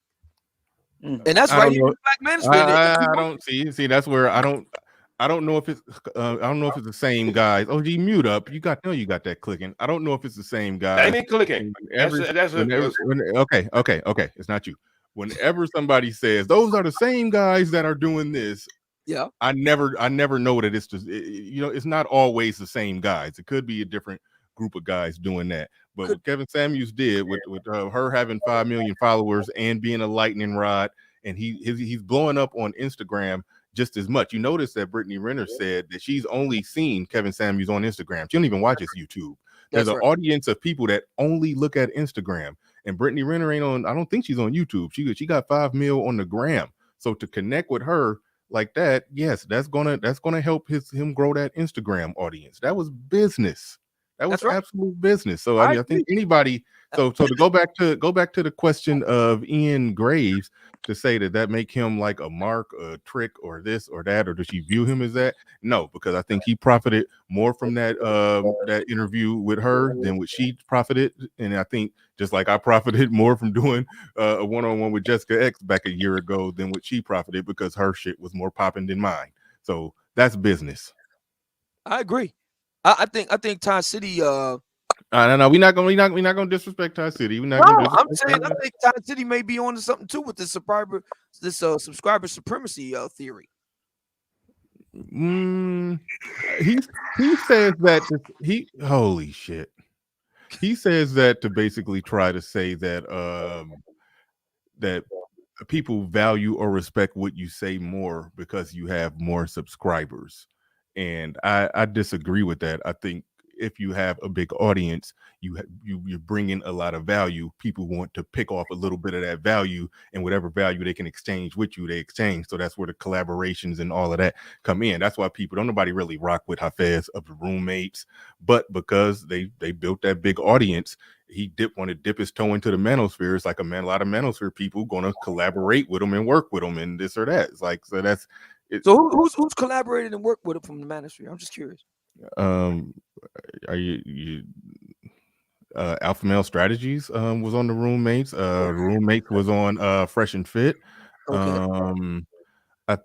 I don't know if Kevin Samuels was on the roommates. A lot of people. The main one I will grant is Kevin Samuels. Next, Alpha Male Strategies. I don't consider Fresh and Fit really down with us, but okay. I mean, you could say Resident.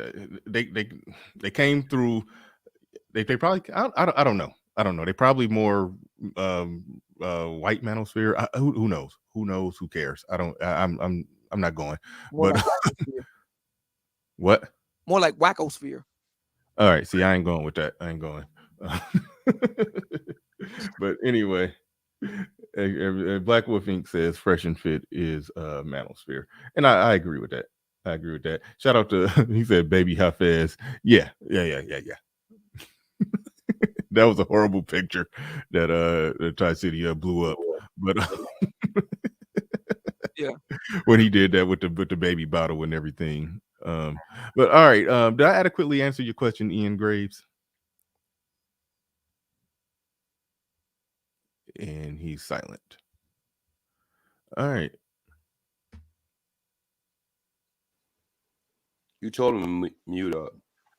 Okay. Well, you gotta can tell him to unmute. You can unmute yourself. Or he's shout out to Michael. Says Ramil was right.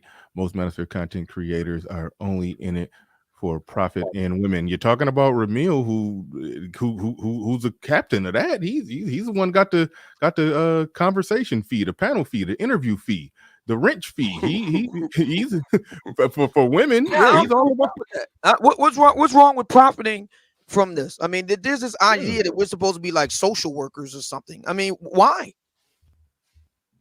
If you want to get help doing something, book a session. No, Ramil, yeah.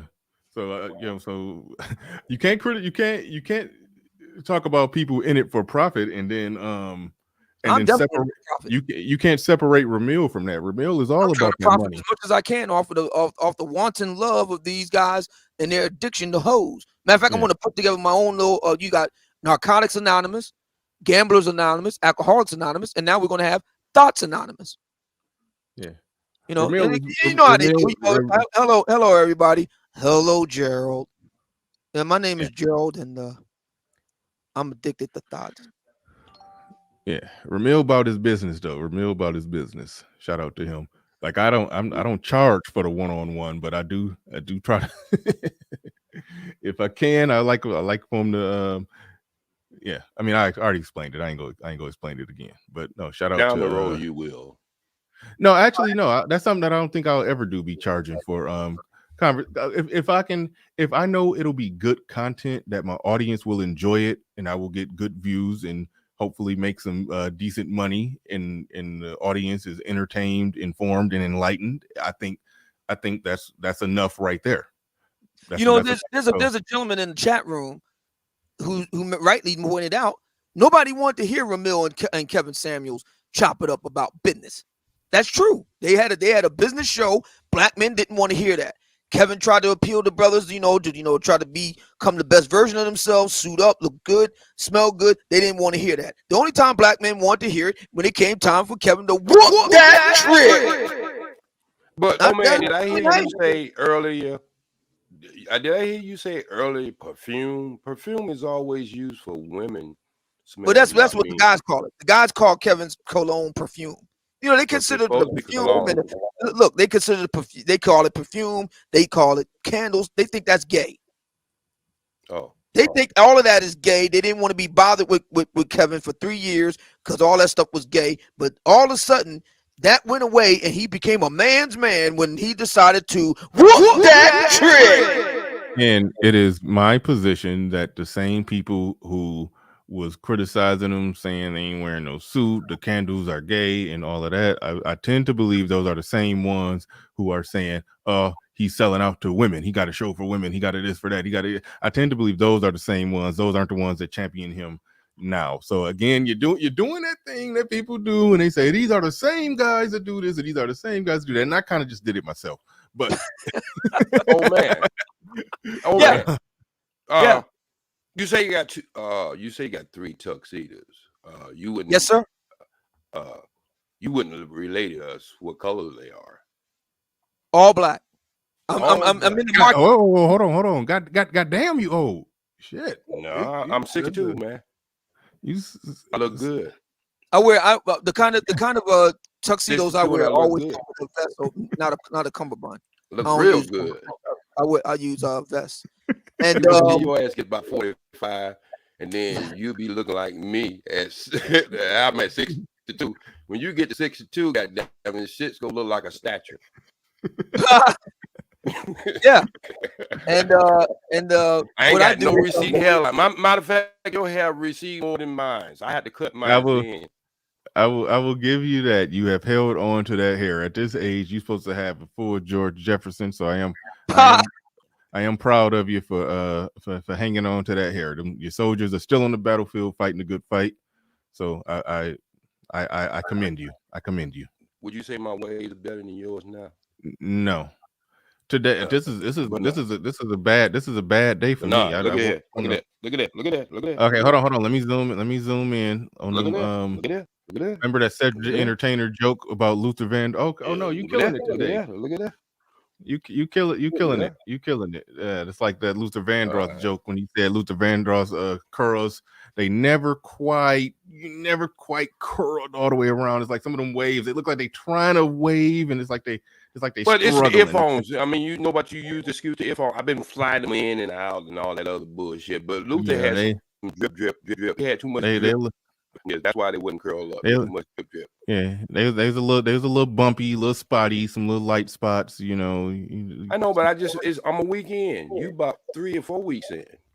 Mm-hmm. Oh, so what you mean? You've been taking little extra effort lately to get your waves together? That's what you're saying? Telling me? Well, usually, you know, this time of the month, I have a lot of business meetings, so I do, you know, try to get the ball fade in there right, and try to get the waves in there right. So I put on suits. I wear more suits than you. I used to wear a suit every day. You know, in the nation you got to wear suits. You know, so I got used to wearing suits. Now, do they impose, like, what if you want to wear a nice plaid? Hey, time out. Ty City needs us to change the subject. I still got $200. Ty City do a whole stream with his hat off. Still got $200. All right, moving on. Yeah, I was just wondering, you know, would the nation go along with a brother wearing a nice, let's say a nice gray Prince of Wales plaid? No, because that would bring too much attention. I mean, we don't like suits that with different color pants and different jackets. We want all the same color. Yeah, we won't do the plaid thing. We'll save that for the golf course. Yeah. Now you might find a brother playing on the golf course with a plaid suit with a bow tie, but you won't see him in public. You know, newspapers and bean pies. You won't see that. Mm-hmm. Yeah. All right. Okay. Did you guys tie your own bow ties? Oh yeah. I learned how to make them. You know, so they're not that hard. And then you could buy the one just like you say you can tie yourself. Oh no, that's very tacky. Yeah. You got to have a self tie. Yeah. I prefer the diamond tip bow ties. Well, I want to know, in your tuxedos, did you had to shorten the arms or the legs? I wear short too, so they come short already. Okay. They come tailored that way. I just, because I know, when you start going to men's shops, that usually the crotches, like. Oh no, the crotches on 34, point. 34, the inseam is perfect. I got a 29-inch. I got a 29-inch inseam. Oh, okay. Yeah, you had to get them cropped in, because they don't sell them type. No break in the pants. They just go straight down to the ankle. No break. Michael Jackson style.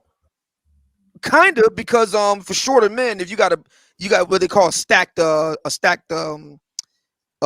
it doesn't look right. It actually makes you look even shorter than you are, actually. Yeah. So you don't need that. Fit is very important when you wear a suit for a shorter guy. Fit is very important. So I would not see you in Big and Tall Man store no time soon. No. Okay. Matter of fact, there's a really good place up in New York called Peter Manning NYC, and they specialize in clothes for short guys.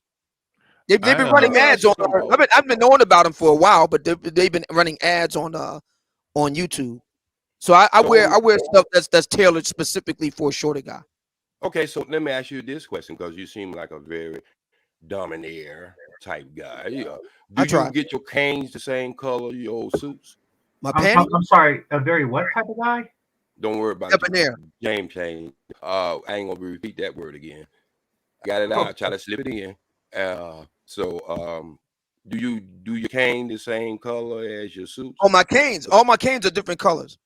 Okay, that's what I want to know. You match. Yeah. Okay, I got you. Yeah, I have different canes. I have different types of canes, different styles. So yeah, I got one cane from out of I got one cane out of Manila, made out of Indonesian wood, and it's carved and scrolled into the shape of a dragon. Really nice, man.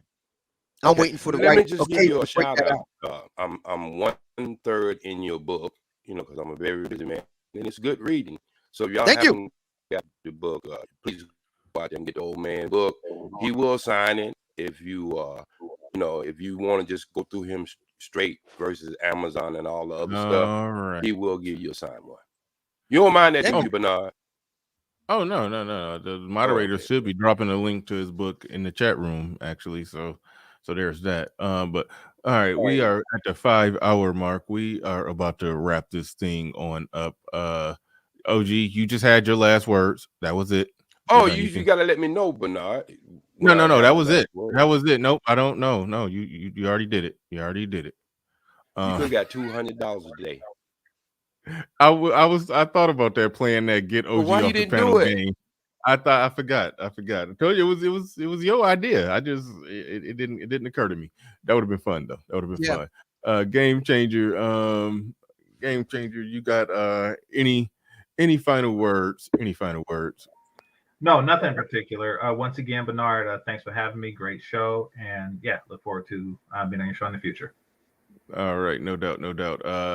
Oh man, I'm hoping that I can find some type of 304 out there that I can roast, because I really would like to get a Midnight Blue tux this year. Mm-hmm. All right. If anybody's got any idea for some slurs that I can go in on, let me know, and I might be able to, if it's really juicy and good enough, it'll raise enough money so I can get me a real nice Midnight Blue ensemble. All right. And with that said, ladies and gentlemen, we are about to get out here. I'd like to thank everybody who supported the stream in any way, shape, or form that you did. Just double checking. Okay, there was no more cash apps, but everybody who came through on the super chat, and I definitely appreciate you. And everything sounds good and clear right now because everybody is, because OG is muted up. Oh, no, he's not. I think that might have been Game Changer. No. Yeah, that might have been Game Changer. I don't know who it was. All right. We're about to get up out of here. I'd like to thank everybody once again. And where is it at? All right. Thank you. We are out of here. Peace. Today's show is brought to you by the Division 6 comic book, created and produced by Michael Varner and executive producer Theodore Young. Division 6 is a James Bond meets Mission Impossible like geopolitical thriller. The protagonist is Seth Banks, an African-American male genius in cryptology and economics that secretly works for a rogue organization of the CIA called Division 6. Be sure to click the link in the chat room or in the video description to view the comic book. New chapters are added bi-weekly.